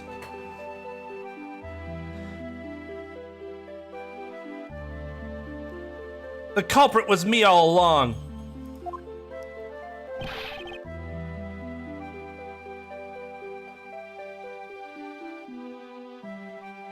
Yeah, Maxim. Yeah, Maxim. So your enemy can have as much circumstantial evidence as they want, and they're all good.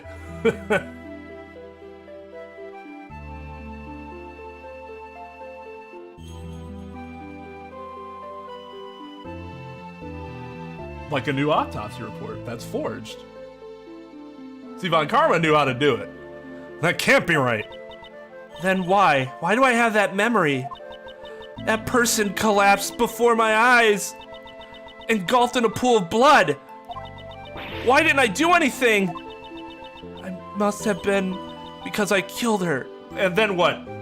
You just tripped and fell down into the hatch after that?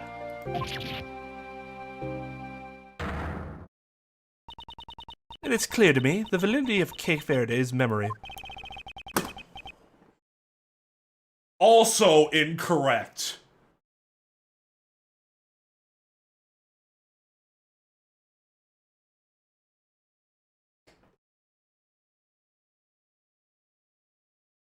Wow, that is a seriously incorrect truth that she is trying to present. Or ruling. Don't you doubt it? Didn't you doubt it until just now, pal? Well, now her memory fits my line of thought, so of course now it is very valid. Congratulations, Miss Faraday. Your courage will surely allow you to be forgiven. Now, let us rejoice in the blessings of the goddess of law. Allow me to give my opinion as an international prosecutor. Her actions as a criminal are... Hurry, arrest K. Faraday at once! How dare you behave that way before me? Actually, no, this is a good point. We dealt with the jurisdiction problem before, and now it's not a problem all of a sudden? Francisca would have the jurisdiction here.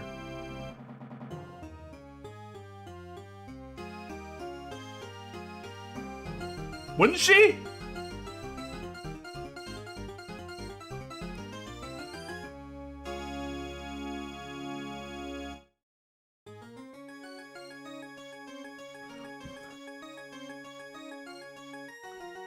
Why would Blaze have it?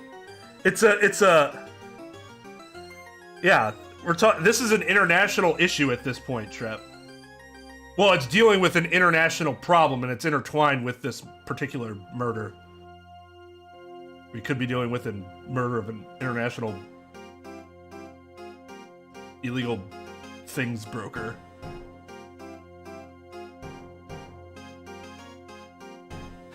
So, right, she has specific jurisdiction over the auction, but now the murder's a part of the auction. It involves people who are there, and their actions are inevitably intertwined in the auction. I'm not 100% sure on this. That's why I raised the question instead of saying definitively.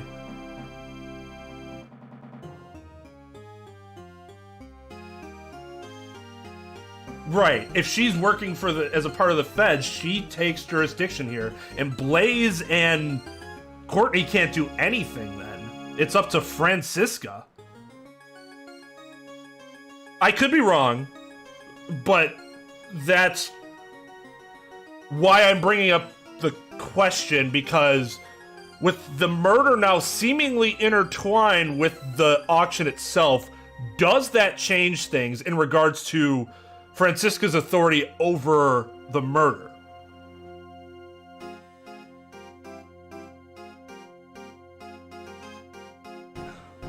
How dare you behave that way before me? You're being too forceful. Further verification is necessary. I'd even go so far as to say this is unlawful. Unfortunately, the law does not side with you. It sides with me, you see. But you know, the beautiful bond between you two has been etched deeply into my heart. That reminds me, we seem to have forgotten one additional suspect. Edgeworth? That's you.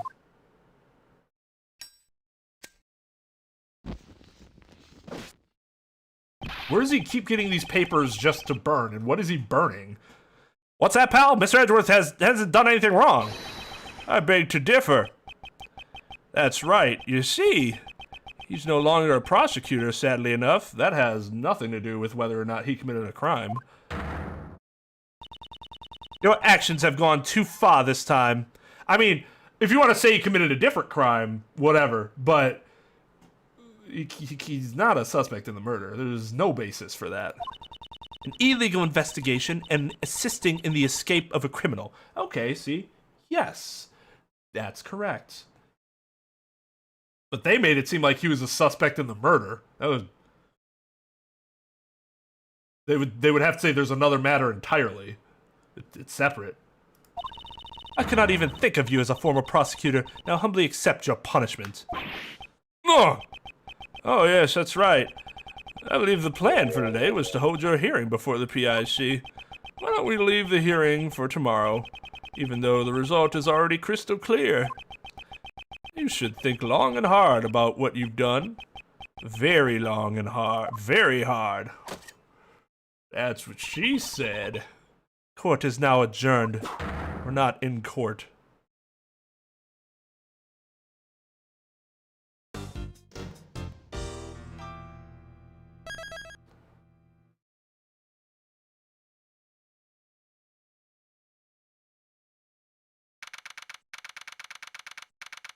Wait, did I not save?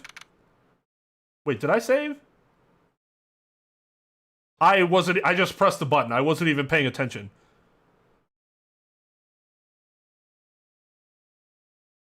So going before the PIC could still impact, like, his ability in the future to become a prosecutor. So if I'm the PIC, yes, I would still want the hearing to proceed. Okay, I did save.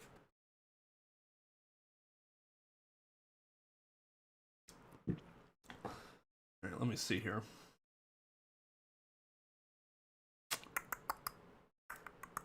Ba-da-da-da-da. Ba-da-da-da-da. Ba-da-da-da-da. Ba-da-da-da-da. Ba-da-da-da-da. Ba-da-da-da-da. November. Da-da-da-da-da. Da-da-da-da-da. Ba-da-da-da. Let's say 17th.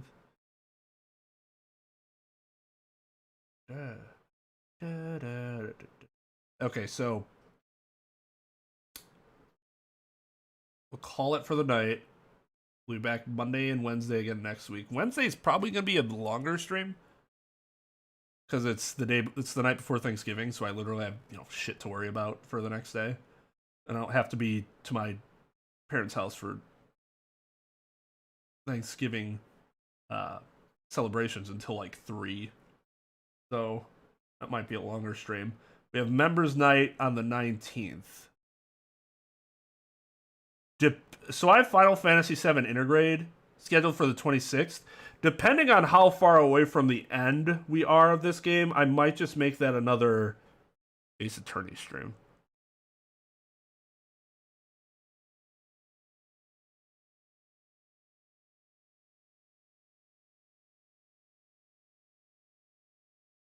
Trep, how many streams do you think we have left of this chapter?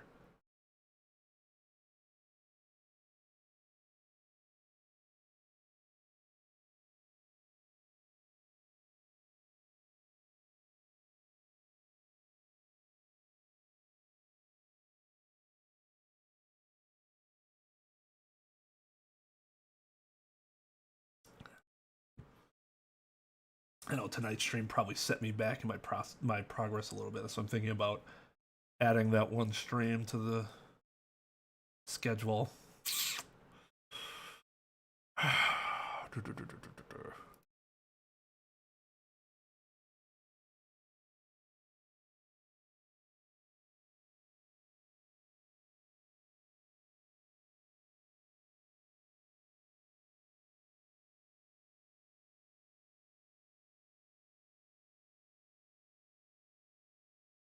Well, right, but how long do you think we have in this case? That's what I want to know. We went on quite a few tangents. Interesting tangents. What tangents? 3 to 4 hours of progress? Okay. That would be Monday.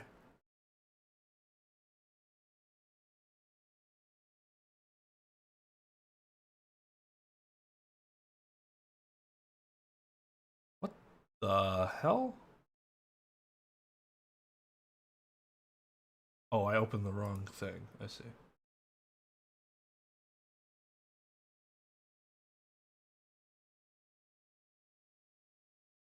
Okay.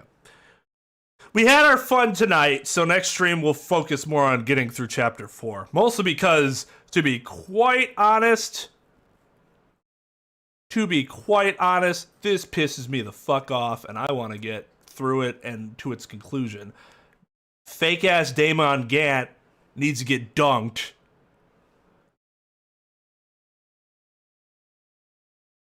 And I'm ready to deliver that justice.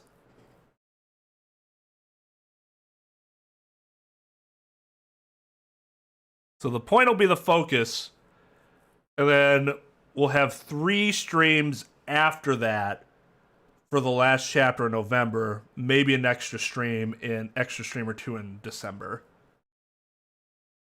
So that'll be the plan.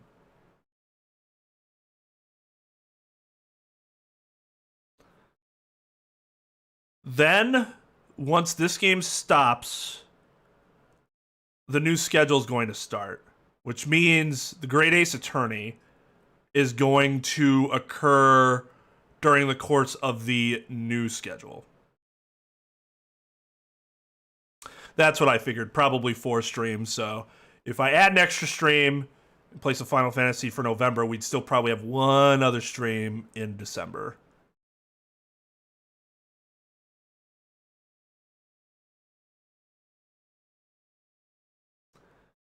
But yeah, so that's the... I think I got enough feedback on the schedule change to know that it's probably the correct decision. But we will wait until this game's done before we do that.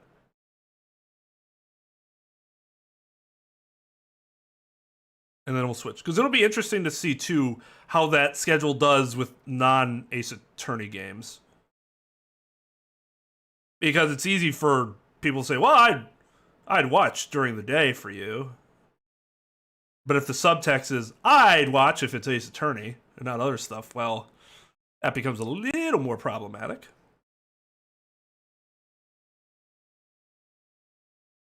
Yeah, we're going to go straight to Great Ace Attorney 2. And then we'll do Dual Destinies and Spirit of Justice. And then hopefully, by the time we're done with Spirit of Justice, that rumored 7th Ace Attorney game has been released.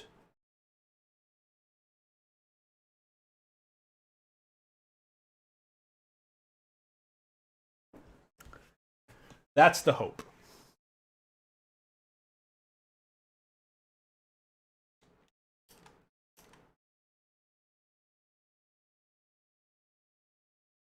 I'll play the Leighton game if an incentive is reached. I'm going to make that an incentive-based game. Play Marvel vs. Capcom 3 as Phoenix. There we go. There's the next Ace Attorney playthrough.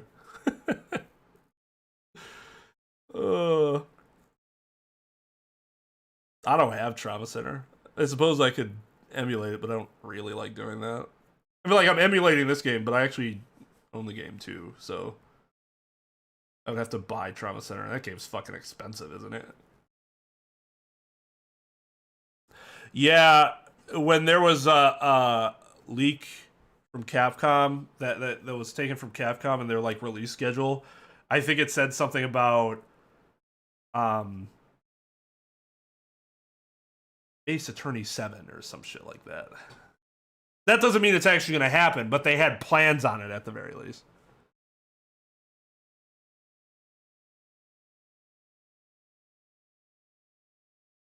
Well, we have Ghost Trick. We're still going to do Zero Escape. Because we're not doing Ace Attorney games back to back to back to back. Third quarter of 2021. Yeah, and it hasn't even been announced yet.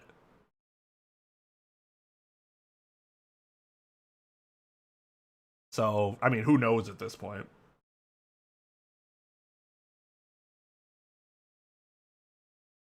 Yeah, all right. I will be back on YouTube Friday for Members Night. We'll play more Jackbox Volume 8.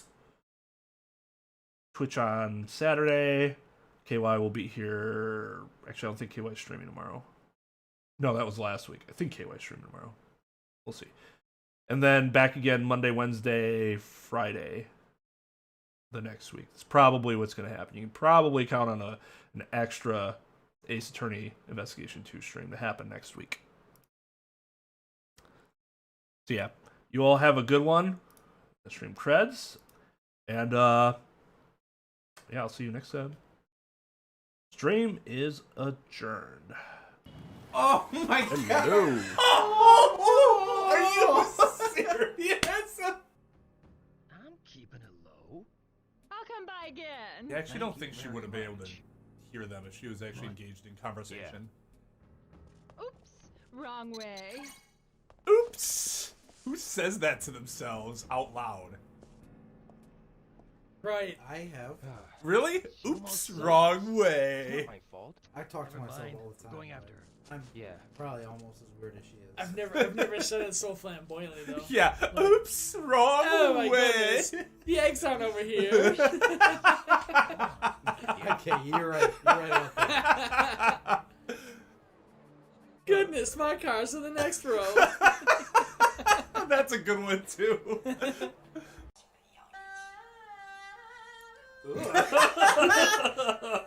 What was that? It's the Chinese. You guys really don't like the Chinese fiddle. I like it. I just think it's funny. No, I'll agree. Like, if instruments were people at a party, the Chinese fiddle would definitely be a loud drunk guy. Or no, a loud drunk chick. Yeah.